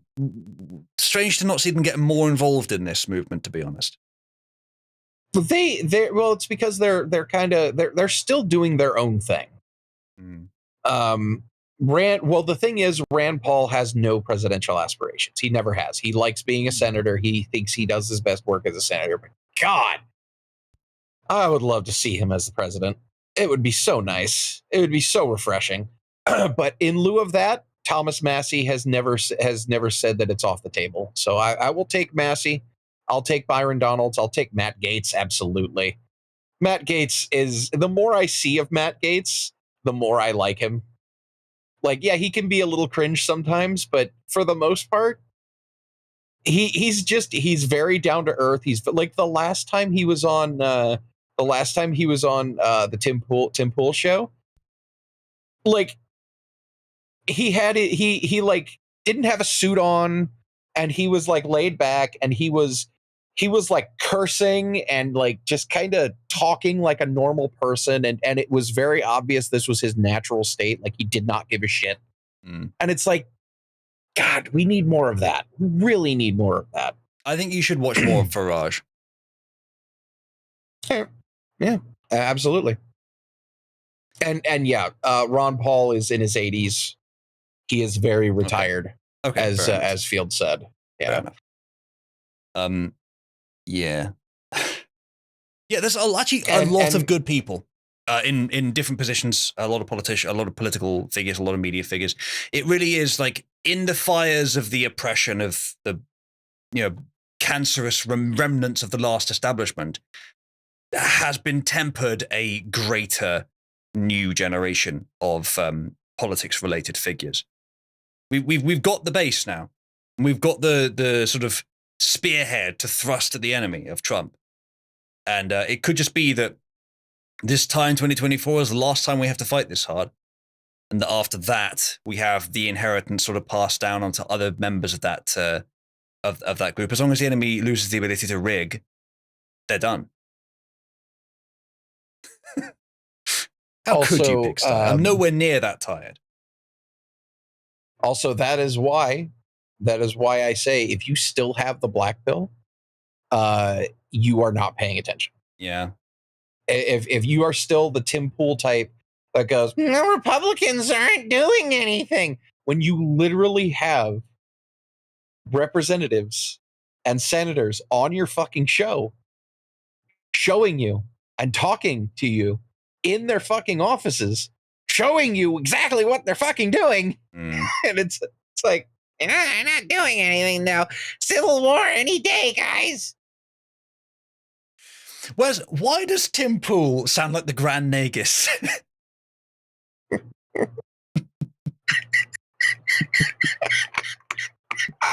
Completely unintentional. No, but it kind of works though. Yeah, that's right. There's a meme for it. I've done it before. I forgot. Well, that's how I interpret Tim Pool's voice. Is his yes. We must we have to go. You don't understand.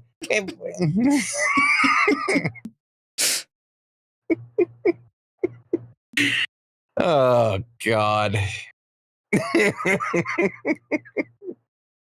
CNN did the poll.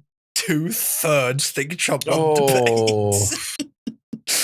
That's rough. 33% of utter copers right there who don't believe what they've just put on that poll. And that's CNN viewers as well.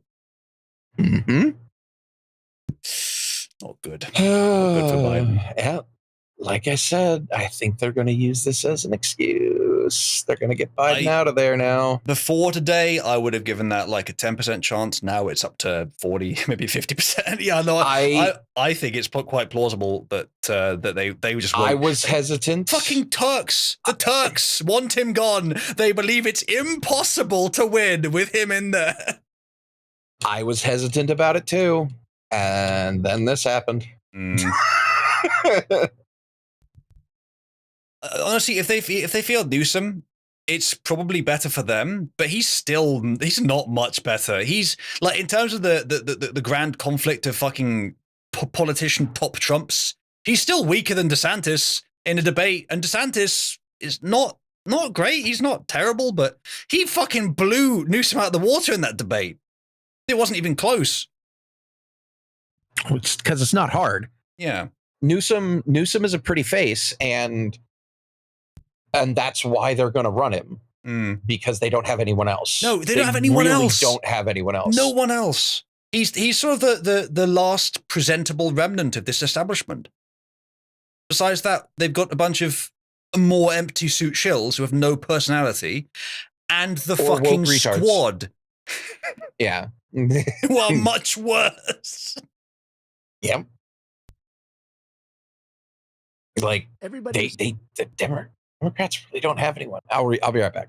Yeah. I think this may not fully explain it, but to a large extent, psychopaths don't build.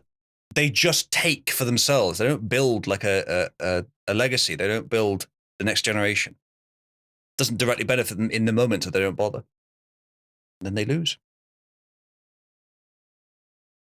Saying they're going to be there on January 6th. They're going to be there. And I said, you know what? There's a lot of people coming. You could feel it. You could feel it too, and you could feel it. And I said, they ought to have some National Guard or whatever. And I offered it to her. And she now admits that she turned it down. And it was the same day she was, I don't know. Dude, Tom Bolo, Tulsi is basically a Republican at this point. She's paddling around with them all. If the Democrats tried to run Tulsi, I'd like that, but the Democrats in their current form would absolutely never. Not even how Tulsi was 8 years ago would they have run her. She was far too reasonable. No, Tulsi is, there is no way. I would like her to be she's not perfect.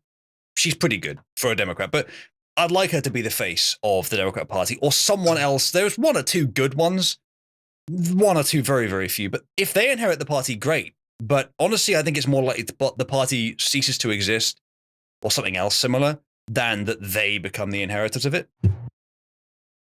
Friendly reminder, Tulsi was dominating the Democrat primaries. Yes, she was. Until they canceled her in 2020. Mm-hmm. There is absolutely no way that Tulsi would come back to the Democrat Party. None. Unless she was in charge, essentially. If she has the same sort of insurgency that Trump had into the Republican Party, but I don't think they have time. The Democrat Party will be fucking dead. But if they can't rig anymore, the Democrat Party might never recover. One can hope. Yeah. That would be so fantastic if Hillary comes back as their last candidate, and they don't even get second place. I would love. Please bring Hillary back. Please. Dude, the blue parties in both of our nations are fucking dying, and they deserve it. Like, God, that would be so good.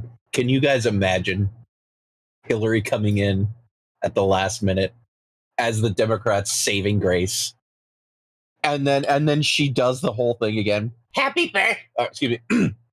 Sorry, I was eating something. I can't do my proper Hillary impression. Give me 1 second. Happy birthday to this future president. There we go. Ah, yes, the voice of an angel. Reminds me of the Disney Hercules with the witches. Remember them? That's very much Hillary. Or with yes, the only female orc in Mordor. Yes, Femme Goddam. Well, there's plenty of female orcs. You just can't tell. It's like dwarves. Pop out of holes in the ground.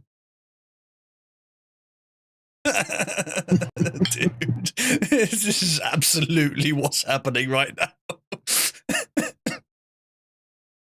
That's a good point, Jinsonic. Even 8 years ago, Hillary was showing signs of mental decline, wasn't she? Oh yeah. Do you not remember the stagger that she had in New York and the phlegm? Yeah, and all that stuff. Yeah. That's why I want her back. It's her turn, guys. Come on. Yeah. It's her turn to lose so badly. Again. Yeah. Honestly, that's why I think she was so shocked after 2016. It's not because Trump wasn't supposed to win, and not just because of that, but because she had it rigged and still lost. Uh-huh. It's her turn. I say she meant that voter more literally than you fraud. think. Voter fraud is so much more prevalent in the Western world than than any of us realize. I suspect so. It is bad. You can't be very happy with her daughter because it made her into a liar. I think not to pick on you specifically, but from what I've seen, much worse in the US than anywhere else I've seen. Of unfortunately. Course. But that's simply because it's much more obvious here. Possibly. I think it's very, very bad in the UK and France and several other places in Europe and Canada. It's just more subtle, and it's also less known because there's nowhere near as many people. I think you might be right. It is obviously harder to rig with paper, but in the UK, sadly, it's not really necessary to rig because you have the first past the post system, and then you can just field enough conservatives who don't do anything, or maybe even can't do anything because there's other systems to prevent them. So it's very different, but I don't think they need to rig here, unfortunately, which is maybe better, maybe worse, but maybe it's easy to solve the problem, actually, in the US if you just reform the voting system and then you just have no way in anymore. Anyway. She said, I take full responsibility for January 6th. President Biden? Look, he encouraged those folks to go up on Capitol Hill, number one. I sat in the Oval Office. Well, he encouraged them to protest, yes, on Capitol Hill. That's literally true. He sat there for 3 hours. Well, he said peacefully. Yes, absolutely. Yeah. 3 hours watching, being begged by his vice president and a number of his colleagues on the Republican side as well to do something, to call for a stop, to end it. Instead, they talked about these people being patriots and great patrons of America. In fact, patrons of America, Joe? Is that what he said? Is that what he said, Joe? Is that what he said, is it, Joe? Yeah, no. I think it's reasonable to believe that Trump did offer the troops. It's certainly plausible. And Pelosi could have done much more even if he didn't. No, it was quite obviously a setup, Joe. And obviously, as Deng mentioned, Ashley Babbitt as well. He says he'll now forgive them for what they've done. They've been convicted. He says he wants to commute their sentences and say that no. But he went to every single court in the nation. I don't know how many cases, scores of cases, including the Supreme Court.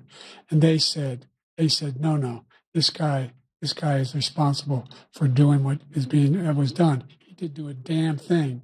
And these people should be in jail. And they should be. Joe, would you mind just taking us through all of that again? But this time, I don't think he knows what he's talking about. He doesn't seem to. What, Joe? What we've learned, Joe, is that convictions, unfortunately, in certain circumstances in the US, do not matter, do not make a criminal, do not make a difference, because Trump has been convicted of crimes that are not even crimes. And the Jan 6th people are political prisoners. No one who looks at it honestly could say different. The ones who are being held accountable. And he wants to let them all out. And now he says if he loses again, such a whiner that he is, that there could be a bloodbath. Thank you, President Biden. President Trump? Sorry, Biden, that particular dishonest attack line didn't really land because you didn't really say it. You just sort of whispered it. So Trump wants to let them all out, does he? Well, it's a good thing that no one, say, on this debate stage, is presiding over the release of thousands of foreign criminals from prisons, mental hospitals, etc., as Trump said. You haven't answered that, though, have you, Joe? Is that happening? Just curious. And also, yeah, Trump wants to release the ones that haven't been charged with anything yet. There are probably that are some, yeah. Still in prison. That's completely, I believe, completely illegal. Yes. They are literal political prisoners. Like, dude, oh my God. At this point, well, if we get to the DNC, the convention, I think most people are going to be expecting after this that they will just say, it's Newsom. Just how fucking fitting, how evocative of what they are is it going to be if they after this say, it's Biden, to a fucking room of silence after the announcement. It'll definitely be funny. It's going to be funny either way, dude. It's going to be hilarious either way. It's going to be hilarious.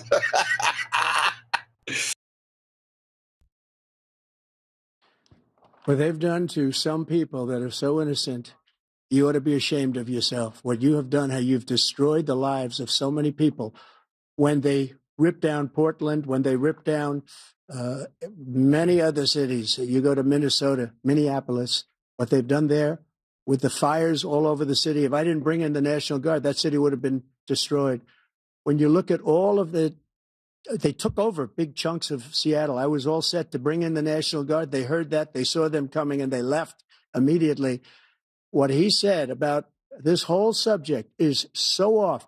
Peacefully patriotic. One other thing, the Unselect Committee, which is basically two horrible Republicans that are all gone now, out of office, and Democrats, all Democrats, they destroyed and deleted all of the information they found because they found out we were right. We were right. And they deleted and destroyed all of the information. They should go to jail for that. If a Republican did that, they'd go to jail. Thank you, President Trump. President Biden, I want to give you a minute. The only person on this stage is a convicted. I didn't actually. Here it goes. Here it goes. We'll get to that in a second. I didn't actually know about that. If they did delete evidence, if you can find that, then yes, that would be highly criminal. They go to Thank jail. you, President Trump. President Biden, I want to give you a minute. The only person on this stage is a convicted felon is the man I'm looking at right now. And the fact of the matter is... Trump's like, yep, it's technically true. All right. Ready, chat? This is going to be a good one. He is what he's telling is simply not true. The fact is that there was no effort on his part to stop what was going on up in Capitol Hill. And all those people, every one of those who were convicted, just turned over desks, turned them over statues. The idea that those people are patriots, come on. When I asked him those first two debates we had, Biden, what's your hypothesis as to why they did it then? I guess he probably thinks it's just sore losers. I mean, that was always going to be such an easy narrative for the left after the election. But given Biden's cognitive decline, even if they think that was the case for that one, they're not going to believe it this time. First time around, I said, "Will you denounce the Proud Boy?" He said, "No, I'll tell them to stand by." The idea he's refusing. What have they done wrong, Joe? What? What have the Proud Boys done wrong, Joe? What?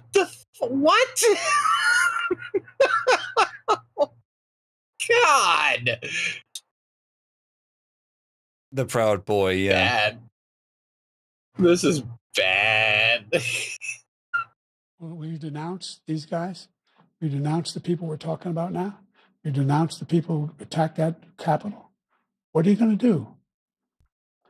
I'm going to give you a minute, President Trump, for a follow-up question I have.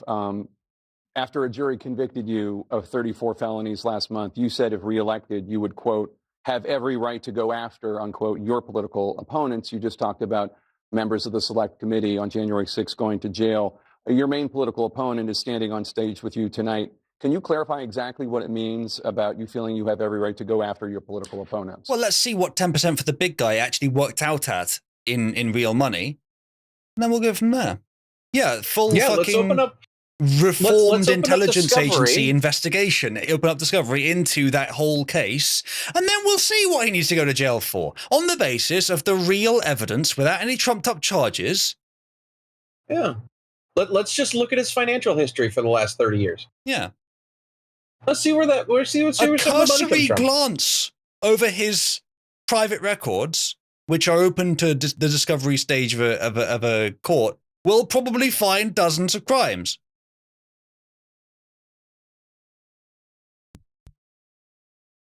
Look at Trump's face. So pursed. Hold on. Well, I said, Hold on. Oh, sorry. Oh, Yeah, you have to skip back into the VOD a little bit. We'll find it later. Yeah, it's all my retribution is going to be success. We're going to make this country successful again, because right now it's a failing nation. My retribution is going to be success. But when he talks about a convicted felon, his son is a convicted felon at a very high level. His son is convicted, going to be convicted. I wouldn't say at a high level. What they got him on was not the worst he's done. It almost seems like a token crime to try to get the Republicans off his back. It's a gun crime anyway. I don't know. I actually haven't looked into the full details, but it might even be something we wouldn't agree should be a crime. It was dishonestly filling out a form when buying a gun. That's basically what he got. What he was arrested. Yeah, so it's irrelevant. No, he still needs to be pursued for the actual crimes, for the real big ones. Oh yeah, like human trafficking minors and smoking crack in front of having said minor prostitutes smoke crack with him. Maybe little things. Oh yeah, little things like the minors he was sexually abusing. Yeah. Probably numerous other times. Should have been convicted before, but his Justice Department let the statute of limitations lapse on the most important things. But he could be a convicted felon as soon as he gets out of office. Joe could be a convicted felon with all of the things that he's done. He's done horrible things. All of the death caused at the border, telling the Ukrainian people that we're going to want $1 billion or you change the prosecutor. Otherwise, you're not getting $1 billion. If I ever said that, that's quid pro quo. That we're not going to do anything. We're not going to give you $1 billion unless you change your prosecutor having to do with the son. This man is a criminal. This man, you're lucky. You're lucky. I did nothing wrong. We'd have a system that was rigged and disgusting. I did nothing wrong. Thank you, President Trump. President Biden, you have said, I'm coming right to you, sir. You want to respond? Go ahead. I'll give you a minute to respond. The idea. Oh, he's allowed to respond. He's allowed to respond. He's allowed to respond. Bullshit. They have been letting them both respond. Usually at some point in the cycle, they do a follow-up question and then they let them go. At this point, I think Tapper was trying to do a follow-up question, but decided not to. It does seem a bit like bias. I'm not sure. No. They are allowing them to use their time when it comes to the questions however they want. This is extra time given to Biden to purely respond to what Trump just said. Bullshit. He has never let Trump do that this entire debate. Bullshit. Despite the fact that he very vocally has wanted to more than once, when Joe Biden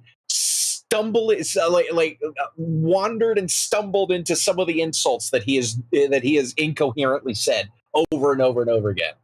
Fucking bullshit. I think at the beginning they said that they had there was some time that the moderators could allot to the candidates. I wonder if there's going to be a measurement of how much elective time they gave up to them, but I expect that's what they've just given to Biden. Yep. They're giving him a whole fucking minute right now. Like, he's not going to use it for much, is he, Wes? It's ridiculous. Unprecedented. You're a knee-duty, puppy-duty head. My son, you don't understand. My son died in Iraq. Basically that. That I did anything wrong relative to what you're talking about is outrageous. It's simply a lie, number one. Number two, the idea that you have a right to seek retribution against any American just because you're president is wrong. It's simply wrong. No president's ever spoken like that before. No president. Joe. You have. You literally have. You've done it. Your nation was founded on seeking retribution for perceived wrongs. Many presidents have run on platforms, even of war footing, let alone retribution in the more gentle, abstract sense. Joe, I'm not sure about most, but maybe about 25% to a third of all presidents have had retribution in the platform. A strange angle, Joe, really. And yeah, as Wes says, arguably Joe has been about retribution as well with some things. Excuse me. Joe's controllers have. Of course. Should clarify. Yes. And yeah, as Jim's on, it's just Andrew Jackson. I don't know much about him, but from what I've heard, yeah. In our history, has spoken like that before. Number three, the crimes that you are still charged with, and think of all the civil penalties you have. How many billions of dollars do you owe in civil penalties for molesting a woman in public, for doing a whole range of things?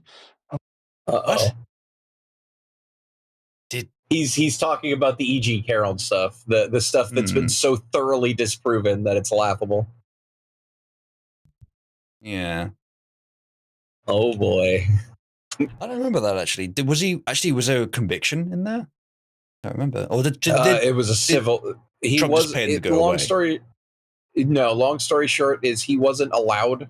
The courts basically did not allow him to speak against it, and they just ruled judge summarily because it's a civil case. They lawfared him. Right. They screwed him over. Kaiser Holt says, Biden, I, for one, believe that citizens of the USA should not be forced to accept the election of convicted felon Nelson Mandela. Wait, I'm being told the White House has no comment on my statement. Yeah, convicted felon does not mean wrong, even if he did do a crime. Gavin's response to the debate, eh? Never turn my back on President Biden. Never turn my back on President Biden. I don't know a Democrat in my party that would do so, and especially after tonight. We have his back. We run not the 90-yard dash. We are all in. We're going to double down in the next few months. We're going to win this. Okay, so Newsom's going to replace Biden. They're televising a Newsom debate, and he's there while this is happening. I don't know, guys. It's looking more likely. But here's the thing. I don't think it was long planned. I think they're just now realizing they have to. I think they're scrambling and panicking. Yeah, same. Yeah. Same. Yeah. That's, yes, absolutely. And honestly, before this, I think all of us had the same perception, pretty much, that before this, they probably weren't going to. They didn't really need to. Now I think they realize they do. Because I reckon this is Biden on the drugs at this point. As you said, Wes. Look at his face. He looks like a particular... There's a character I'm thinking of. I can picture him, but I can't remember who he is. He like looks. He looks like that character. puppet. Yeah, he looks like that puppet from the one stand-up comedian. He looks like the old man puppet. Not sure.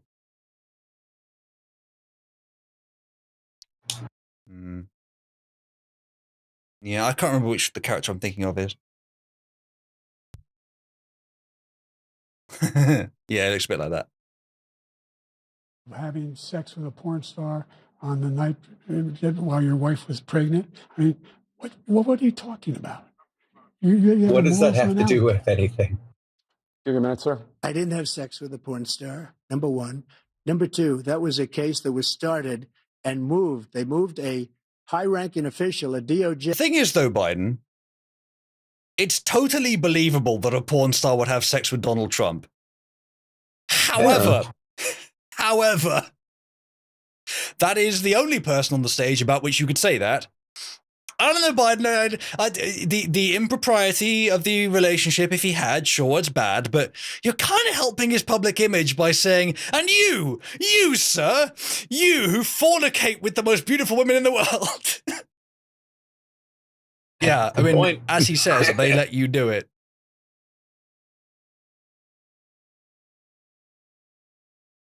Into the Manhattan DA's office to start that case. Yeah, that would be a great line, Israel. Unlike your son, I don't have to pay porn stars to have sex with me. That would be a great line if he wasn't married. Case is going to be appealed and won. We had a very terrible judge, a horrible judge, Democrat. The prosecutor were all high-ranking Democrats, appointed people, and both the civil and the criminal. He basically went after his political opponent because he thought it was going to damage me. But when the public found out about these cases, because they understand it better than he does, he has no idea what these cases are. But when they found out about these cases, you know what they did? My poll numbers went up, way up. You know that because you realize right now Biden is not even looking in Trump's direction. He's looking at the floor down there, away from Trump. He doesn't know what the fuck's going on. He's probably getting something in his ear because they didn't inspect him. They didn't inspect either of them. He's probably getting instructions on what to do, and he's trying to comprehend them. Maybe. Reporting it, and we took in more money in the last 2 weeks than we've ever taken in the history of any campaign. I don't think any campaign has ever taken hundreds of millions. That's probably of true. Came pouring in because the public knows it's a scam. And no, but I mean, like that it's the most in that period of time of any campaign ever, even if you account for inflation. It is. It broke records. Yeah, $400 million in 12 hours. Yeah, no, it stupid. That's his entire war chest doubled in a day, and they did it to try to deplete it. They even failed on that front.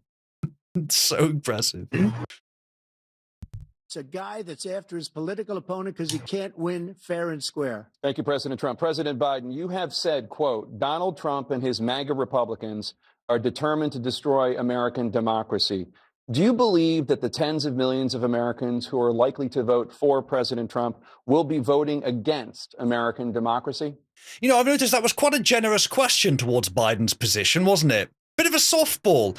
Have they given Trump many softball questions? Wes, have you noticed any, or have they all been aggressive smears wrapped up in the clothing of a fair question?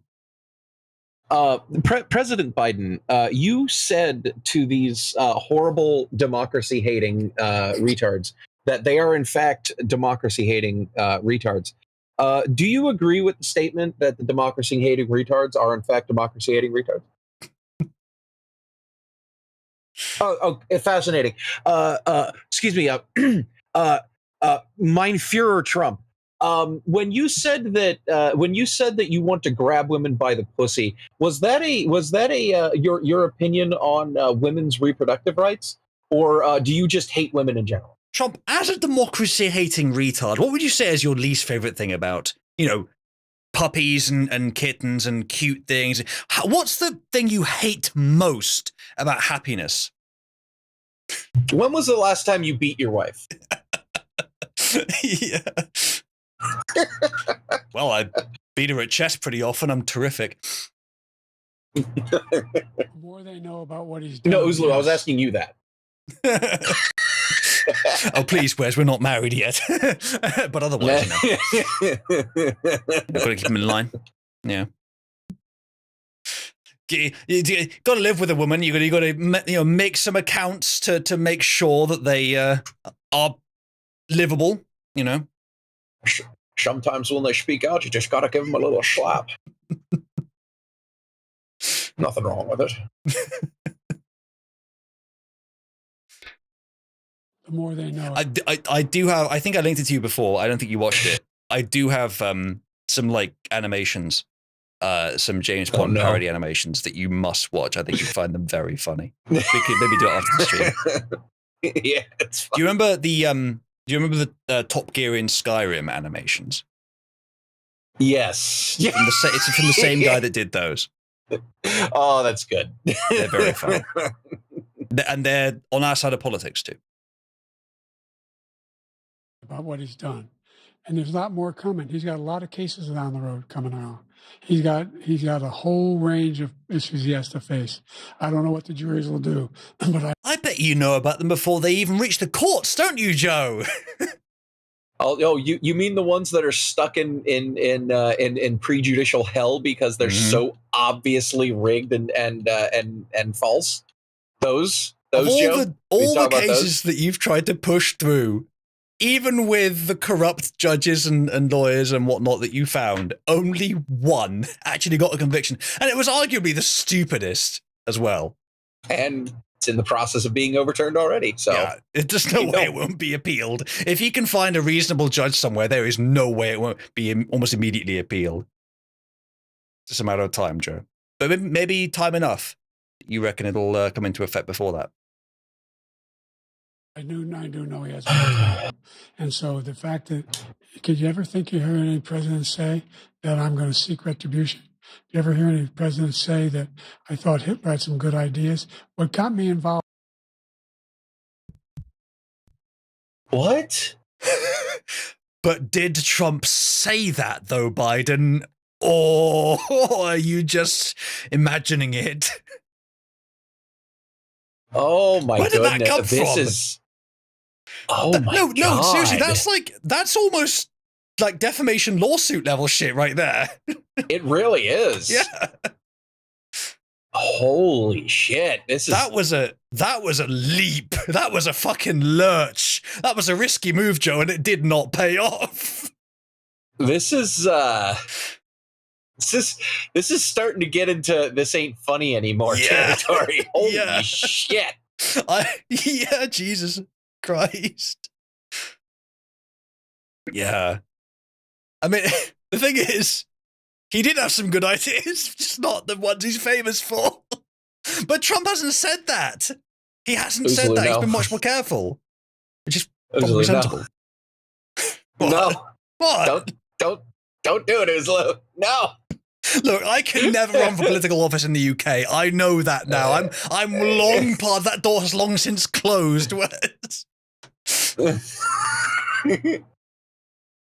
Oh man. Trump is using Hitler's language. Fucking Skibbity Biden.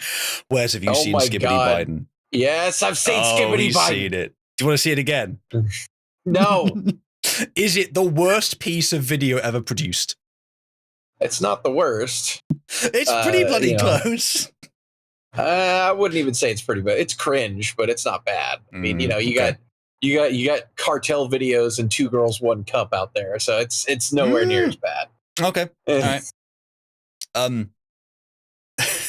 Meat Button and Field saying, "No, please, don't play it again." Chat, press 1 if it would be cruel and unusual punishment to make you watch Skibbity Biden again. And if you want me to play it again. Well, I mean, there's several people there who said 1. I think they want me to play it again. Oh, no, I lost connection to the stream. Oh, man, that's weird, Wes. I can still hear you. Anyway. It's a shame. I should just Go pay ahead, the I'm going through a original. tunnel. I should just pay No, the go through a original Scooby tunnel. toilet. I'm curious what it's like now. No. we're at the halfway point. Let's get this shit done. Oh, we are. We are only at the halfway point. We're only 45 minutes into the actual debate. To run the first place after my son had died, I decided in Iraq because of Iraq. I said I wasn't going to run again. He did. He mentioned his So I saw son. what happened in Charlottesville, Virginia. People coming out of the woods carrying swastikas on torches, and singing the same anti-Semitic bile they sang when back in Germany. And the young woman got killed. I spoke to the mother, and they asked him. They said, "What do you think of those people?" Oh, here we go. Here it is. The smear that's still going. What, like 7 years later, 8 years later? Yeah, I don't know, Shogun. 7, 8 years later. Yeah, if I was going to pause, Shogun, for all the little mistakes Biden makes, we'd be here all night, which we probably will be anyway. But yeah, swastikas on torches. What? No, I don't think even that crowd, the Spencer Fed March, I don't think they even had swastikas, did they? No, they had tiki torches. Yeah, that was it. The swastikas were implied, to be fair, but they didn't actually have them. The people the ones who got killed, the one who tried to stop it, and the ones he said, I think they're fine people on both sides. What? Yeah. American Again, president? even Politico has debunked that. Yeah, no, that's an old one, Joe. But so are you, and that's not stopping the party using you. And so is Trump. But as it is a clear fucking demonstration that age is not the only important factor here. It correlates strongly with the important factor here, Joe, which is dementia. Nazis coming out of fields carrying torches, singing the same anti-Semitic bile, carrying swastikas. We're fine people. They actually weren't carrying. It just doesn't fucking matter. But Joe, hey, at least they're visible. I'd much rather they were visible. This is rough. It is. This is starting to get rough. Yeah. We're only halfway. If we keep going at this rate, whereas we've currently done 45 minutes in 5 hours, we'll be here until it's long past dawn here. It'll be 11 a.m. My morning alarm will go off by the time we're done. Oh, no. The shops will have been open for 4 hours, enough time for me to ask Watch to go and get me some more Monster. Keep going. We have to go a bit faster, I think. This is the guy who says Hitler's done some good things. I'd like to know what they are. The good things Hitler's done, that's what he said. This guy has no sense of American democracy. President Trump. Jake, both of you know that story has been totally wiped out because when you see the sentence, it said 100% exoneration on that. So he just keeps it going. He says he ran because of Charlottesville. He didn't run because of Charlottesville. He ran because it was his last chance. He's not equipped to be president. You know it, and I know it. It's ridiculous. Right. We have a debate. We're trying to justify. Yeah, well said, Trump. By his presidency. His presidency, he's without question the worst president, the worst presidency in the history of our country. We shouldn't be having a debate about it. There's nothing to debate. It's up there. It's up there. He made up the Charlottesville story, and you'll see it's debunked all over the place. Every reasonable anchor has debunked it. And just the other day, it came out where it was fully debunked. It's a nonsense story. He knows that, and he didn't run because of Charlottesville. He used that as an I'm not sure Joe knows very much right now, Trump. Excuse to run. President Biden. And debunk. It happened. All you have to do is listen to what was said at the time. And the idea that somehow that's the only reason I ran. I ran because I was Joey's on the other way. Oh, back onto President fucking Biden. Iran. Yep. Not actually. He got elected. If he thought they were good people coming out of that forest, carrying those woods, carrying those torches, then he didn't deserve to be president. Didn't deserve to be president at all. And the idea that he's talking about all this being fabricated, we saw with our own eyes. We saw what happened on January 6th. We saw the people breaking through the windows. We saw people occupying. Yeah, again, it's barely worth me debunking its mistakes unless he says something serious, because I'm not treating him like a real debate opponent here. I'm treating him like a sick old man. But no, Trump is not saying that the events did not happen. He is saying your interpretation is based on lies. fabrications and obviously incorrect interpretations of meaning. I know his own vice president. Look, there's a reason why 40 of his 44 top cabinet officers refused to endorse him this time. His vice president. Because he had to hire rhinos. He doesn't have to anymore, does he, Joe? There's now a t-shirt with the "I didn't have sex with a porn star" design on it. That's a pretty good quote, I gotta say. Trump's still making good quotes. Endorsed him this time. So why? Why? They know him well. They serve with him. Why are they not endorsing him? Thank you, President Biden. We're going to be right back with more from the CNN presidential debate.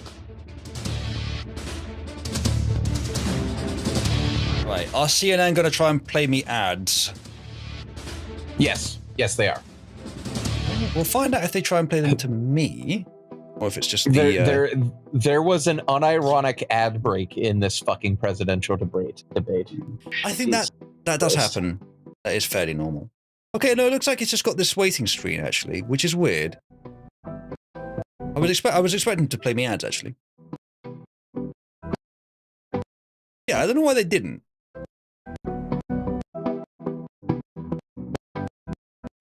First. Oh, good. There we go. Welcome back to the CNN presidential debate live from Georgia. Let's talk about persistent challenges you both faced in your first terms and you'd certainly face again in a second term. Dementia. President Biden, while Black unemployment dropped to a record low under your presidency, Black families still earned far less than white families. Black mothers are still 3 times more likely to die from pregnancy-related causes, and Black Americans are imprisoned at 5 times the rate of white Americans. Once again, quite a Democrat-focused question. This is not necessarily... You've got to show the causal link between this and racially motivated policy. You can't just say that because they have it worse, it's our fault. It could be either theirs, therefore it could be, or it's merely a correlation with them being poorer. And there are plenty of whites who are also poorer. You have to make the connection to it, to the causal connection, to it being intentional and racial. Much like with the wage gap thing. You have assumed the factor that is responsible for it without demonstrating it. Very Democrat-oriented question, obviously. I think, spend a lot of time talking about the moderator question here, but we have more to say about the moderators than Joe, because Joe is almost asleep. What do you say to Black voters who are disappointed that you haven't made more progress? Well, he's a uniparty politician. Of course, he hasn't made any progress with Blacks. He's promised the world and just given them more reasons to stay exactly as they are. President Biden, you've already done so much good for the Black community. Oh. Yeah, right there. Yeah, I'm fine. Keep going. Okay. Getting some audio feedback from you. Oh. Should be okay now. There we go. I think it's fixed. Yeah. Mr. President, you've already done so much good for the Black community. Tell me, for the people who say that you haven't done enough, what do you have to say for the naysayers who believe that you are not literally Black Jesus?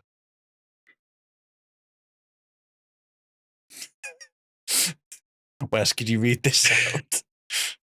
Oh, no. Hold on. Let's see if I can find it. He's a corpse, folks. He's literally dead. I can smell his flesh rotting, and frankly, it's really, in my opinion, and quite frankly, all the experts agree, it's the kind of smell, and I'm going to be respectful, but I'm going to be perfectly honest with the American people. It's an awful smell and very strange. Body's not supposed to smell this much of feces as soon as it dies, but maybe he, maybe there's more to it than just the death. Someone in Twitter saying, this man is scared and drugged. Yeah. Yeah, that's Benny Johnson. He's a rather well-known political commentator nowadays. All right. Yeah. They acknowledge they made a lot of progress, number one. The fact of the matter is there's more small black businesses that have been started than any time in history. Number two, the wages of black. How much of those are OnlyFans, Bob? Oh no. Or I don't know. It's just, like you got to question any statistical success they claim to have. Unemployment is the lowest level it's been in a long, long time. Number three, we're trying to provide housing for Black Americans and dealing with the segregation that exists among these corporations that collude to keep people out of their houses. And in addition to that, we find. I'm not. I would love to contravene your argument there, Joe, but I'm not sure you've quite finished making it. Do you want to sputter out the last few syllables of that so I can understand what you said enough to disagree? I don't know, dude. It's at this point, why am I even bothering? He's a walking corpse. The Democrats don't even like him. It doesn't matter what he says. It doesn't matter what his beliefs are or what he reads out. This is why I say, like, people want to try and modify the democratic process to make it more like direct, more policy focused. It's not wise. Anyone can read out good policies. What it takes to make a good leader is for them to be able to inspire people, for them to be charismatic, for them to be in control. For that, you need more dynamism. You need them to go out and kiss babies. You need them to go out and do silly things. You don't want them to sit up on the stage and tell you what your policy is. You don't care what they can say. You care whether you can trust them. That's way more important in politics.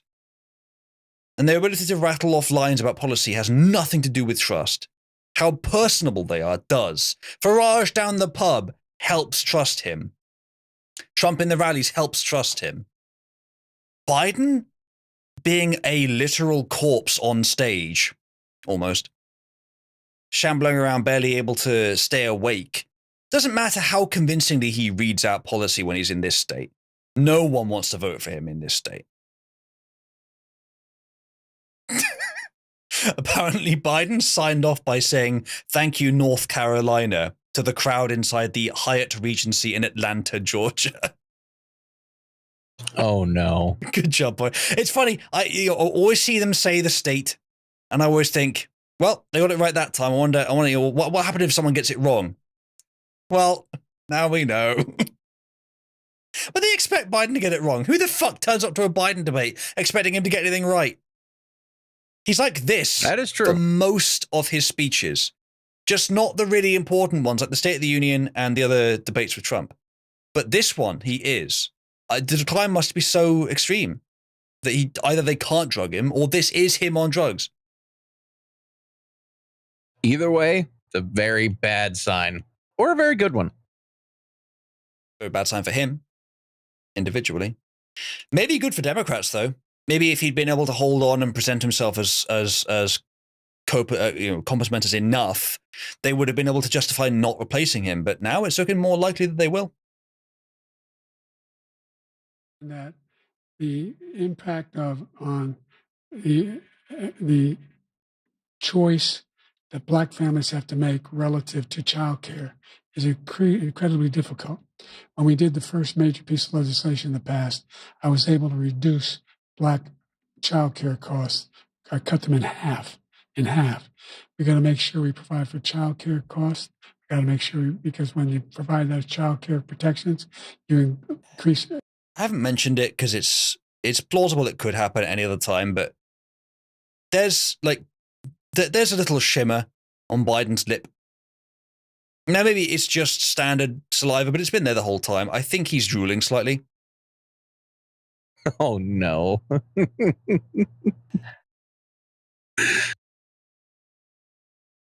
Economic growth because more people can be in the job market. So there's more to be done, considerably more to be done. But we've done a great deal so far, and I'm not letting up, and they know it. You have. Yeah, we can feel the enthusiasm from here, Biden. We can feel the drive and the ambition and the energy from here, Biden. Christ.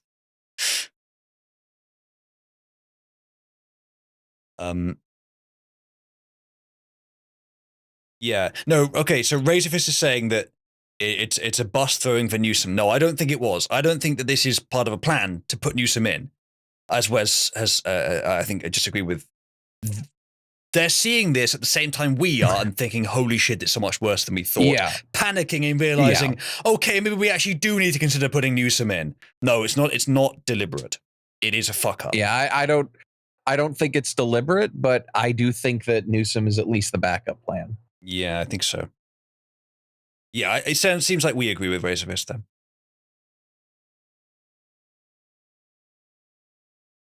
"49 seconds left.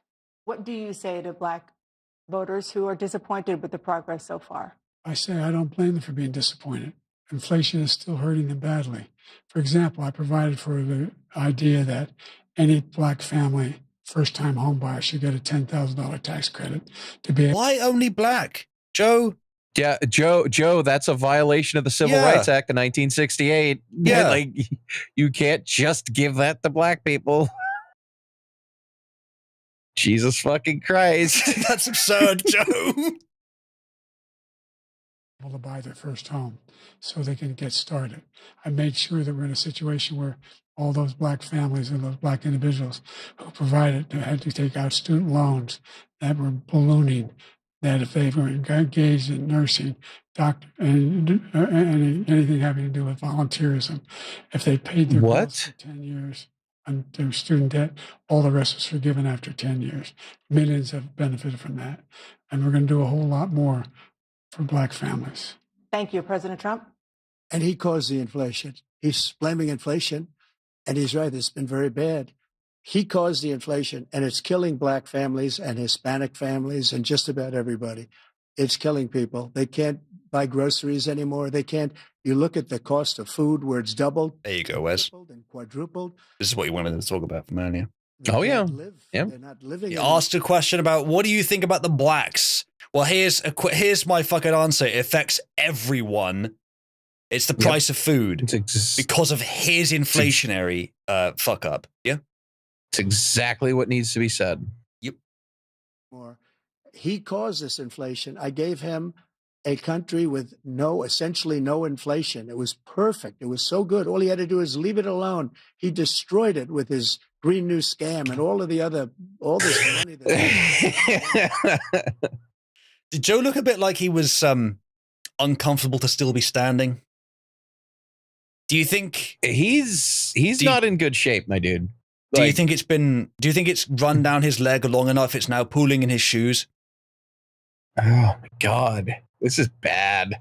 This is really bad. This is really bad. This is really fucking bad. He caused inflation. As sure as you're sitting there, the fact is that his big kill on the Black people is the millions of people that he's allowed to come in through the border. They're taking Black jobs now, and it could be 18, it could be 19, and even 20 million people. They're taking Black jobs, and they're taking Hispanic jobs, and you haven't seen it yet, but you're going to see something that's going to be the worst in our history. Thank you. President Biden? There was no inflation when I became president. You know why? Because thanks, Biden. I mean, there was. You are correct. You're right. I don't think he meant to say that. I don't think he meant to say that. He's just handed Trump the win on that one. There was no inflation when I became president. You know why? The guy that came before me, Obama, he had a brilliant economy. How likely is it that Biden thinks he followed up Obama immediately at this point? Oh my God. Chat, press 1 if Newsom was behind the stage, swapping out Biden's uppers with downers so that he could replace him. That's my favorite conspiracy theory, actually. I've just thought of that. We saw Newsom in footage behind the stage, right, before this started, in the quote-unquote spin room, whatever that means. Press 1 if he was back there swapping out Biden's uppers with either water or with some downers. It's pretty good motive.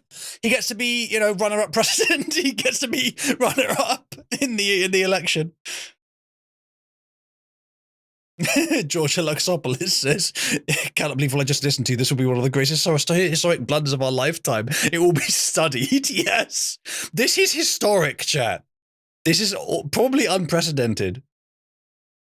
Trump was forced by CNN into the ultimate winning strategy just to let Joe talk. Yeah. How much longer you plan on going? Dude, Matthias, we'll go until this thing's over or until I'm falling asleep in my chair. Worse than Biden is. Yeah. 15% unemployment. He decimated the economy, absolutely decimated the economy. That's why there was no inflation at the time. There were no jobs. It provided thousands of... Joe, how does that make sense? Joe, the reason why there were no jobs is because your party had everyone fooled that there was a super bad global epidemic going on. That's why. Your people did that. China did that, Joe. That's why there weren't a lot of jobs. But even internally, go on. If you look at 2016 to early 2020, it was literally the best economy in American history, Joe. Stop. Like, it is so fucking dishonest of him to only focus on mid to late 2020. It's so dishonest. And everyone sees through it. It's very obvious everyone sees through it. That his theory is very much externally consistent, Wes, but even internally, how does a suffering economy explain zero inflation? It would surely be the opposite. Like, if no one's employed, how would there be no inflation? It could be, but it's sort of disconnected, Joe. How can you explain the fact that there was no inflation when you came into office? Earlier, you just ignored it. Now you tried to explain it, but utterly failed to do so. I don't get it. He's a dementia-addled, dishonest retard. Is what I mean. There you go. Communities, including minority communities. We made sure that they have health insurance. We have covered, if the ACA has increased, I made sure that they're $8,000 per person in a family to get written off for health care. But this guy wants to eliminate that. They tried 50 times. He wants to get rid of the ACA again. And they're going to try again if they win. We find ourselves in a position where the idea that we're not doing any, we put more police what on the the fuck street. is he talking about? Administration has. He wants to cut the cops. We're providing for equity. Equity and making what? That is not true at all, Joe. What, Joe? There's literally footage of you and Kamala Harris talking about how you want to abolish the police. There's literally footage of you, high definition footage of you fundraising for organizations that got criminals who assaulted cops out on bail. Buddy, this is an L. What the fuck are you talking about? He wants to cut what? Trump literally ran on a law and order platform in 2020. He's going too far with it this time. Too far pro cop, if anything. What are you talking about? Oh, dear Lord, this is bad. He is very lost at this. We're halfway through, Wes. It's just going to go further downhill from here. Thank you, Tom Bolo, for the generous contribution. I believe I can get that money out of trouble, so thank you. People have a shot to make it. There's a lot going on, but in inflation, he caused it by his tremendous malfeasance in the way he handled the pandemic. But Joe, you said that there was no inflation when you took office, and then there was. How are you blaming him for it? Joe, there is not even the Democrats could fucking work that one out. Not even they could physically make that make sense, Joe. I think you balls that up, Joe. Jesus Christ. Jesus. Oh, what happened? Just now, John King at CNN says senior Democrat officials are now considering going to the White House to call on Biden to step down. Guys, it's happening. There's a pretty good chance they'll 25th him. Because I don't think he's going to step down on it voluntarily. I don't know. Maybe he really wants to. Maybe he just wants to go to bed. Joe, go to bed. Apparently, Trump just released a brutal 95-second ad of Joe Biden's debate lowlights. We have to watch that as soon as we're done. Yeah, at least that. I don't know if this contains the video, but does it? Yes, it does. Yeah, it does. We'll come back to this then. Okay, Vorsh's first tweet in months. He just says, "Man." He's fucking Ichi. That is the gender of the horse that you're attracted to, Vosh, correct? Thank you, Wes. I was going to try and make a joke about that, but yours was actually better. I try. Yes. I was going to say, yes, Vosh, that is the species you should be having sex with rather than horses. Another persistent challenge is the climate crisis. 2023 was the hottest year in recorded history. It's funny that, isn't it? Fucking 6 Democrat questions in a row that we really shouldn't care very much about. Another non-issue, as Amira says. Yeah, I wish I could give more sympathy to it being a true issue, but the fact of the input data being skewed means that no matter how good and it's skewed systematically on a massive scale, the main source of temperature data for the planet, means that no matter how good the science is, and I'm sure there are good scientists working on it, it will always be wrong, which is why the models have been consistently wrong for 70 years. And the press, politicians, corporations love this notion, and so don't care that it's wrong, and so will promote it regardless. Well, it's a perpetual money-making machine. It's, guys, you don't understand. This summer, it got hot, and then 6 months later, got cold. Truly, the only way that we could stop this life-altering climate change is by giving unlimited amounts of money to this organization that I just happen to be on the board of. I think it's that, but more recently, it's become primarily a scheme for China to deindustrialize the West.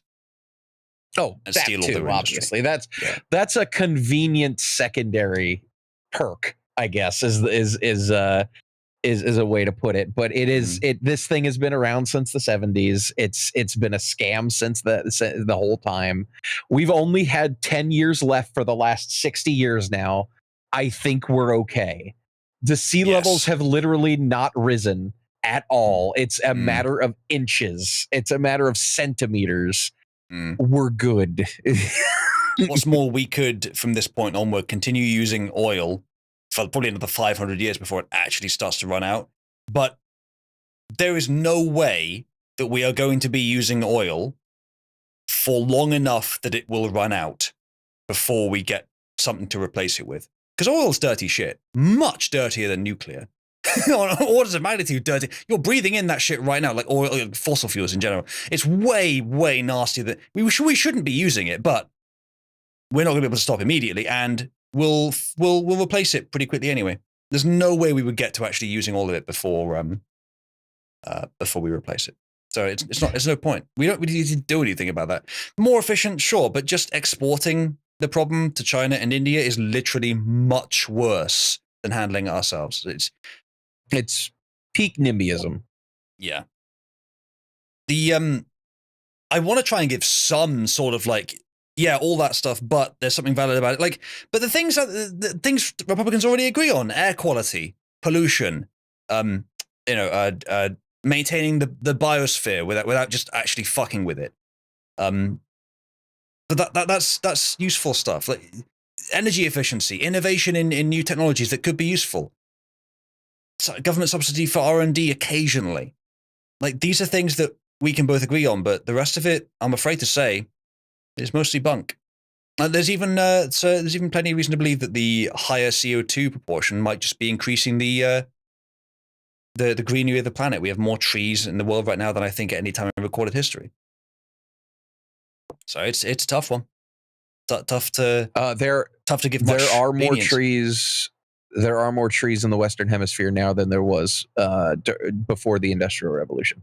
So, yeah, it's almost like all of this shit's a renewable resource, and the world in the Earth is a very robust ecosystem that's capable of adapting and repairing itself. Remember that ozone layer that just magically fixed itself after 20 years of, oh God, it's going to spread and everyone's going to burn alive. I don't know. You might not remember that. You may have been too young for that. Vaguely remember it. Yeah.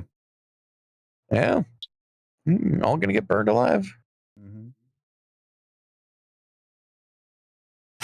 Yeah. Yeah, Wolf. Assembly in USA. Oh no, China. No.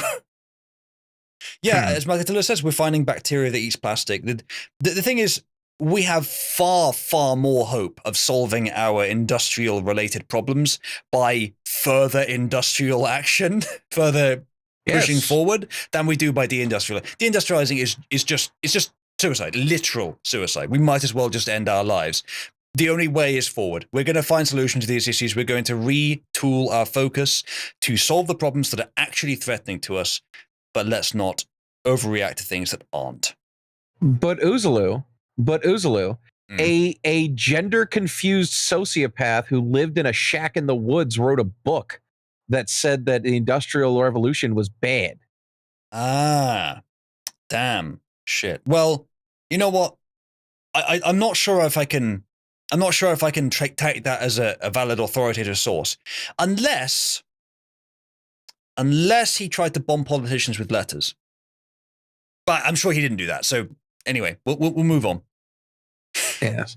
To be honest, Matthias, not only was Kaczynski gender confused, his therapist was John Money, the man who founded the concept of gender and sex being different.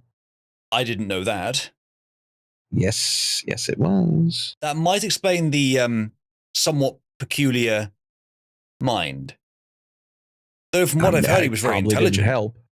But perhaps probably quite didn't help. Yeah.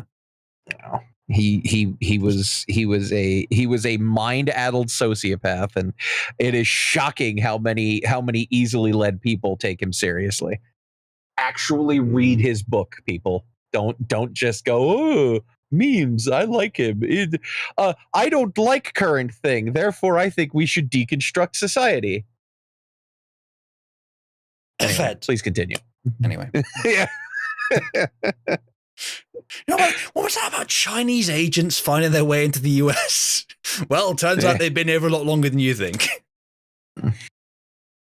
Don't you think Ted Kaczynski had a good idea? I really think. Yeah. I really think that Kaczynski had a good idea. You should follow him. No, don't read book. Just listen to meme. Yeah, basically. Fucking fish hook in your cheeks. The devastating effects of extreme heat, intensifying wildfires, stronger hurricanes, and rising sea levels. Former President Trump, you've vowed to end your opponent's climate initiatives, but will you take any action as president to slow the climate crisis? Well, let me just go back to what he said about the police, how close the police are to him. Almost every police group in the nation from every state is supporting Donald J. Trump. Almost every police group. And what he's done to the black population is horrible, including the fact that for 10 years he called them super predators. We can't, in the 1990s. Thank you for bringing that up, Trump. Joe is acting like, no, I didn't, because he's fucking forgotten. The only things he's thinking about are the vague script he was given, the questions he was introduced to at the beginning, and how far down his leg the feces has got. Super predators was his name. Bear in mind, this man Joe, who even now the Democrats want to replace, is currently the president. I think a lot of Americans have just woken up and realized, didn't realize he was that bad. who didn't know before. And they've taken great offense at it, and now they see it happening. By the way, chat, can we get a 1 in chat for my girlfriend who is currently asleep in the next room and has not complained a single iota about how loud I've been? She luckily can sleep very, very well through pretty much anything. Dude, she's a college student. She just got out of a college dorm. A hurricane could pass through that apartment and she'll sleep through it. True. You're fine. But when they see what I did for criminal justice reform and for the historically black colleges and universities, where I funded them and got them all funded, and the opportunity zones with Tim, as you know, Tim Scott was incredible. He did a great job, great senator from South Carolina. He came to me with the idea, and it was a great idea. It's one of the most successful economic development acts ever in the country, opportunity zones. And the biggest beneficiary are blacks. And that's why we have the best numbers with them in maybe ever. They're saying ever. I read this morning where ever, the best numbers. He's lost much of the black population because he's done a horrible job for black people. He's also done a horrible job for Hispanics. But wait till you see these millions of people. I love how I'm not sure he intends to, but so far Trump is spending the entire climate change question talking about a different topic. Admittedly, not a topic I prefer he spend as much time on, but no, that's fine. It's still fine. more important topic. Yeah, black's more important than climate change. We can agree on that, I think. Former President Trump, you have said that you deny the doctrine, the Bible of climate change. How exactly are you going to stop the revelations of climate change, the Armageddon of climate change? That's going to happen any time now. Former President Trump. Like, no, fuck you. I'm going to talk about what I want to. Pouring into our country, and they're going to take the jobs, and it's already started, and you haven't seen anything yet. It's a disaster. You 38 seconds left, President Trump. Will you take any action as president to slow the climate crisis? So I want absolutely immaculate clean water, and I want absolutely clean air, and we had it. We had H2O. We had the best numbers ever, and we did. We had H2O. It was the best. It was so good. It was actually H3O. That's the kind of thing you'd say. So again, H2O 2.0. Yeah. So again, here, what he's saying, like he's talking about the things that are in the sort of environment, sort of climate change broad sphere, which everyone can agree upon. Clean water, clean air, is what he's done so far. But as I said earlier, like pollution, efficient, new technologies, that kind of thing. That's all the stuff we can agree on. He might call it a hoax here, which large parts of it are, unfortunately. We were using all forms of energy, all forms, everything. And yet, during my 4 years, I had the best environmental numbers ever. And my top environmental people gave me that statistic just before I walked on the stage, actually. I don't know where the hell he's been. The idea. No, Joe, you literally don't know where the hell he's been at any moment in history. You don't know where you've been for a while now. Yeah. Hydronium or hydroxonium is the common name for the cation, H3O, also written as H3O plus, protonation of water. Positive ion. Okay. I'm sure that's very interesting. I assumed it could be obviously made, but what's heavy water then? Is it's not H2O2, is I can't remember. I thought it was H3O. Maybe it is that. Anyway. He said it's true. I've passed the most extensive climate change legislation in history. We find ourselves, and by the way, black colleges. And how effective is it? Came up with $15 billion for HBCUs, historic black universities and colleges, because they don't have those. They don't have the kind of contributors that they have to build these laboratories and the like. Any black student is capable in college of doing any white student can do. He doesn't have the money, but now they'll be able to get those jobs in high tech. We're in a situation where the idea that He is claiming to have done something that had clean. You know, when Trump first came on the scene in 2015 and everyone was mocking his hair, they sort of stopped mocking it after a while because there were a lot of other important things to talk about. Joe's hair's worse. Because oh yeah, Joe's hair is all implants. Really interesting. If Joe, it's all implants. Okay. If Joe's hair wasn't gray, you'd notice much more clearly that it's basically a comb over, other than, of course, the implant aspect. Yeah, everything on top of his head is all implants, and the implants have been falling out. And unfortunately, from what I understand, his skin is so frail that they can't add more. Like the hair, the implants are falling out. You can tell if you look at pictures of Joe Biden year by year, you can tell when he got the implants and when they started to fall out. Fair enough. Iban, that doesn't help me too much because hydrogen's an element, deuterium isn't. So I'm still not sure I understand that. Cleanest water? The cleanest water? He hadn't done a damn thing with the environment. He out of the Paris Peace Accord, Climate Accord. I immediately joined it because if we the Paris Climate Accord, Joe, just being in it doesn't immediately make the climate better. It might even make it worse, Joe. Clean water? I left the Paris Climate Accords. Like, what? Oh, is deuterium an ion? Goodness. So it's hydrogen with an extra electron? Or no, I don't know. Fucking. Sorry, Wes. What you're saying is much more important. Let's not have the extra chromosome talk about the extra ions. All right, let's keep moving. 1.5 degrees Celsius at any one point where there's no way back. The only existential threat to humanity. What do you mean there's no way back, Joe? If it's carbon in the air that's doing it, removing the carbon is the way back. No, and also you don't want to remove carbon from the air.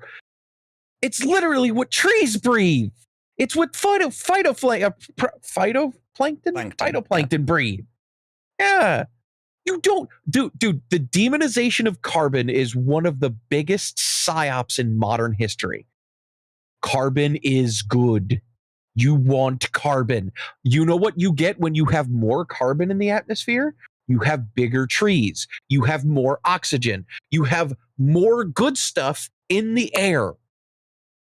You get more trees. You get more trees, you get more bugs. You get more bugs, you get more things that eat bugs. You get more things that eat bugs. You get more life in general. This is a good thing. Why is this so hard to comprehend?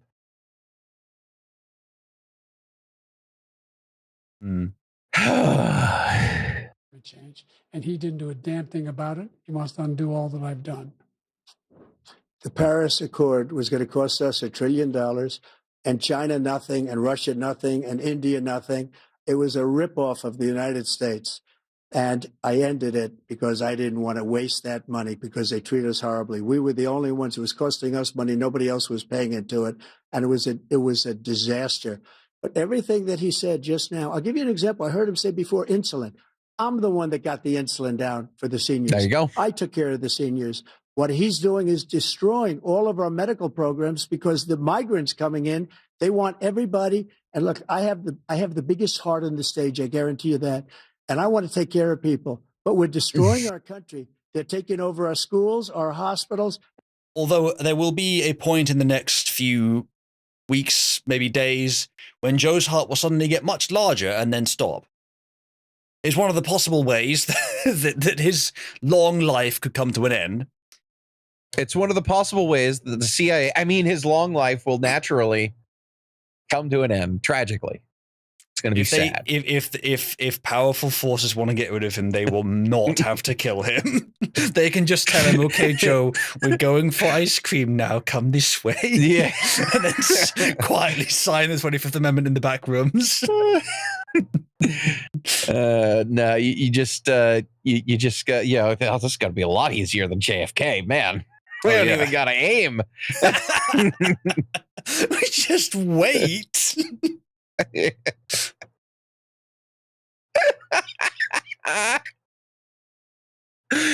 Oh, I'm going to hell for that one. They're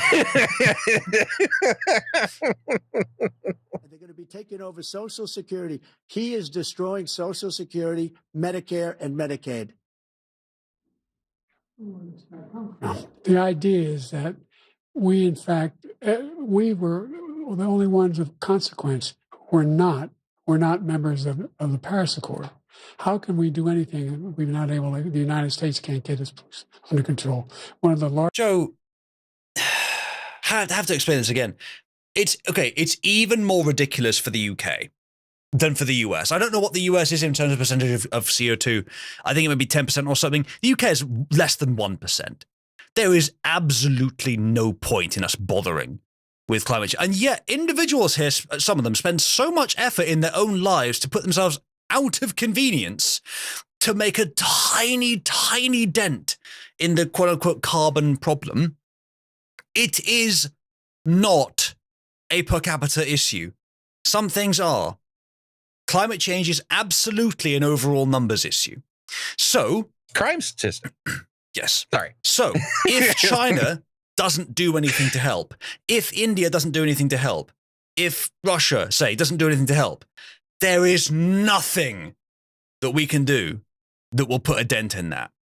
The US, a bit more so, but still not very much. The UK, not worth it at all. From where we are now, any further decarbonization is a total fucking waste of time. China's not doing a thing about this. And again, as to make the point clear, it is not a national issue. It is not an individual issue. It is a global issue, assuming it's an issue at all. So if being in the Paris Climate Accords would help the US decarbonize, it would not help the problem. It's not even that it, it wouldn't help it enough, or that, like, it doesn't make any difference if the US does, if China doesn't. A little bit, but not much. So that's the difference. And if it's going to cost the US and not cost China, if China's not held to it, then why the hell is it worth it? I don't know why I'm arguing it's Joe here. I'm arguing it's anyone that would still believe in it, I suppose, but I doubt there's anyone listening who would. Still, it's even if it didn't start this way. Suzalu. Yeah, I suppose so. Even if it didn't start this way, climate change is, I think, mostly at this point a means of sabotage for China, and to a lesser extent, I suppose, India, maybe, to sabotage mainly the US industry and the West in general. Okay, Amira Ray's got a handy little chartlet for this. 2022 CO2 emissions per year. UK, 340,000 kilotons. 340,000, right? China, 12.6 million. US, 4.8 million. US is more than I thought. It's more than 10%, but it's still not a huge amount. Percent of world, oh no, it's actually pretty close. Percent of world, US is 12%. China, 32%. China's got a third of all the CO2 put into the atmosphere. Just them. UK's 0.8. India's in third with 6.9. Nice. Japan's in fifth, actually. Interesting, they don't care at all about it. It's probably a good idea. Ooh, I like how they put the up in red and down in green. Well, China's change since 1990 is 526%.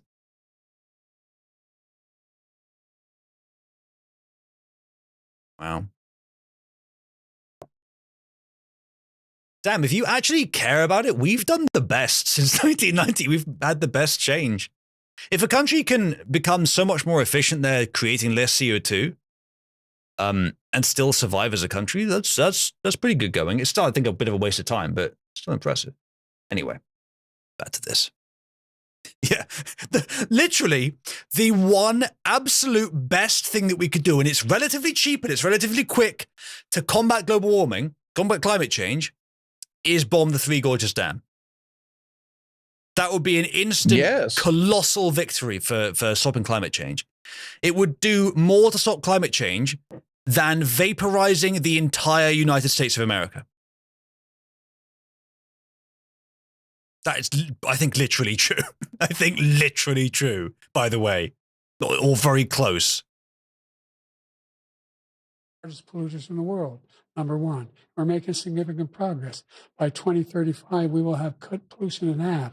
We have made significant progress, and we're continuing to make progress. We set up a climate corps for thousands of young people will learn how to deal with climate, just like indoctrination. And we're moving in directions that are going to significantly change the elements of cause of pollution.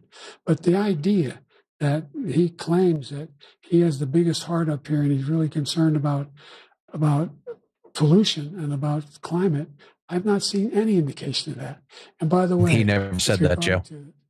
Prescription drugs, one company agreed that they would reduce the price to $35, which I was calling for, one, voluntarily. I made sure every company in the world, every pharmaceutical company, cannot have to pay. Thank you. And by the way, so every day, millions of Americans struggle. Oh, he gave up there. He knows they're on tight timers. I suppose he didn't want to be the only one to talk over time, because Trump hasn't actually yet, funnily enough. Trump has been very, again, I'm not sure it's the right approach, but he's been very diligent and controlled and coordinated here. Very self-disciplined. To make ends meet for many older Americans, Social Security provides a critical lifeline. President Biden, if nothing is done to Social Security, seniors will see their benefits cut in just over 10 years. Will you name tonight one specific step that you're willing to take to keep Social Security solvent? Yes, make the very wealthy begin to pay their fair share. That is literally, have you ever heard the left give a different answer to how do we raise money than take it from those that have money? Have you ever heard the left in recent times propose a different solution than that? It's always raise taxes on someone. And it's the same here. I don't know if you saw my debate, my streams covering the UK party debates, Wes. All the left-wing parties proposed that as their solution. Of course they do. Because that's all they have. Yeah. Even the Lib Dems, who are slightly closer to centre. The Conservatives didn't, but I don't trust them in the slightest. But Farage actually had some different ideas. Yeah, that's a good idea, Ehrman. If Trump just does a rally after this debate, which of course he'll do, he does them loads, and just correct all the BS. This is material for comedy, for rallies for months here. This is amazing. Joe dared him to do this. This is the best marketing that you could possibly have given to. This is probably going to do more for, well, probably not quite as much, but almost as much for Trump as that rigged court case. Good night, Pigsty.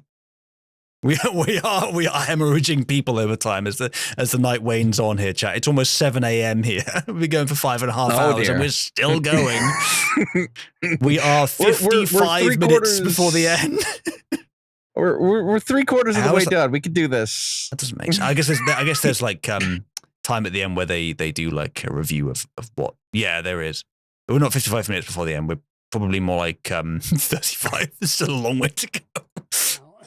We're fine. Keep going. $70,000 pay 6% of their income, of their paycheck, every single time they get a paycheck from the time the first one they get when they're 18 years old.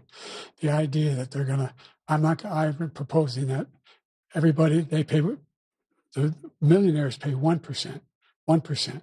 So no one I would not raise the cost of Social Security for anybody under $400,000. After that, I began to make the wealthy begin to pay their fair share by increasing from 1% beyond to be able to guarantee the program for life.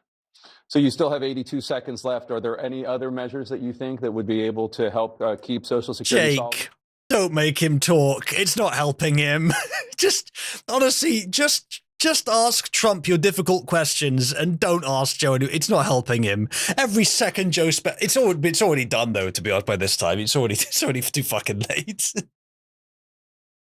Or is that one enough? Well, no, that one enough will keep it solvent. But the biggest thing I'll do if we defeat this man, because he wants to get rid of Social Security. He thinks there's plenty to cut in Social Security. He's wanting to cut Social Security. That's a bit of a leap there, Joe. I honestly don't think Joe has the energy to control, like, the lies. I don't think he means to. I think if he had the time to choose, if he had the time to write it, he wouldn't write Trump wants to destroy Social Security. It's just not true. It's not a defensible claim. Even it's so outrageous in this context, you couldn't even defend it here. He's saying it because he just can't be asked to figure out the right way of saying it that's true. It's just too much energy. He just wants to say something damaging on the topic. So that's the best he can do. Trump wants to slice everyone's physical bodies in half. All I want to do is slice the inflation in half. That would be clever. But that's not what he's saying. Both times. And and if you look at the program put forward by the House Republican caucus that I believe supports, is in fact want to cut it as well. The idea that we don't need to protect our seniors is ridiculous. And by the way, I'd love to hear something like a "Speak up, Joe" from Trump. You'd be able to hear it just about. Just speak up, Joe. Or no. Words of encouragement. We all believe in you, Joe. Come on. Come on, Joe. Do it, Come on, Joe. You can get it out. Yeah. You can get it out, Joe. We believe in you. Come on. Keep it together, Joe. Stay with us. Oh, it'd be so great. That's what I want to hear from Trump. But no, honestly, I'm not sure I think it's the best approach, but he's going for a specific approach here, and it seems to be working fine. It doesn't need to do anything else. The American public has greater healthcare coverage today than ever before. And on the ACA, as I said... Yeah, but to what end, though, Joe? Because it's not necessarily better care, is it? By proportion of the time. Same thing here. More money being put into the NHS, less quality being taken out of it. So the model is wrong, as Farage has often said. I expect a similar problem in the US.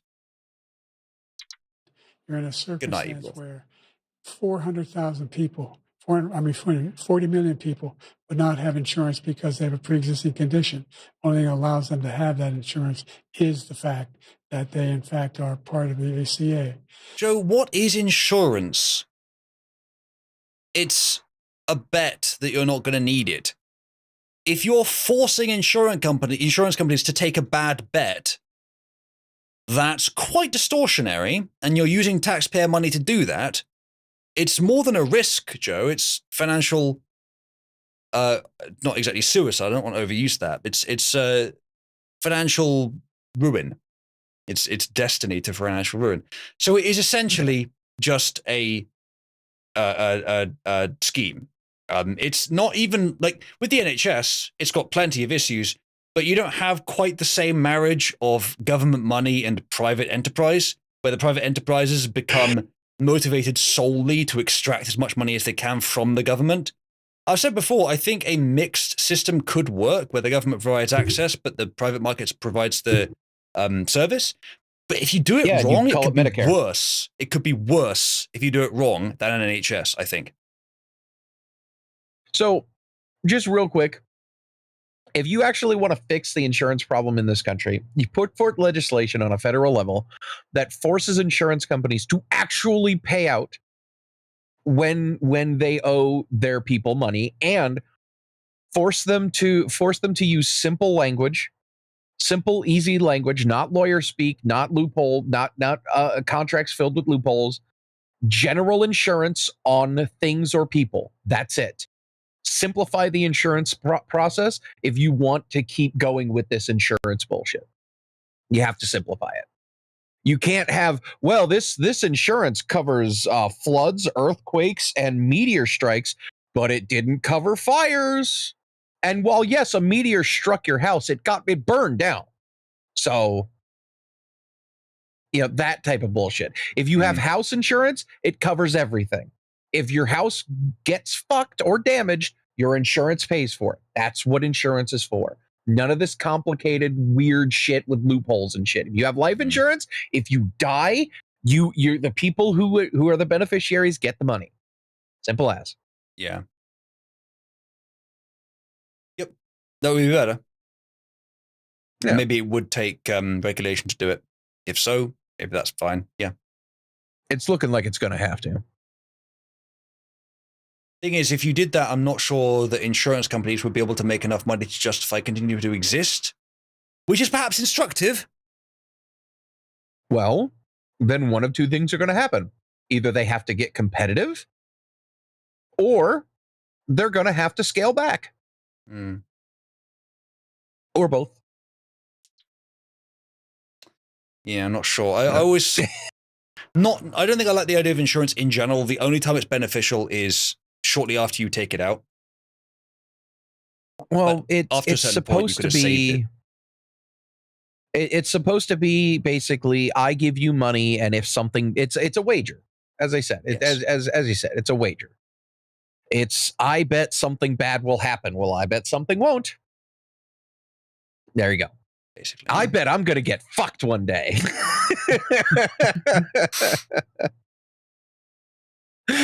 Oh, that's gonna get clipped, isn't it? God damn it. You're gonna make a face like Biden's making now. Exactly. All right. Keep playing. And by the way, the other thing is, we're in a situation where I talk about education for Black communities. I've raised the number. I'm sorry, who's talking about that, Joe? Another $8,000. So anybody making under $70,000 a year is going to be able to get $15,000 toward their tuition. It's he just doesn't know what he's talking about. Thank you, President Biden. President. Oh yeah, Biden. He's the one on the stage right now that doesn't know what he's talking about. Yeah, there's no problem at all, Biden, Mr. Racial Jungle, as Nelson says. Yeah. So I've dealt with politicians all my life. I've been on this side of the equation for the last 8 years. I've never seen anybody lie like this guy. He lies. I've never seen it. He can look you in the face. About so many other things too. And we mentioned the laptop. We mentioned Russia, Ukraine. Everything he does is a lie. It's misinformation and disinformation. The losers and suckers story that he made up is a total lie on the military. It's a disgrace. But Social Security, he's destroying it because millions of people are pouring into our country, and they're putting them onto Social Security. They're putting them onto Medicare, Medicaid. They're putting them in our hospitals. They're taking the place of our citizens. What they're doing to the VA, to our veterans, is unbelievable. Our veterans are living in the street, and these people are living in luxury hotels. He doesn't know what he's doing, and it's really coming back. He doesn't, but the people behind him do, sadly. Never seen such anger in our country before. President Biden? The idea that veterans are not being taken care of, I told you before. And by the way, when I said suckers and losers, he said... Joe, are there any homeless veterans? Then the work is not complete, man. You got a lot further to go if there are any. Especially if there are lots. He acknowledged after that he fired that general. That general got fired. Yeah, well, Joe, the thing is, you would fire a general for one of two things in this situation. One, you would fire him if you wanted to get rid of someone who was being mean to you. Or two, if they had publicly lied about you. Both of these things could be the explanation why you would fire someone. Is there any evidence that it's the first one, Joe? Because he's the one that acknowledged that that's what he said. He was the one standing with Trump when he said it, number one. Number two, the idea that we're going to be in a situation where all these millions and millions, the way he talks about it, illegal aliens are coming into the country and taking away our jobs. There's a reason why we have the fastest growing economy in the world. The reason why we have the most successful economy in the world.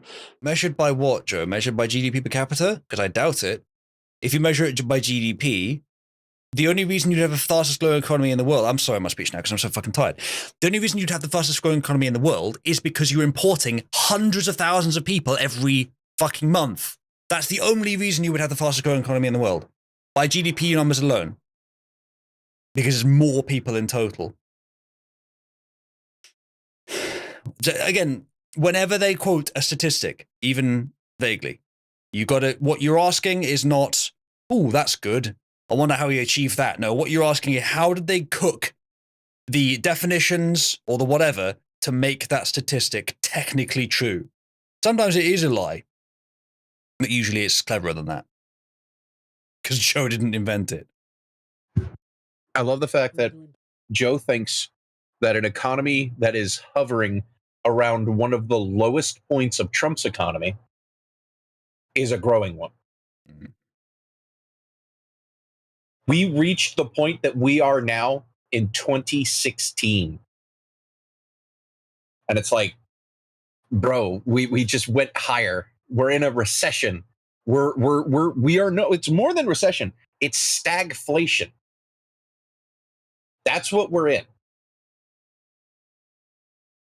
We are in a recession. We have inflation and we have stagnation. Like, it's bad. It's 70s bad. And that's bad. That's really bad. Is better than any other nation in the world.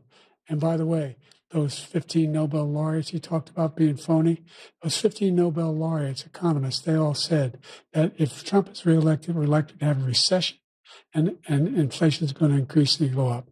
And by the way, worse. Bro. you know what? You know what laureate means? Loser.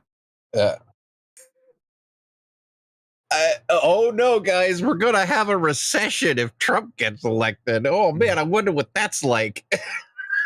Yeah, actually, I don't know if that's true. Does laureate mean like Nobel nominee, or does it mean winner? I don't know. I don't know.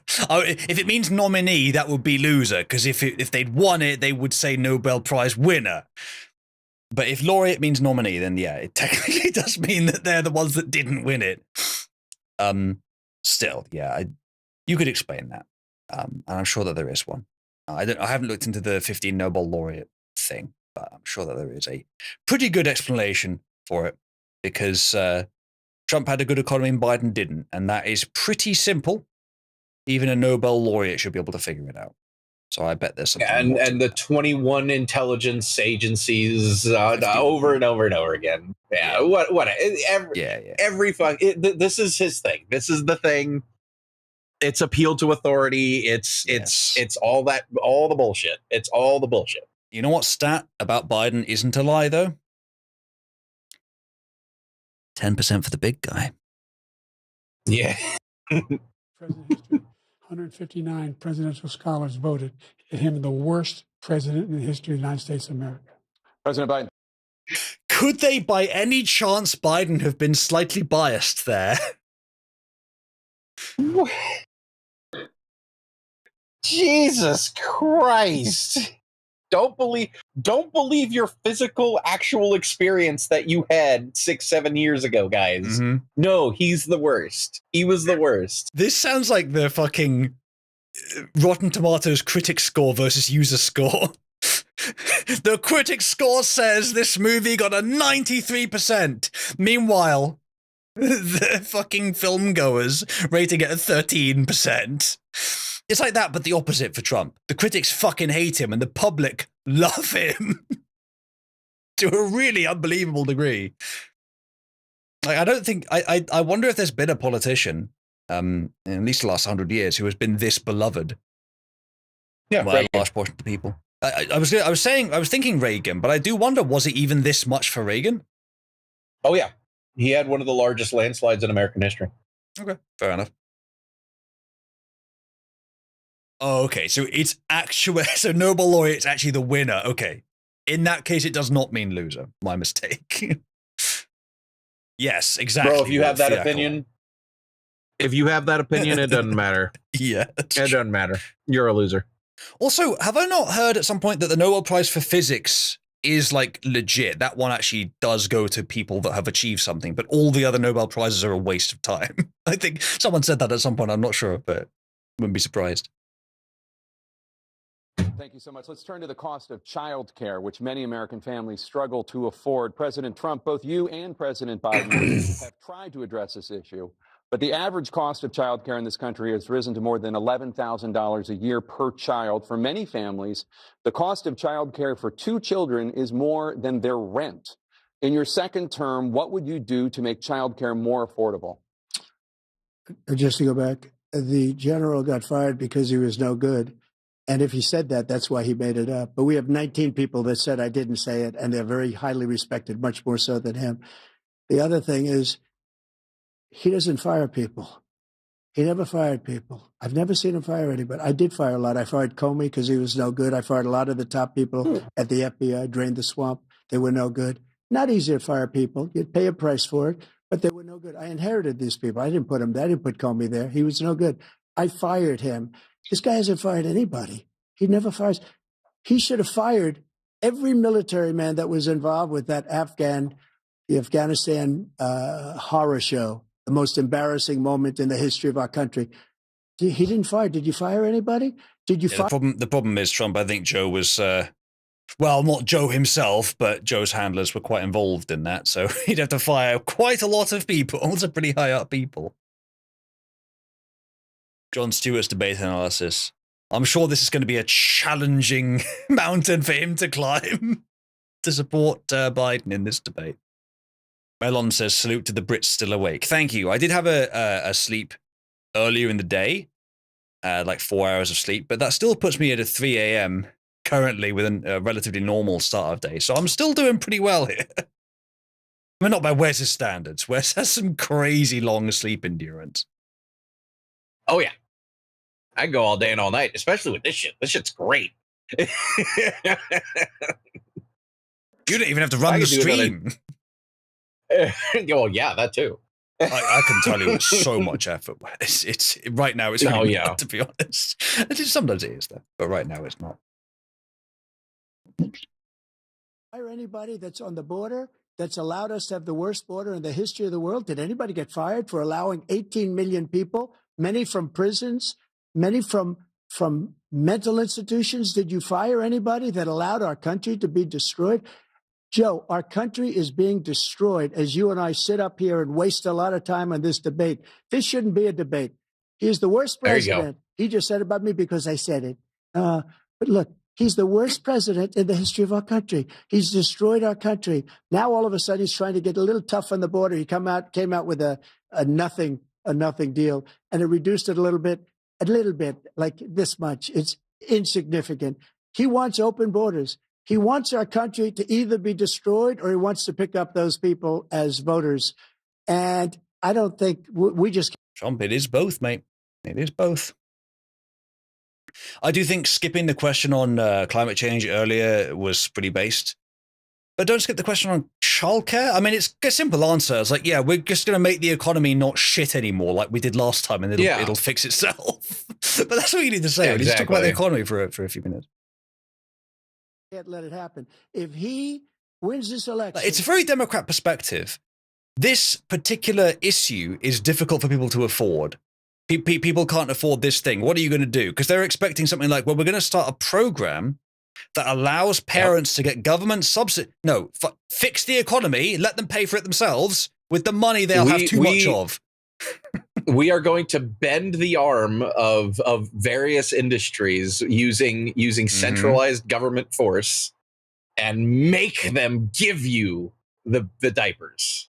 Like, I don't know, that's the best idea. Yep. We're going to reduce taxes. We're going to reduce cronyism. We're just going to unfuck all the things that are fucked, and then you'll have more money than you know what to do with very quickly. And then you won't be worried about childcare anymore. You'll pay for childcare, you'll pay for your rent, you'll pay for all your bills, and you'll think that's weird. I still have all this money left over. That's not normal. What can I do with that? And maybe you'll invest it in something American. In the case of the US, our country doesn't, or in Britain too. And the same thing goes for here. Yeah, same ideas. Yeah, just invest in stuff in the US. Oh, I see what you mean. I see what you mean. Well, you guys could use the help. Your economy is kind of struggling right now. Oh, pot in the fucking kettle. Yeah, well, ours is struggling less explosively, shall we say? Because you have less of an economy, so not all that much less, to be honest. We have a slightly smaller economy than California, but we're like fourth out of all the US states. We're pretty close. But what was I going to say?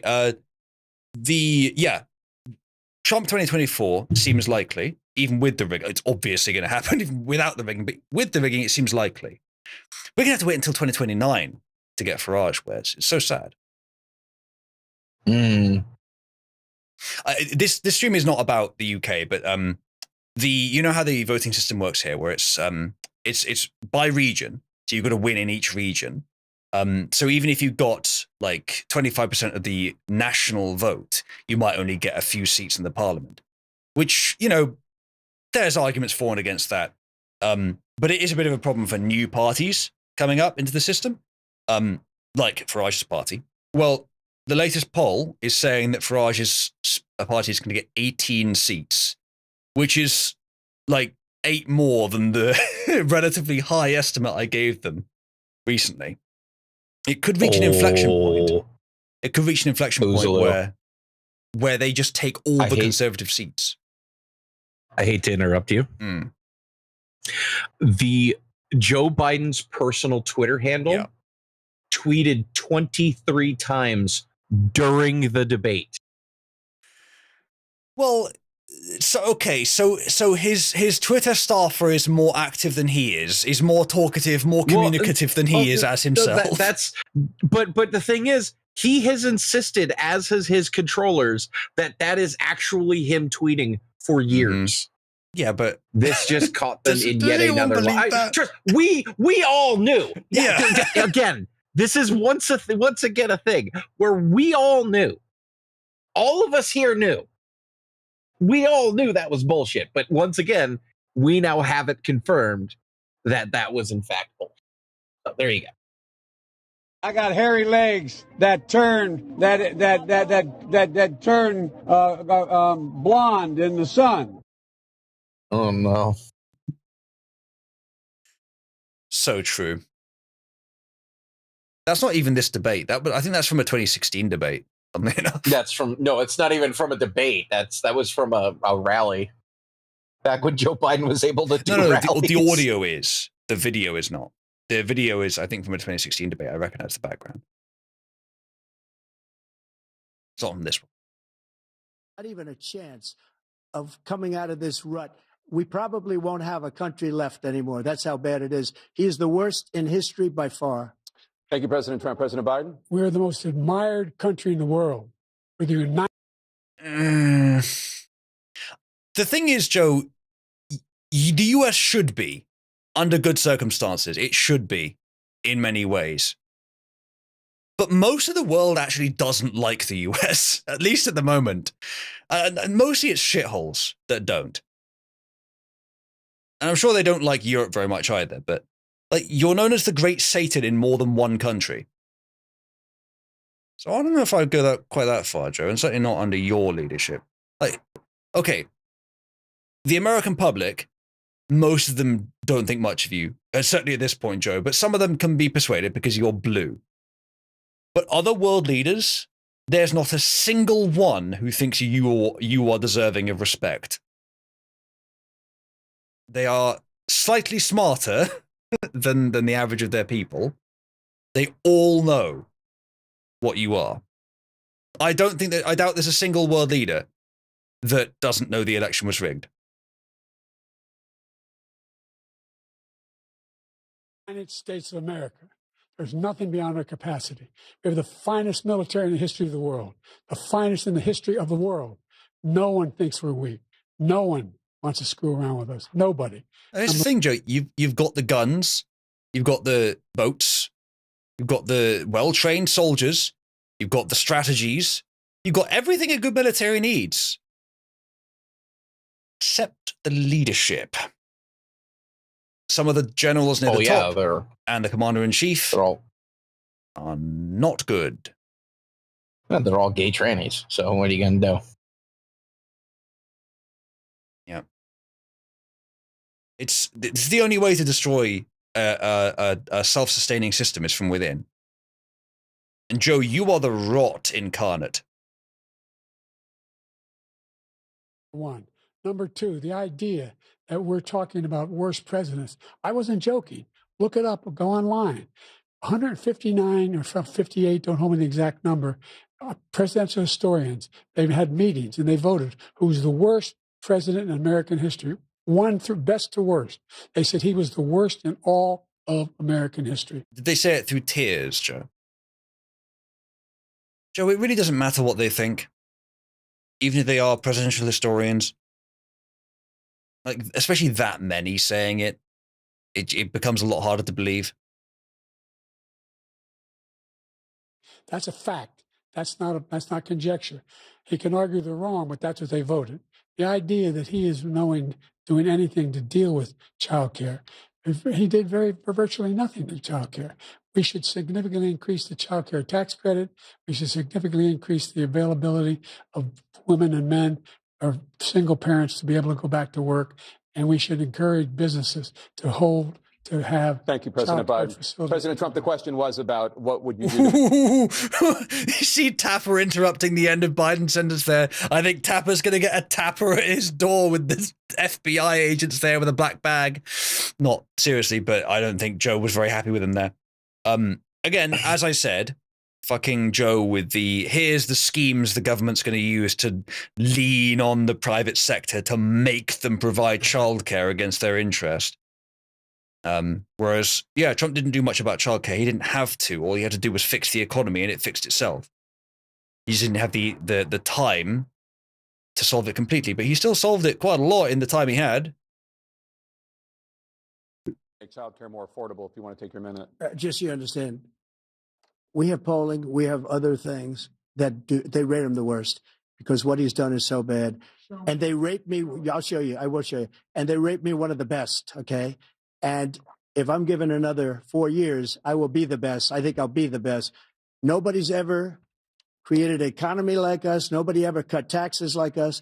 He's the only one I know. He wants to raise your taxes by 4 times. He wants to raise everybody's taxes by 4 times. He wants the Trump tax cuts to expire. So everybody, including the two of you, are going to pay 4 to 5 times. Nobody ever heard of this before. All my life, I'd grow up and I'd see politicians talking about cutting taxes. When we cut taxes, as I said, we did more business. Apple and all these companies, they were bringing money back into our country. The worst president in history by far, and everybody knows it. President Biden? Look, the fact of the matter is that he's dead wrong about, he's increased the tariff, he will increase the taxes on middle-class people. I said I'd never raise the tax. Except he didn't. Less than $400,000. I didn't. But this tariff is 10% tariffs. Everything coming in the country, you know what the economists say? That's going to cost the average American $2,500 a year more because they're going to have to pay the difference in food. Well, no, Biden, that assumes that nothing will change, that companies will just keep paying to import this stuff.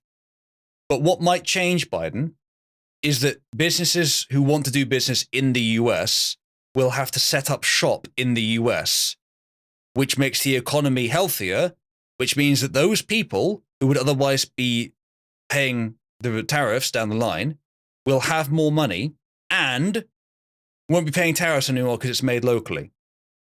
The 10% tariff thing, Joe, is an attempt to fix the economy for the long term, I think. And also to punish other countries who have been treating the US poorly for a very long time, particularly China. Is eminently a good idea. In the very short term, in the, say, 1 or 2 years, some people may pay more because of the tariffs, yes. And I think it's the small businesses I'd be the most concerned about there. Perhaps if the governments can implement the tariffs, the government can provide some sort of subsidy around for the small businesses, particularly, specifically. But in the mid to long term, it will be very beneficial for the country, as far as I understand the economics. And all the things that are very important. Number 2, he's in a situation where he talks about how he has not raised, he's somehow helped the middle class. Middle class have been devastated by you. Now you want a new tax cut of $5 trillion over the next 10 years, which is going to fundamentally bankrupt the country. You had the largest deficit of any president in American history, number 1. Number 2. That was just because except for you, Joe. Notice he said, "You are worse." You had. You were horrible for the middle class. Again, do 2016 to 2019. Like, come on. Oh, this is horrible. Contact. any progress with China. We are the lowest trade deficit with China since 2010. Thank you, We're at the President highest. Biden. You lost Thank you, President Biden. Let's discuss an epidemic impacting millions of Americans that both of you have made a top priority in your first term, the opioid crisis. And for both of you, the number of overdose deaths in this country has gone up. Under your term, it went up. Under your term, it has gone up. Former President Trump, despite the efforts that both of you have made, more than 100,000 Americans are dying from overdoses every year, primarily from fentanyl and other opioids. What will you do to help Americans right now in the throes of addiction who are struggling to get the treatment they need? Kill the dealers. That is what Trump is going to say unironically. To finish up. Oh, of course. kind of a bit. That is actually Trump's policy. He wants death penalties for the dealers. But I don't disagree. I don't agree with death penalty, but I agree harshness for the dealers. But that's not the problem. The problem is international, unfortunately. So it's a bigger thing. But hey, maybe the tariffs would help in that case. Closing the borders would help a lot. Close the borders, deport everyone who shouldn't be there. It would probably help a lot with that problem. Now have the largest Jail the deficit in dealers, history of our kill the cartels. Yeah. If they're not citizens, then you and they're like militarized. Yeah, then you start killing. Yeah. Oh, they are absolutely militarized. We have the largest deficit with China. He gets paid by China. He's a Manchurian candidate. He gets money from China. So I think he's afraid to deal with them or something. But do you notice he never took out my tariffs because we bring in so much money with the tariffs that I imposed on China. He never took them away. He can't because it's too much money. It's tremendous. And we saved our steel industries, and there was more to come, but he hasn't done that. But he hasn't cut the tariffs because he can't, because it's too much. I didn't know he didn't remove the tariffs, actually. I thought that he did. Well, that's good then. I could have sworn he did, but Yeah. hey, what are you going to do? Money. But he's got the largest deficit in the history of our country, and he's got the worst situation with China. China's going to own us if you keep allowing them to do what they're doing to us as a country. They are killing us as a country, Joe, and you can't let that happen. You're destroying our country. So, President Trump, you have 67 seconds left. The question was, what are you going to do to help Americans in the throes of addiction right now who are struggling to get the treatment they need? Jake, we were doing very well at addiction until the COVID came along. We had the 2.5, almost 3 years of like nobody's ever had before, any country, in every way.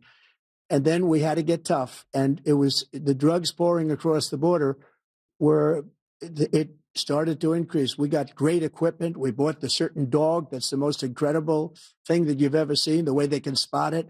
We did a lot. And we were getting very low numbers, very, very low numbers. Then he came along. The numbers, have you seen the numbers now? It's not only the 18 million people that I believe is even low because the gotaways, they don't even talk about gotaways. But the numbers of the amount of drugs and human trafficking in women coming across our border, the worst thing I've ever seen, at numbers that nobody's ever seen under him because the border's so bad.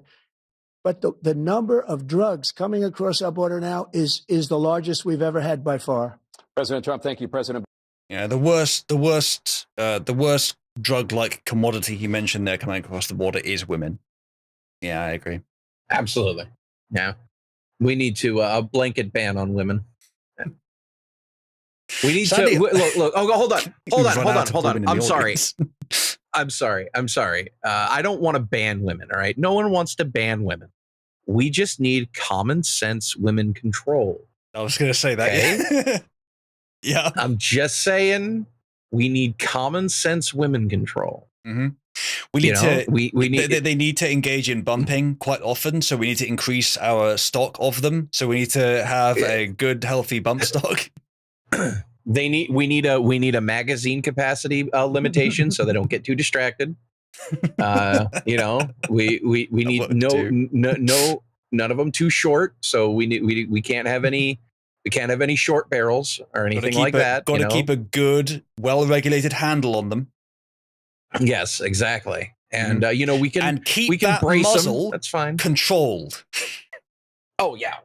Suppressors should be mandatory on all women. Absolutely.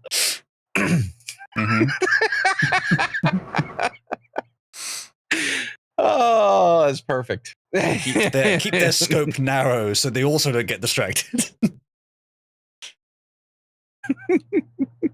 Yes. Any parts of a gun, Chad, that we can work for this? I'm not sure what we can do with barrel. Make sure you put a receiver lock on her so she doesn't go too crazy. Yeah, gonna get the biometric security so she doesn't go palling around with anyone else. Exactly. Horse. We've mentioned them twice in one stream. First now and earlier with Forge. Yeah, there you go.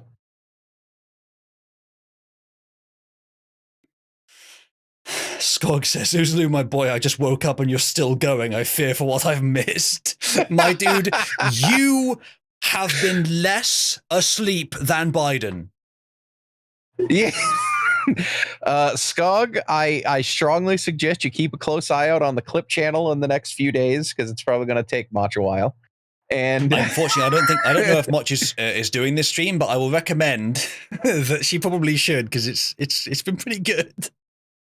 And also, I would suggest watching this in its entirety, just having it on in the background because this is an interesting one. Yeah, this is definitely an interesting one. Yeah. I'm worried that China might take Taiwan right now after seeing this.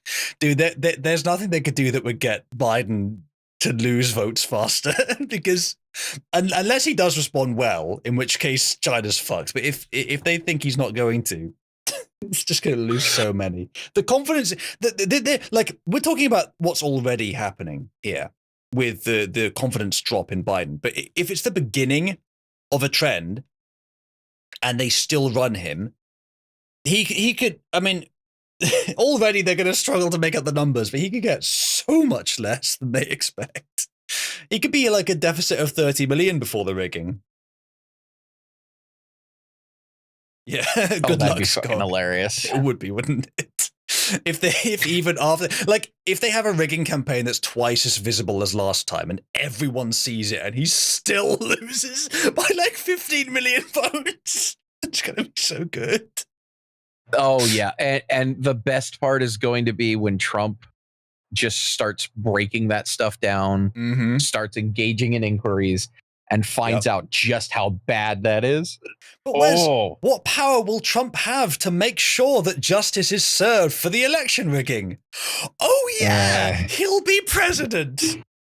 Uh-huh. Yeah, well, they hadn't rigged the election last time he was, had they? So now he can look into both of them. And maybe even more. Yeah, one can hope. That would be fantastic, though, if you guys got like a I don't know what you call it exactly, but like a historical revisit of all the previous elections, the ones that weren't reviewed for election fraud. So probably the 2016 election primarily, to check the records and see if it was see exactly how rigged it was, and then have Trump, announce as the president, sit in front of the screen with the classic Oval Office framing, and just say like, "It's a dark day, but we must admit that for a long time we have had rigged elections in this country, and here's what we're going to do about it." Yeah, absolutely, absolutely. That would be great. Skog, you've just woken up. I expect that quite soon my girlfriend sleeping in the next room will wake up. I'm not sure exactly when, probably sometime in the next 3 hours, if we're still here by then. But yeah, she'll wake up, she'll come in here and be like, "You're still going?"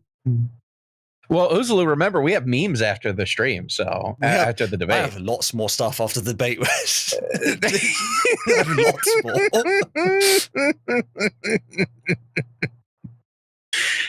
Oh, God. Fentanyl went down for a while. And I wanted to make sure we use the machinery that can detect fentanyl. These big machines that roll over everything that comes across the border. And it costs a lot of money. That was part of this deal we put together, this bipartisan deal. More fentanyl machines, more be able to detect drugs, more numbers of agents, more numbers of all the people at the border. And when we had that deal done, he called his Republican colleagues, said, "Don't do it. It's going to hurt me politically." No, he never argued it's not a good bill. It's a really good bill. We need those machines. What? We need those machines. And we're coming down very hard in every country in Asia in terms of precursors for fentanyl. And Mexico is working with us to make sure they don't have the technology to be able to put it together. That's what we have to do. We need those machines. Biden, the Mexican government is run by the cartels. The latest president got into office because 37 people were assassinated. Biden's like, yeah, I wish we had that here. And also, hey, here's a crazy thought. They don't need to go through machines when they're openly going through the porous fucking border in off-road vehicles. What machines? Jesus Christ. Yep. So even to his claim, Joe, I somehow doubt that Trump wanted to prevent a bill from going through just for his own political expedience. Same with Farage, as he's been saying recently. He did not have to come back into politics. He was quite happy not being constantly slaughtered by the press, making a lot of money, having a nice retirement. I expect Trump was the same. But they felt an urge to. They weren't doing it for expedience. Thank you, President Biden. President Trump, and again, the question is about Americans in the throes of addiction right now, struggling to get the treatment they need. Well, this does pertain to it. He ended Remain in Mexico. He ended catch and release. I made it catch and release in Mexico, not catch and release here. We had so many things that we had done, hard negotiations with Mexico, and I got it all for nothing. It's just like when you have a hostage. We always pay $6 billion for a hostage. Every time we say it's a hostage. Now we have a hostage, a Wall Street Journal reporter, I think a good guy, and he's over there because Putin is laughing at this guy, probably asking for billions of dollars for the reporter. I will have him out very quickly as soon as I take office. Before I take office, I said by literally as soon as I win the election. Honestly, it's kind of plausible that Putin will just give him back as tribute to Trump. Again, like the US is incredibly powerful if it's just willing to use that power. It's just, it just had bad leaders. I will have that reporter out. He should have had him out a long time ago, but Putin's probably asking for billions and billions of dollars because this guy pays it every time. We had 2 cases where we paid $6 billion for 5 people. I got 58 people out, and I paid essentially nothing. Thank you, President Trump. Dana? Let's turn to concerns that voters have about each of you. President Biden, you would be 86 at the end of your second term. How do you address... That's a big assumption, Dana. That's a big assumption. It's quite possible that he would be the age he is in a couple of weeks.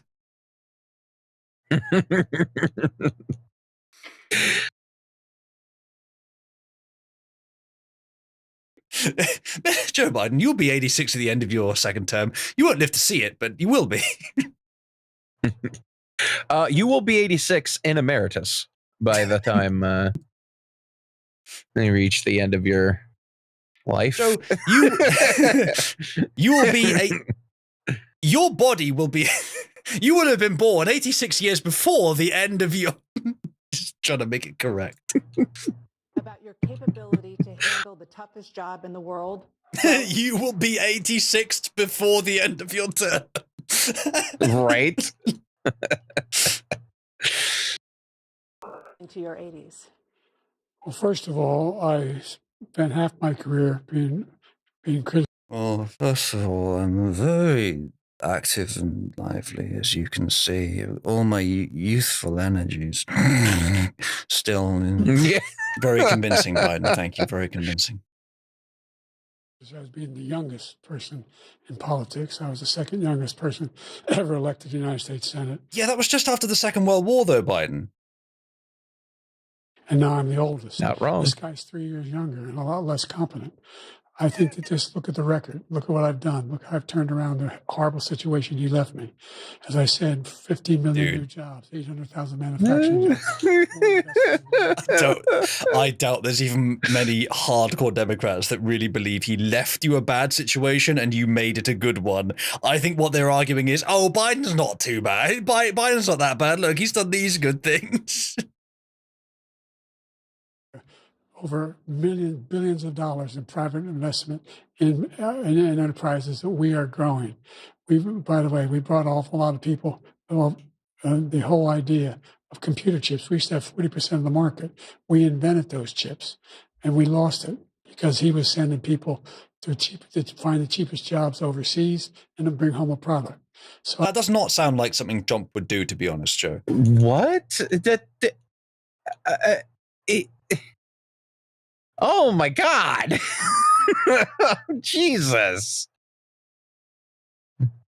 And Trump, well known for hating American industry and deliberately outsourcing to cheap countries, unlike me, of course. Yeah, it's even if there's something behind that story, Joe, I have trouble believing it's as you say it is. I went to South Korea.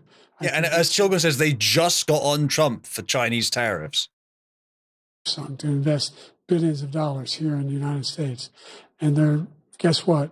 Those fabs they call that to build these chips, those fabs pay over $100,000. You don't need a college degree for them, and there's billions, about $40 billion already being invested and being built right now in the United States, creating. Well, there are certainly some jobs in the fabrication plants that you do need a college degree for. There are some jobs that are very high end, Biden, but not all of them. Significant jobs for Americans from all over the world. President Biden, you have 40 seconds left. Would you like to add anything? Yeah, I would. The idea that somehow we are this failing country. I never heard a president talk like this before. We're the envy of the world. Really? Carter said it verbatim. And you were there, Joe. You were absolutely there. Yeah, you were literally in Congress at the time. At the time, you were all there. Unlike now. And Carter actually said it in a negative way, and Obama said it too. Obama said that the time of the United States being a superpower is coming to an end, and we need to to realize that, take a step back, and take our place amongst the global community. So he did say that, didn't he? Yeah. What are Which you is a smoking, detestable Joe? thing to say. Like Trump is lamenting it. He's saying, "No, I'll fix it." Obama was saying, "I'll make sure it happens." That's horrible. Pretty much.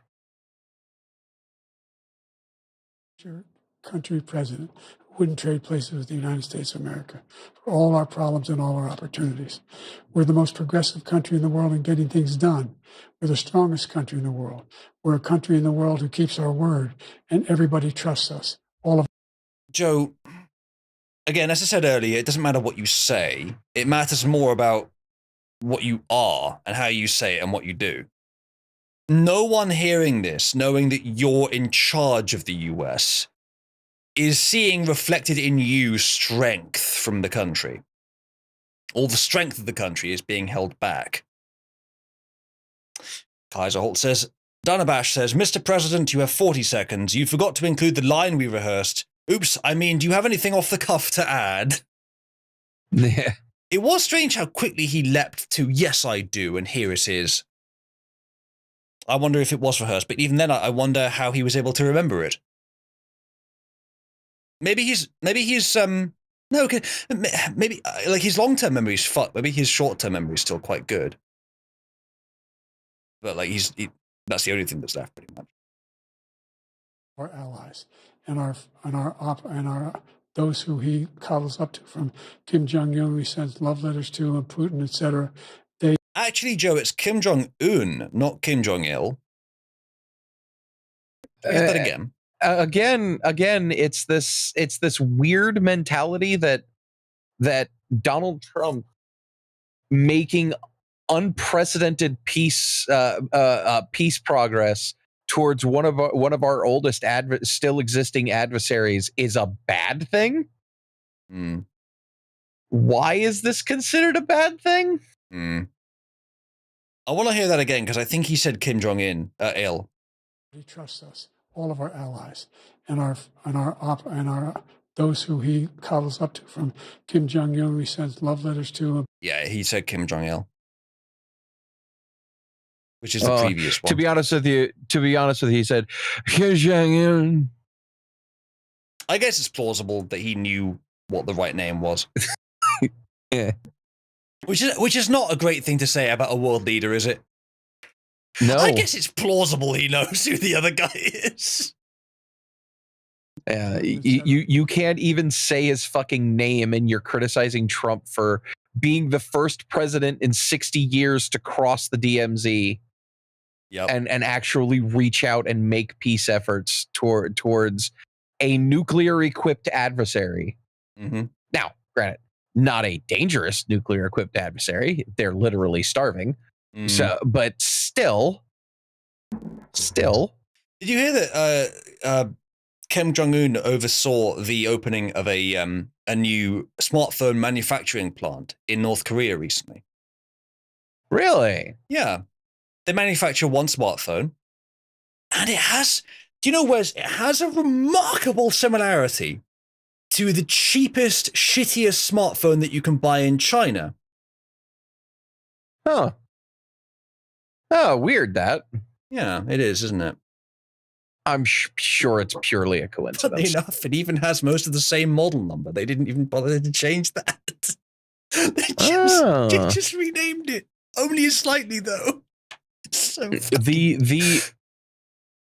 the Ching Chong Ping Long instead of the Ching Chong Ping Ling. Yes, it's I know like it well. There's a couple of letters and then a series of numbers. They changed the letters and kept the numbers the same. It's so like, if you were going to try and hide it, why did you do that? Why didn't you just change the numbers as well? So it's the Ching Chong Ping Ling 7. Gotcha. The Rockier. Yeah, if you're curious about that story, chat, look it up. I'm sure you can find it. It's pretty funny. They don't want to screw around with us. Thank you. Former President Trump, to follow up, you would be 82 at the end of your second term. What do you say to voters who have concerns about your capabilities to serve? Well, I took 2 tests, cognitive tests. I aced them, both of them, as you know. We made it public. He took none. I'd like to see him take one, just one, a real easy one. Like, go through the first 5 questions. He couldn't do it. Yeah, Matthias, that is it. I do watch that channel quite a lot. That is the one I saw, yes. But I took 2 cognitive tests. I took physical exams every year. And, you know, we knock on wood wherever we may have wood, that I'm in very good health. I just won 2 club championships. Biden, all this laughing you're doing, mate, can you get your pen and your paper right now and draw a clock for me? Just an analog clock. Picture an apple in your head. Yeah, no, Biden, clocks are circular, mate. Yeah, no, with the pen, no, get out of your mouth, with the pen, Biden. Put pen in hand, on, oh, for goodness sake. Yeah, everyone can tell. Now even the Democrats have figured it out. It's like, oh, you've been late to the fucking party, guys. 4 years late to the party. Uzulu. Yeah. My dude. They've known. They just didn't want to admit perhaps it. It's just hit them how much it is actually a problem. Yeah. They can't fake it anymore. Maybe. Very good health. I just won 2 club championships, not even senior, 2 regular club championships. To do that, you have to be quite smart, and you have to be able to hit the ball a long way. And I do it. He doesn't do it. He can't hit a ball 50 yards. He challenged me to a golf match. He can't hit a ball 50 yards. I think I'm in very good shape. I feel that I'm in good shape. Golf is, after all, one of the most demanding sports on one's physiology. Yeah. But no, he's right. True, it does take some presence of mind, some intelligence. That's true. Truly the man's sport. Man's man. Shape man's man. Actually, I'm probably a little bit lighter, but I'm in as good a shape as I was years ago. I feel very good. I feel the same. But I was willing to take a cognitive test, and you know what? If I didn't do well, I aced them. Dr. Ronnie Jackson, who's a great guy when he was White House doctor. And then I took another one, a similar one. And one of them said they'd never seen anybody ace him. Thank you. President Biden? You can see he is 6'5" and only 223 pounds, or 235 pounds. Never said it was so. Well, you said 6'4", 200. Well, anyway, that's what you're. Anyway, just take a look at what he says he is, and take a look at what he is. Look, I'd be happy to have a driving contest with him. I got my handicap, which when I was vice president, down to a 6. But by the way, I told you, Joe, that was 15 years ago. Yeah, Joe, that was quite a while ago. That was like 12 plus years ago, but dude, like, I don't think. Oh. Joe, I'm not even confident that we could get you out the golf cart, let alone get you between the holes. You have to be guided while you walk, Joe. You can't have Jill help you with the shot, Joe. Sorry, man, Joe. You're past it. You're past that. That part of your life has ended. That is a great Trump smile, though, isn't it? Guys, all yeah. Carry your own bag. Think you can do it? That's the biggest lie. He's a 6 handicap of all. I was an 8 handicap. Yeah. 8. Never. But I had. I've seen you swing. I know. No, hold on, Wes. This is good. They're both talking at the same time, both mics open. Never. But I had. I've seen you swing. I know you swing. Let's not act like children. President Trump, we're going to 21 turn Let's not act like children. to a specific concern that voters have about you. Yeah, he's much younger than you, Joe. Will you pledge tonight that once all legal challenges have been exhausted, that you will accept the results of this election, regardless of who wins, and you will say right now that political violence in any form is unacceptable? Well, I shouldn't have to say that, but of course I believe that. It's totally unacceptable. And if you would see my statements that I made on Twitter at the time, and also my statement that I made in the Rose Garden, you would say it's one of the strongest statements you've ever seen. In addition to the speech I made in front of, I believe, the largest crowd I've ever spoken to. And I will tell you, nobody ever talks about that. They talk about a relatively small number of people that went to the Capitol and in many cases were ushered in by the police. Yes, Marcus, it's a Cabal morning stream. We've just started. Welcome. Join us for the rest of the stream. I got up nice and early just for this, bright-eyed. I had a great sleep after last night. You remember last night's stream, Wes? You were on that one too. And then I had a nice long sleep. I got up bright and early to do a stream this morning. We're in the same clothes. And yeah, we're still here. That's great. All right, see you soon, Marcus. Yeah, we've been going for almost 6.5 hours now. And as Nancy Pelosi, it's like the good old days. I kind of want to keep going until March comes in, to be honest. I don't know if we have that much material. We'll see. It was her responsibility, not mine. She said that loud and clear. But the answer is, if the election is fair, free, and I want that more than anybody. And I'll tell you something.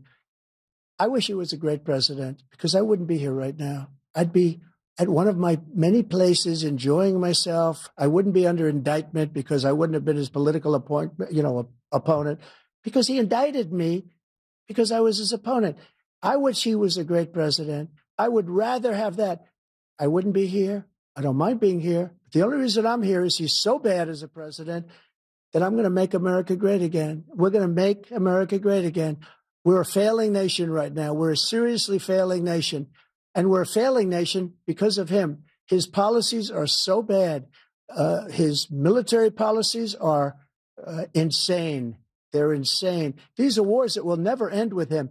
He will drive us into World War III, and we're closer to World War III than anybody can imagine. We are very, very close to World War III, and he's driving us there. And Kim Jong-un and President Xi of China, Kim Jong-un of North Korea, all of these, Putin, they don't respect him. They don't fear him. They have nothing going with this gentleman, and he's going to drive us into World War III. You want a World War III, let him follow and win, and let Putin say, do what you want, NATO. Just do what you want. There's a thing called Article 5, an attack on one of the... Biden, he didn't start any wars. The first president in like 30 years not to start a war. The whole narrative about Trump's going to start World War III that was all the rage in 2015, 2016. Its time has passed, much like yours. He also, as Sean says, he also ended a bunch of wars. Yeah, and also Putin didn't invade Ukraine until after Trump left office. And he took two of the most hostile areas in the world, i.e., the demilitarized zone between North and South Korea and Palestine and Israel, and created areas of peace that had never been theirs before. Mm-hmm. So, yeah. I don't know what to tell you. Mm-hmm. Best peacemaking president in probably living memory. Attack on all and required response. The idea, I can't think of a single major. Joe, you have presided over giving $200 billion to keep that war going rather than just letting it end. In fact, your administration went out of its way to tell Zelensky to not make peace with Putin. Mm. Gone out of your way to tell them not to. So I don't know.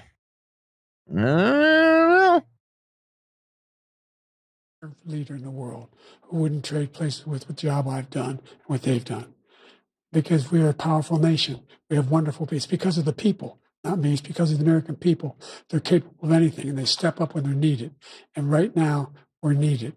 We're needed to protect the world because our own safety is at stake. And again, you want to have a war, just let Putin go ahead and take Kyiv, make sure they move on, see what happens in Poland, Hungary, and other places along that border. Then you have a war. President Trump, as I come back to really you. Really insightful there, Joe. Once again, I do want to know, why would Putin want to invade Poland so that his country gets nuked? The question was, will you accept the results of this election, regardless? Trump did answer that question. He already answered that. He already answered that. That. Not just approximately, but precisely. Why are you asking him again? Because he didn't give. She either wants a soundbite, yeah, or an admission. Yeah. Maybe she wants him to say if it's not rigged or something, which would be a perfectly fine thing. Well, he's already said that. It said as long as it's free and fair. Yeah. But I mean, if it's not rigged implies that it was. You know, which she mostly wants him to say that. But yeah. There is no salvaging this debate for the Democrats. Honestly, not really, no. If there were plans to do any other presidential debates, they might get cancelled now. I wouldn't be surprised at all. In fact, I'd say it's more likely. They don't want to do this again. Well, the next one's going to be done by ABC, so CNN's not gonna be doing that one. Well, no, but same influence. They might just decide to cancel that. Would ABC rather take the hit to their pocket or take the hit to the election? Or would they just say fuck it and lean into the meme and just have a full audience there, mic the audience, get that heckling on there, allow people to have billboards WWF style, you know, like just go full ham. And instead of having a debate stage, you know, have the lowered stage and the audience is elevated above them and have like a rink in Coliseum. there. Yeah. Oh, and computer, delete the moderators. Yes. Oh, man. I hope they do another one, but I suspect they won't. Fucking hope they do. If I might. Russia, they took a lot of land from Bush. They took a lot of land from Obama and Biden. They took no land, nothing from Trump, nothing. He knew not to do it. He's not going to play games with me. He knew that. I got along with him very well, but he knew not to play games. He took nothing from me. But now he's going to take the whole thing from this man right here. That's a war that should have never started. It would have never started ever with me. And he's going to take Ukraine. And, you know, you asked me a question before, would you do this? He's got us in such a bad position right now with Ukraine and Russia, because Ukraine's not winning that war. He said, I will never settle until such time. They're running out of people. They're running out of soldiers. They've lost so many people. It's so sad. They've lost so many people, and they've lost those gorgeous cities with the golden domes that are 1,000 years old, all because of him and stupid decisions. Russia would have never attacked if I were President president. Trump, the question was, will you accept the results of the election, regardless of who wins? Yes or no, please. If it's a fair and legal and good election, absolutely. I would have much rather accepted these, but the fraud and everything else was ridiculous. And if you want, we'll have a news conference on it in a week, or we'll have another one of these in a week. But I will absolutely, there's nothing I'd rather do. It would be much easier for me to do that than I'm running again. I wasn't really going to run until I saw. Wes, do you smell what I smell? What is that? What is that? Oh, it's weakness, Chilgron. It's weakness. Oh. I say leftover beef stew. I don't. I'm not quite that tired. Chilgron, you need bed? Weakness. Oh, is there? I'm sorry. Oh, no, you know what? Oh, I do smell bitch. I do. That's man. an interesting smell. I smelled this before. It's pussy.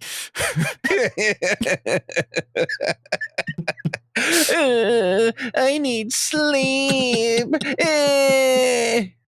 I need to proceed with normal biological functions. Exactly.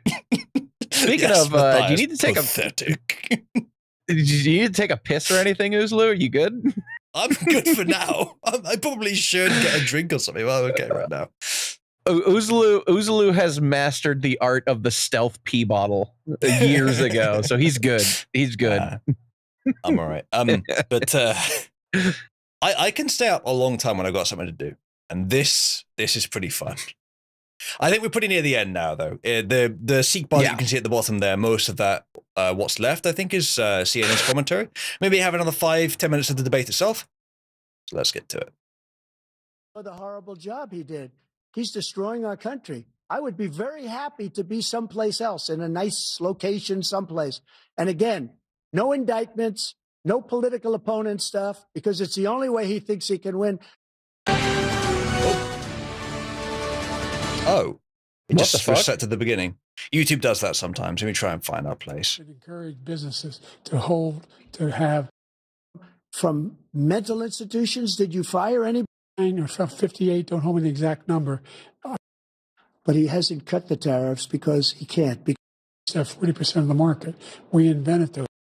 But I have, you know, I've seen you swing. Dr. Ronnie Jackson, who's a great guy, free, and I want that more than anybody. And I'll tell you something. I wish he was a great president, because I wouldn't be here right now. I'd be at one of my many places enjoying myself. I wouldn't be under indictment because I wouldn't have been his political opponent. Our own safety is at stake. And again, you want to have a war, just let Putin go. That's a war that should have never started. If you want, we'll have a news conference on it in a week. State or local, none. Political opponent stuff, because it's the only way he thinks he can win. But unfortunately, it's driven up my numbers and driven them up to a very high level because the people understand it. Well, let's see what your numbers are when this election is over. Yeah, Joe, you don't want to say that, mate. You're going to lose tremendously. Oh, my God. Remember that he said that, chat. Keep that for later.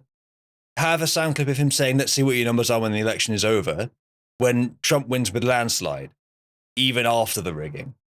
And then, then he can investigate the rigging and reveal the real result. Wouldn't that be fun? How curious are the rest of you about what the real result was in 2020? I'm very curious. God, please don't let him flake on that. As it turns out, I won all of the states. Ow. Why does my broken wrist hurt? Well, you keep fiddling with it. Actually, that's never caused a problem. It just suddenly hurt for some reason. But I think it's fine. Oh. No, the only thing that's really you caused... Go on. You had surgery, right? Yeah, this is ages ago. Yeah, but the only thing that ever really caused pins pain before the surgery is the nerve, like sudden surges of pain. Other than that, it's been fine. It is actually at the point now where I shouldn't even be wearing this. The doctor told me I shouldn't be wearing this when there's a risk of hitting it or I'm doing something slightly strenuous, which having just moved, I do occasionally. But then I shouldn't be wearing it and I should actually be exercising it and trying to move it around a lot, which I should do more. Yeah. You should try picking up something that has a lot of fine muscle movement in your hands and wrists. I took up lock picking and guitar playing when I was doing my reconstructive stuff. Yeah, that's not a bad I'm idea. all right. I'm all right at the guitar, and I'm pretty good at lock picking. Turns out I have I've got a talent for it. I'm not that bad at lock picking. Not that I would ever do it nefariously. I could, yeah, of course. I could, on federal buildings, I could just take up lockpicking and loop playing in Skyrim, because then you have to use WASD for the... actually, because I can't really rotate the wrist, I can't get it at the angle to play video games properly, so that's something that I could literally do to help. Minor. And that was the first time you continued, you appealed and appealed to courts all across the country. Not one single court in America said any of your claims had any merit, state or local. That's literally not true. That's literally not true. Yeah, God, Jesus. This man can't not lie to save his life.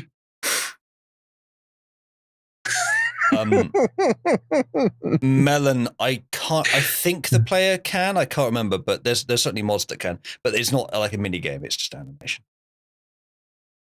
Oh yeah, the bard stuff. Yeah, that's a mod. That's an old mod. Okay. You continue to provoke this lie about somehow there's all this misrepresentation, all this stealing. There is no evidence of that at all. And I tell you what, I doubt whether you'll accept it because you're such a whiner. The idea, if you lose again, you accepting anything, you can't steal. You know, Uzlu. Mm-hmm.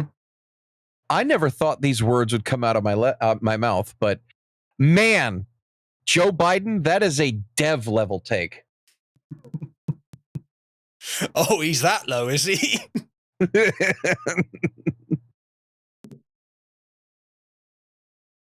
And you lost the last time. We'll be right back with more from the CNN presidential debate, live from Georgia.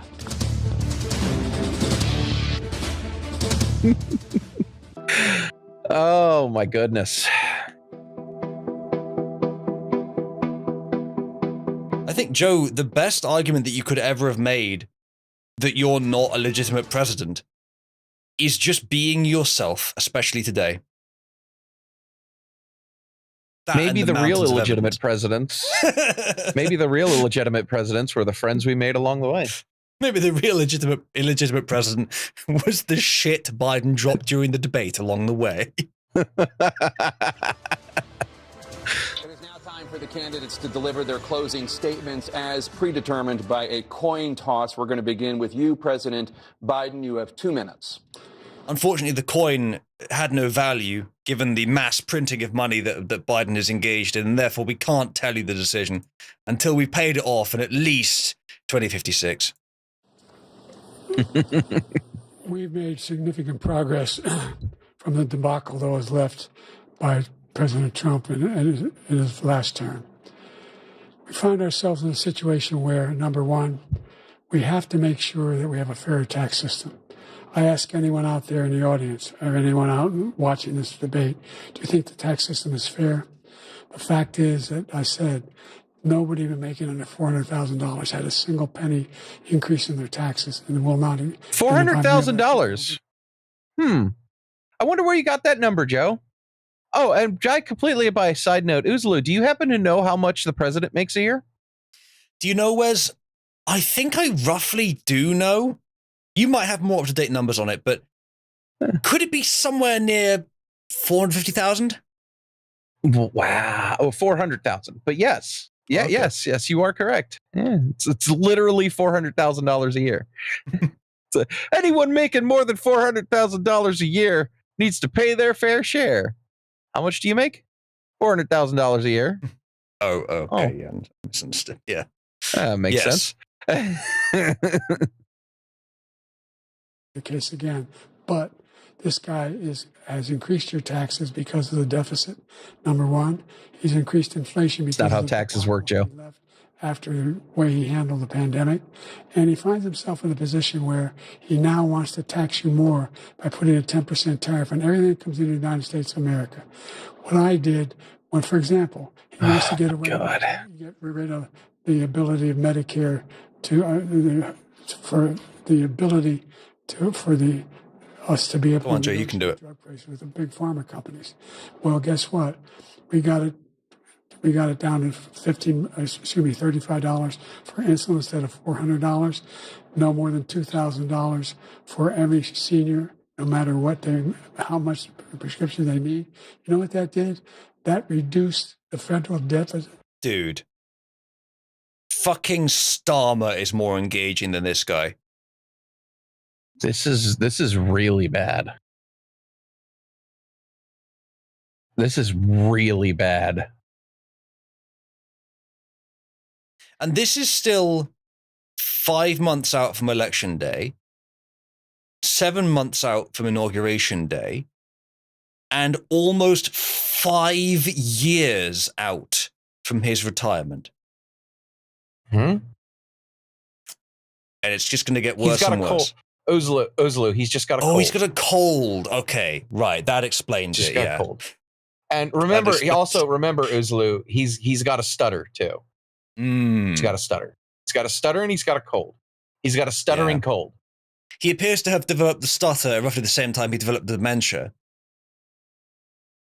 Yeah, whoa, hold on there, Jack. Hold on there, Jack. No malarkey here, okay? Oh, yes, of course. Sorry, I had a brief lapse into being a dog-faced pony soldier there, sorry. You remember that one? Oh, yeah. Debt by $160 billion over 10 years because the government doesn't have to pay the exorbitant prices. I'm going to make that available to every senior all along, it's happening now, and everybody in America. He wants to get rid of that. I'm going to make sure that we have child care. We're going to significantly increase the credit people have for child care. Joe, it would be straight up effort for someone to figure out what the fuck you're talking about. Saying he wants to get rid of that. Well, wants to get rid of what? Have you actually explained yourself? It's really bad, dude. It's a real insult to the American people for anyone to think the election wasn't rigged. Because they're way smarter than to elect this. No matter what you think of them, they're way smarter than that.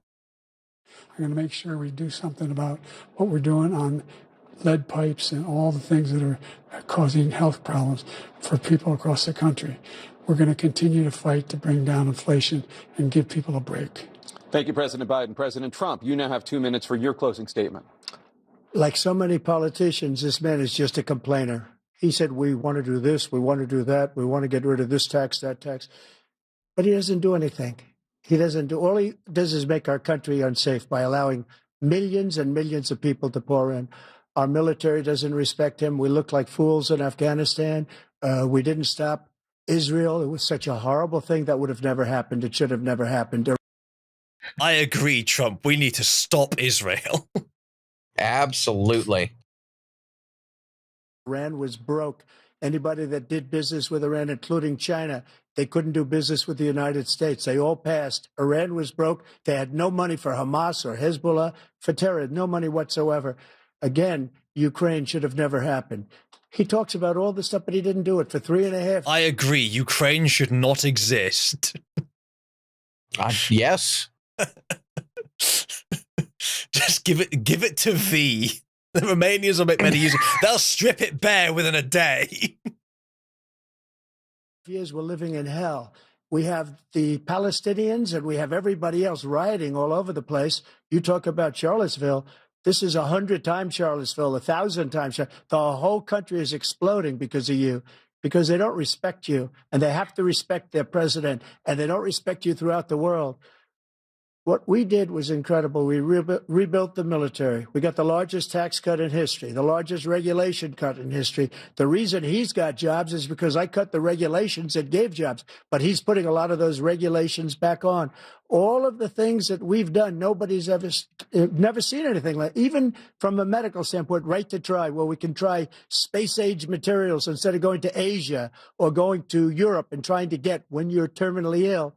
Now you can go and you can get something. You sign a document. They've been trying to get it for 42 years. But that does seem like a very good idea. Yeah. I wonder, Wes, I don't know, maybe it's personal, but do you think you benefited from that specific policy? Which one? I'm sorry, I was reading something. Apologies. You said right to try, medical policy of being able to try something experimental if you're terminally ill.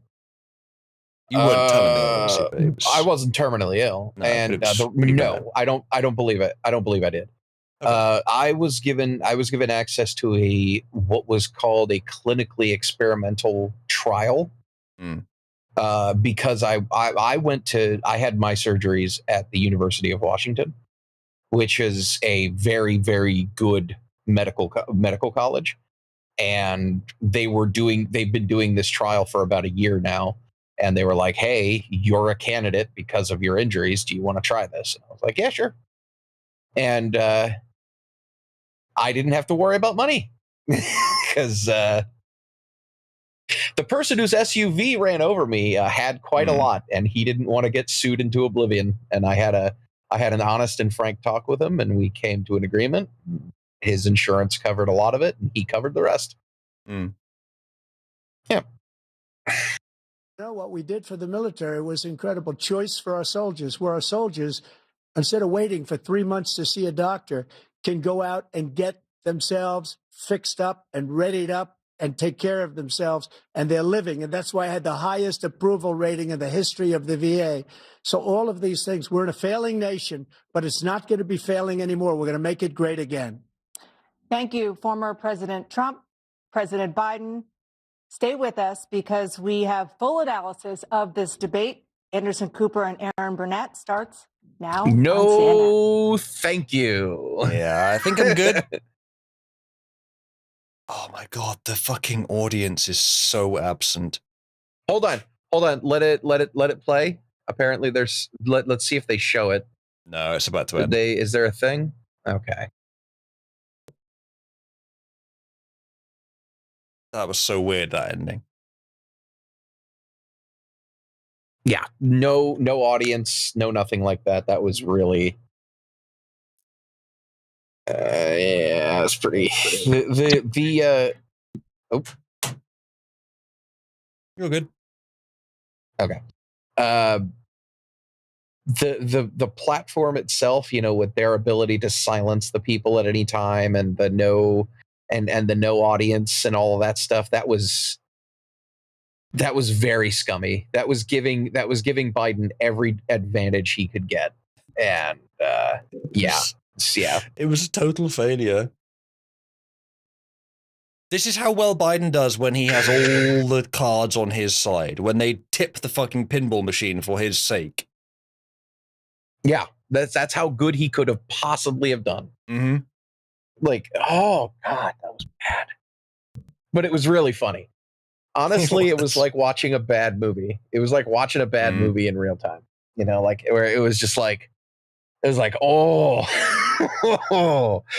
it can't possibly get any worse. Oh no, it got worse. Yeah. I'm sorry I'm not as incisive and insightful here, chat. I've been streaming for almost 7 hours. I'm getting a bit tired myself. I've been going for quite a lot longer than Biden had at that point. So I think I'm okay too. Let's have a look at some of the memes that we picked up during the stream that we were going to save to the end. Obviously, we have the the polls all saying, yeah, Trump won. Obviously he did. That's very hard to contend. We also have this. This is at the end. Making their way off the CNN debate stage. Looks like Jill Biden, the First Lady, has come out. Former President Trump walking off the stage. The first debate of the 2024 campaign and the earliest presidential debate ever now in the books and in front of the voters. Tonight, along with Aaron Burnett, the first word on what those voters might make of it from our political professionals, from our CNN Flash poll and swing state focus group. We'll be talking to surrogates, including Vice President Harris, getting fact checks from our Daniel Dale and new reporting from inside both campaigns. With me here, CNN political commentator Scott Jennings. So the reason this video existed is to try to show us that Jill Biden had to help Joe off the stage. This is the same footage. I don't know why they just zoomed into the screen. Yeah, she did help him down a couple of steps, didn't she? Not very impressive. Now this. Raise your hand for me if you voted for Biden in 2020. And keep your hand up if you're still with him this time around after that debate. Slowly going down. Yep. 2/3 of all the world's black voters hate Joe Biden. That's how polls are performed. Only the woman, yeah. Uzlu, 100% of all black women love Joe Biden. Yeah. Yeah. So you know what it means as well, Wes? It means 100% of men love Trump. Well, yeah, because they engage in the patriarchy. So you know, of course, which is based. They're all gender fascists. So you know. Now then, back to smells. Biden smells toast. No, sorry, Biden is toast from Politico. Oh no! No, but Politico coming out saying Biden is toast. Yep, they're all. Oh wow, yeah, that's a much closer shot. Well done, Wes. Yep. Yep. President of the United States, gentlemen. 81 million votes. 81 million votes. I don't think he's going to get that many. He's going to get that many this time, even with the rigging. It'd be amazing if they rigged like 87 million and Trump still wins. It's like, oh God, somehow Joe Biden got 360 million votes. Guys, how? All right, and then there's the Young Turks thing. Oh, yeah. There is no two ways about it. That was not a good debate for Joe Biden. Ben? That was painful. I love Joe Biden. I work for Joe Biden. He didn't do well at all. He did not do well at all. Hold on. And you're a journalist working for CNN, and yet you work for Joe Biden. Yeah, I thought that was a bit strange as well. Conflict of interest much? I'm not. You know what? We always. It's not even very surprising, to be honest. I was just going to leave it and ignore it because fucking what more do you expect these days? No. I'm not a fuck it, just leave it type of nigga. No, I'm not doing that. I'm no. Yeah, I'll give you the analysis. You kind of have the old man versus the con man. I can walk you through how I'm supposed to see it and say it, but I just want to speak from my heart. I love that guy. That's a good man. He loves his country. He's doing the best that he can. Joe Biden, on the other hand. But he had a test meet tonight to restore confidence of the country and of the base, and he failed to do that. And I think there's a lot of people who are going to want to see him consider taking a different course now. We're still do a flip far from our convention, and there is time for this party to figure out a different way forward if he will allow us to do that. Holy shit, dude. The fucking CNN anchors are saying replace the great Biden replacement. Yes, exactly this. Mm-hmm.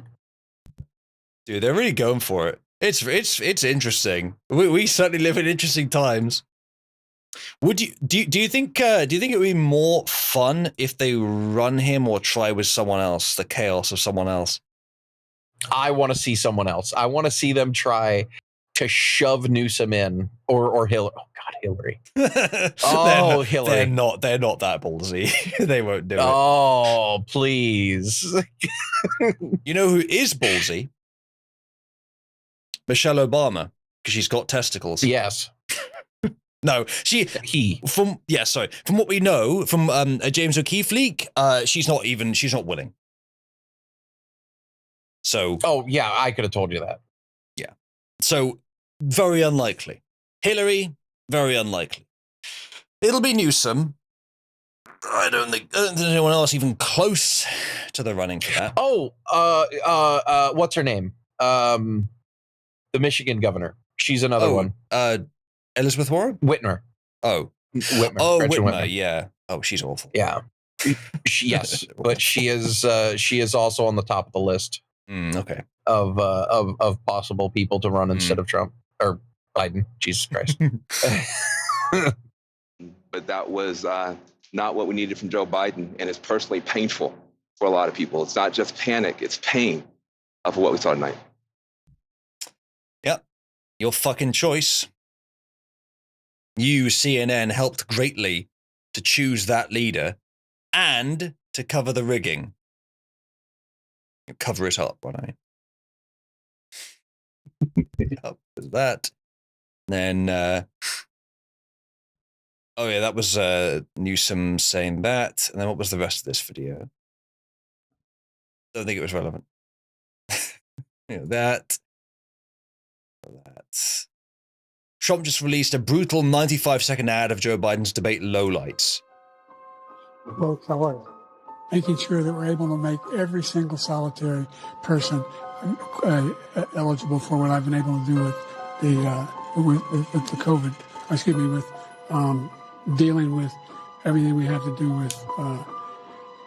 Look, if we finally beat Medicare, we're providing housing for Black Americans. The impact on the choice, the idea that they're gonna. I've been proposing that everybody. It's hard to watch.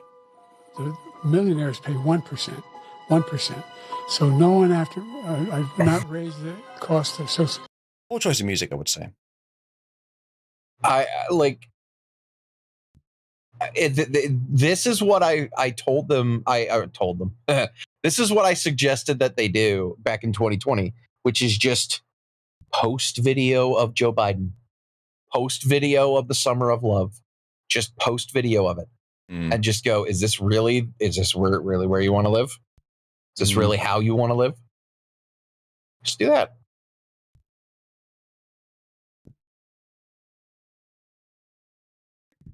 I think that's going to be everything. Yeah, that's everything that we had. Well, needless to say, I'm not eagerly searching for more to stream about. There is a little bit more I think I had here that we could have a look at to round out the show, but I'm not going to spend long.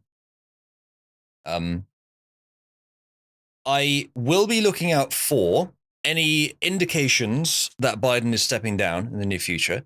I'm not sure what I'd prefer, really, out of the two options. It'd be more interesting if Newsom, but maybe more Schadenfreudig if Trump. I think generally I prefer more interesting. But thing is, Trump can beat any of them. With the rigging, some have a better chance than Biden. Yeah, Newsom would have a better chance than Biden. He would. Hillary, I don't think stands a chance, although she's probably, as you said, unfortunately, she's probably not going to run. Sadly. Kaiser Holt, January 2025, President Trump meets with PM Farage. Would that be good? It would be fantastic. Unfortunately, this election in the UK, it would take a miracle for anyone to catch up with Labour. He's had a month, and he's already basically destroyed the Conservative Party with that month. He's not going to quite catch up with Labour. It's very unlikely. Unfortunately, what that also means is that unless Labour fucks up so badly they have to call another election during their term, we will never see President Trump and PM Farage at the same time. It's great sadness. Trump will be out of office in 2028. Farage will be in 2029. It's very sad. It may happen with a miracle, but it's very unlikely. But yes, that would be great if they were both leaders of their respective nations. Yeah, Black Tier, it's fucking embarrassing. We're in the UK. We're about to have our 4 years of Joe Biden moment. But luckily, we are about to essentially end our Rhino party entirely, or equivalent, until they infiltrate your new one. But yeah, it's gonna be much more difficult for them. Yeah, vigilance. That's what you need. Yeah, Tombolo, I believe that is the main reason Sunak called the early election, to try and sabotage Farage. Farage has made such amazing progress in that time. Yeah, at some the point old was sabotage Farage. Yeah, indeed. Sorry. At some point was I got to try and do a stream where I just like tell you what's going on with the UK election, just run you through it. Yeah, Farage has absolutely. some great speech. Like when I say that Farage is almost as good a speaker as Trump, or maybe even slightly better at times, that should get you kind of amped up for how good his stuff is. So yeah, I've heard him talk a couple times, just not recently. No, he's been very good recently. Anyway, we will do that. Before we finish, though, Wes, shall we end with something very disappointing? Now we've already seen a Uzlu, hold on, okay. Uzlu. All right. We need to talk about something. We need to give our opinions. Okay, who do you think won the debate? Yeah. I think I need some time to think about that, Wes. Yeah, I mean, I think Trump put up a good showing, but honestly, I think the cameraman was really working it. He was really making a lot of good points, and that was Trump's main opponent. The moderators were close third. Yeah. A former President Trump, as someone who said that Hitler made a lot of good points, exactly what type of Hitlerian regime do you want to establish in the United States? Exactly how many Jews would you kill? Well, that's not a negative right now. That's not considered a negative in mainstream right now. Matthias says that Biden was also there, but I'm not sure that's true. Physically, I suppose. Yeah, I suppose. Yeah, so I'm not sure what my answer to the question is, Wes. Come up with something. So, Wes, let us end with, we've had an entire show of a leftist who pretends to be a professional, completely embarrassing themselves. Let's end tonight's stream with the same thing again. This is just quick, just a little fun thing to end the show with. Wes, you are going to be quite disappointed with this. Prepare yourself. Is it? Dev says, yeah, there's interplay here. Gay male culture has become somewhat pedophilic, but that happened out of necessity due to teenage gay boys getting thrown out of the house for being gay, and older gay men took them in. But that happens less now, yet it's still a subculture. Uzlu, I would like to. You really need to pay attention to the longest running thread in all of Cabal. Dev gets roasted by his audience chronicles year 2. Well, that's where we found it. Yeah. Oh, that's where you found it? Yes. Did you see who posted it? Yes. I just remembered who posted it, actually. But what are your thoughts on this little ditty by Dev? I'm just, I'm sure it's nothing.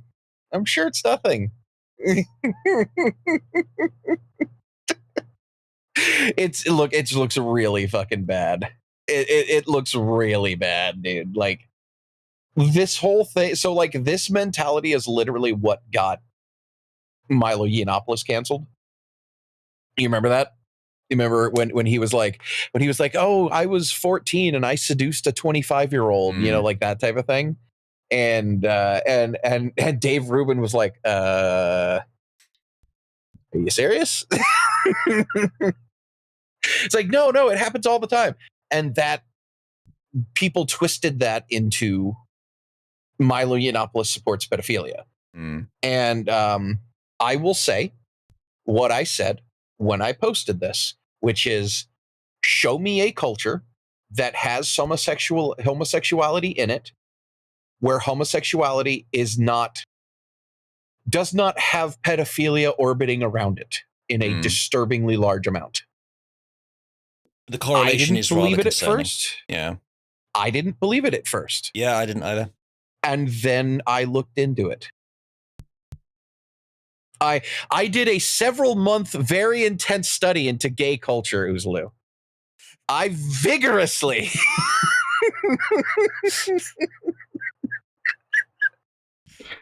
So that would explain why your right arm is so much bigger than your left. I vigorously infiltrated homosexual culture in order to with your glasses on, so they couldn't tell you were James O'Keefe. Actually, I took my glasses off because I normally wear them. But yes, it was my masterful disguise. Yeah. No. In all seriousness, like there is not one culture, either subculture or primary culture. Subculture meaning it's not open, homosexuality is not openly accepted, or regular culture, where the primary culture accepts homosexuality in it. There is not one where pedophilia is not right there next to homosexuality. I did, like I said, I didn't believe it at first, but I can't find one. I was like, this goes down to like tribal cultures where homosexuality is considered normalized. This goes all the way back to ancient Greece and Rome. You know, ancient Greece and ancient Greek. The ancient Greco city-states. Let's put it that way. Like, it goes all the way back. There is not one culture that either accepted it primarily or in a subculture where pedophilia is not near it. Pedophilia or pederasty in one way, shape, or form. Like there is a South Pacific Islander culture, I can't remember which one, where there is a ritual. And I apologize, guys, for the mental image I'm about to put in your head, but this is the truth.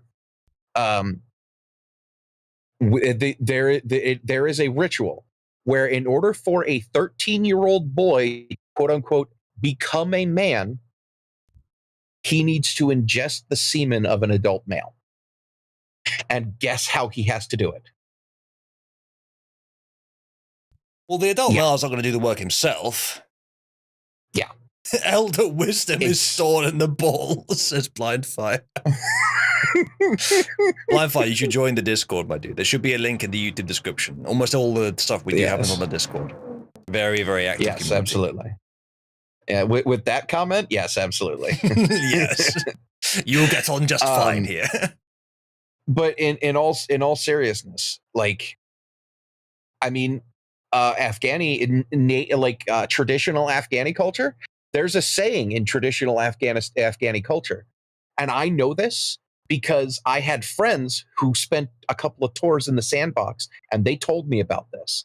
How the culture that the native Afghanis that came in after the Taliban was kicked out, they had a saying: women are for making children and boys are for fun. They had like completely normalized pedophilia, specifically for boys. And I just, like, it's everywhere. Everywhere where there is homosexuality, there is pedophilia. And no, that does not mean every single homosexual male is a pedophile. Absolutely not. But most pedophiles are homosexuals. Yeah, the rate of correlation is shockingly high. It's like not all Muslims are terrorists, but almost all terrorists are Muslims. Yeah. Chase. Yeah, Chase. Well, Matthias, guess what most Muslims are? Islam is a very collectivist, authoritarian culture, and it is very close to it. It is very socialized. It's one of the reasons why. It's one of the reasons why the that one sect of Islam got along so well with the Soviet Union, and that other sect got along so well with the Nazis. It's all collectivism. It's all socialism. And now with progressivism. Yep, exactly. Both the progressives and Islam think they're subsuming the other. And they're both right. Oh God, Uzlu, I recently saw footage from some university where a bunch of super entitled rich white kids are wearing the keffiyehs, that headgear that the muzzies wear. Mm-hmm. And they were chanting the exact same death chant that the bad guys are chanting in True Lies. Which, of course, I've seen. I mean, Chase knows what it is, but yeah. Of course, Chase knows what it is. It's a death chant. Yeah. Exactly. So yeah, Dev coming out with the brave notion that some pedophilia is necessary. And I hate to be blasé about the way I word that, but god damn it, Dev, you shouldn't have been. You got to step really fucking carefully around this topic, but you stepped right on the landmine after seeing it glowing gold before your eyes. You said necessity. Pedophilia out of necessity, Dev. How did you say that? Now, here's the thing. Should I approach him on his ideas, what he actually meant? Yes. But what he actually means here is still pretty abhorrent. How the hell am I supposed to divest the necessity comment from what he means? How else do you explain this? You have to assume that by taking someone in under your wing, so to speak, that you are sexually attracted to, that you therefore must have sex with them. That's what you have to assume from this. If you are, say, the uncle to a niece, she loses her family under some tragedy, and you take her in, not only is Dev saying here that you might, or that an uncle might end up sexually abusing them if they're underage, he is saying it's necessary. Not just inevitable. He could have said inevitable. He said necessary. It's ridiculous, and even if we assume you meant inevitable, it's still giving cover to people who had every choice not to molest the kid that they brought in under their wing, as you say. And Dev, why do you think they brought them in? Why do you think they did that? Was it out of the goodness of their heart, or was it to molest them? Well, Uzlu, there's a very easy way he could have said it, which is literally how I said it earlier. Which is, there is an interesting correlation. There's a disturbing correlation. Shocking between homosexuals and pedophiles. Homosexuals and pedophilia. Now, here, Uzlu, I will give you a personal anecdote. Oh, no. Not about homosexuality. So, when I was younger, I was in my early 20s. I had my own place. I had my own car. I was doing well, you know. My neighbor, I had a neighbor growing up. I'm reminded of the homosexual info movie from the 50s. Were you the little boy? No. No. Okay. So when I was in my early 20s, I was living on my own. I got kicked out of my house when I was 17. I was living on my own at that point. I was doing good. And I get a phone call from my old neighbor's daughter, who was 15 at the time. Now, keep in mind, I watched this girl grow up. Okay. And obviously I helped her, neighbors, hung out with them, she was a kid, but you do that nice thing, babysitter every once in a while, hang out with her, play some video games, like stuff like that. Normal kid stuff. But it was very, very obvious that she had a crush on me because it's the boy next door. It's the older boy next door. It's the older boy who was into sports next door. You know how it goes. But because I am a rational human being, I never took advantage of that.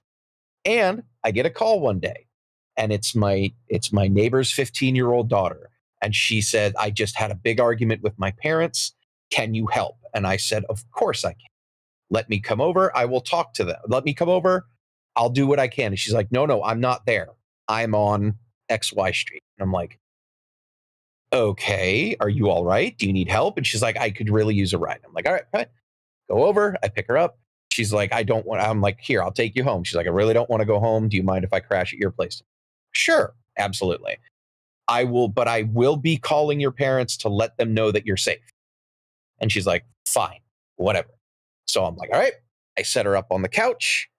I make sure that she's safe, that she's good. She's got an extra pair of clothes, like I make sure that she's all right. Do you know what I don't do, Uzalu?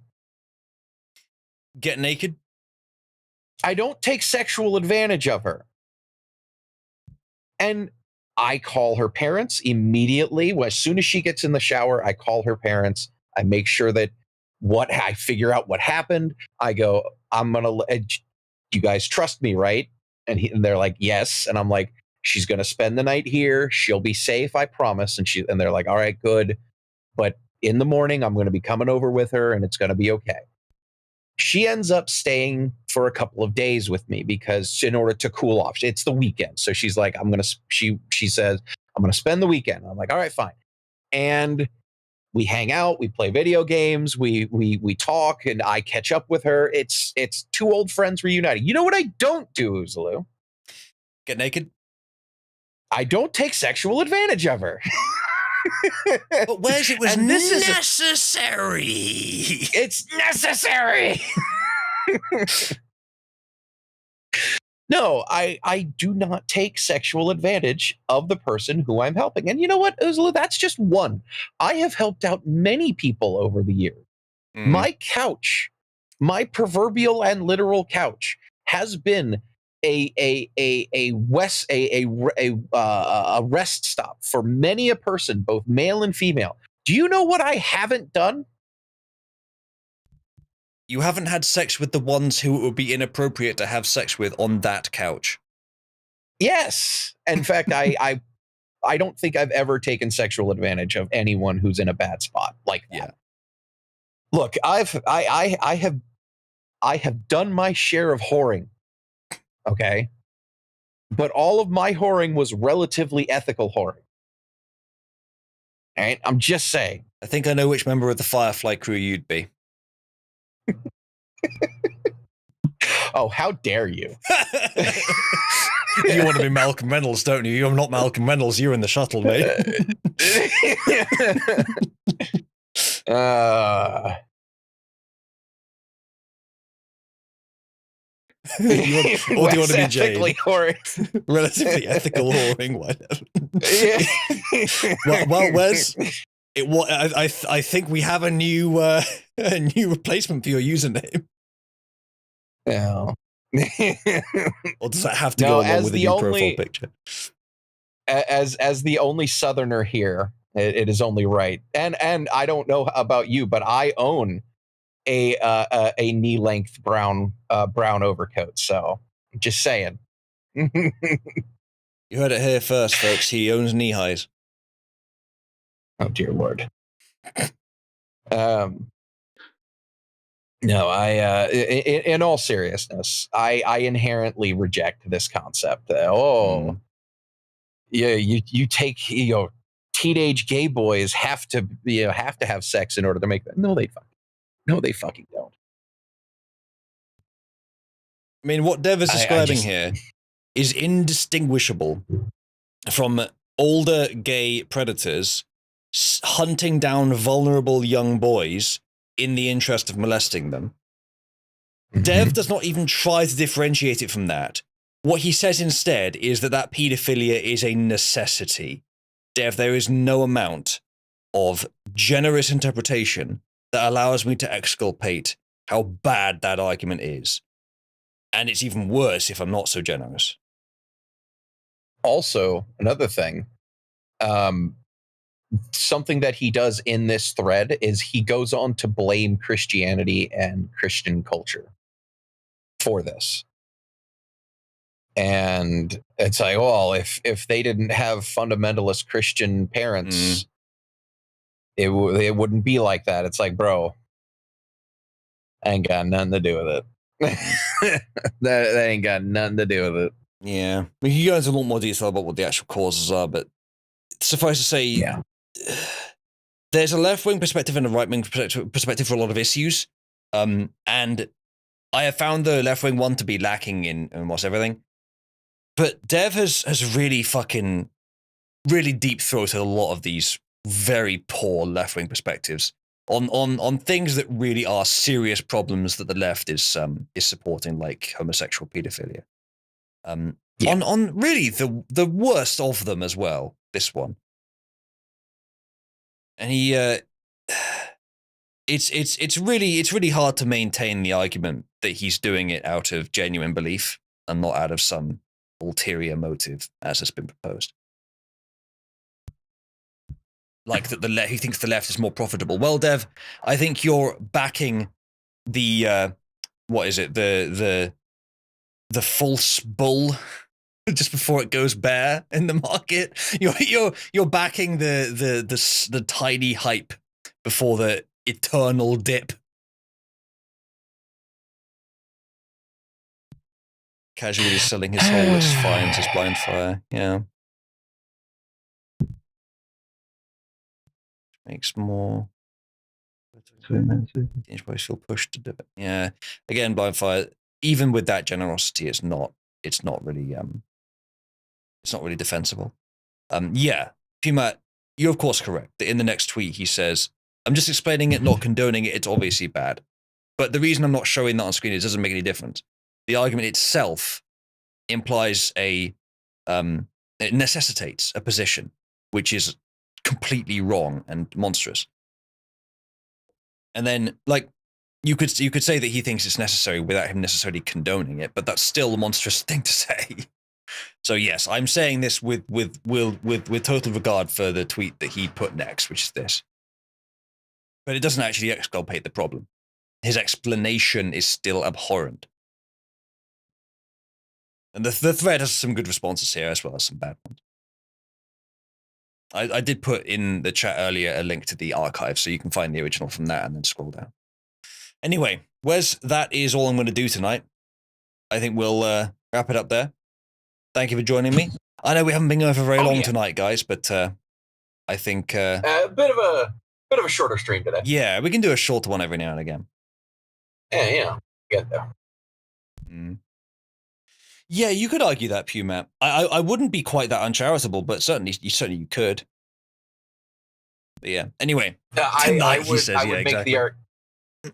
would make the argument that the way that I said it is how you condone it, which there is a very disturbing connection between pedophilia and homosexuality. I think that's the only way to say it. Yeah. Sorry, I wasn't laughing at that. Spooner says, "Bro, I slept a whole night while you guys streamed the elderly home debate." Yeah. I'm about to go from this stream, grab us a drink, do a couple more before bed things, get changed, and then get into bed next to March. And then about 5 minutes later, she'll get up with her morning alarm. It's really not long. Oh, no. All right. Thank you for joining us, everyone. Thank you for joining us, Wes. It's been a great stream, as always. And good night, everyone. And those of you that are left, you are the strongest, except for those of you that have woken up and rejoined us. How many of you have not fallen asleep and also have not just like gone to bed and come back? How many of them left are in that situation? Matthias was here the whole time. I think so, I know that. Well done, Matthias. Yep. Everyone skipped sleep today. Well done, those of you that did. And ye be the strongest. Kaiserholt. Yep. All right. Thank you for joining us, everyone. We will see you soon. At some point, I'll be back to my my totally normal schedule, but obviously these days, just moved in, a lot of stuff to do, so expect me to miss some of the scheduled streams. I'll try and be here for tomorrow, though. So, good night, everyone. Thanks for joining me. See you soon.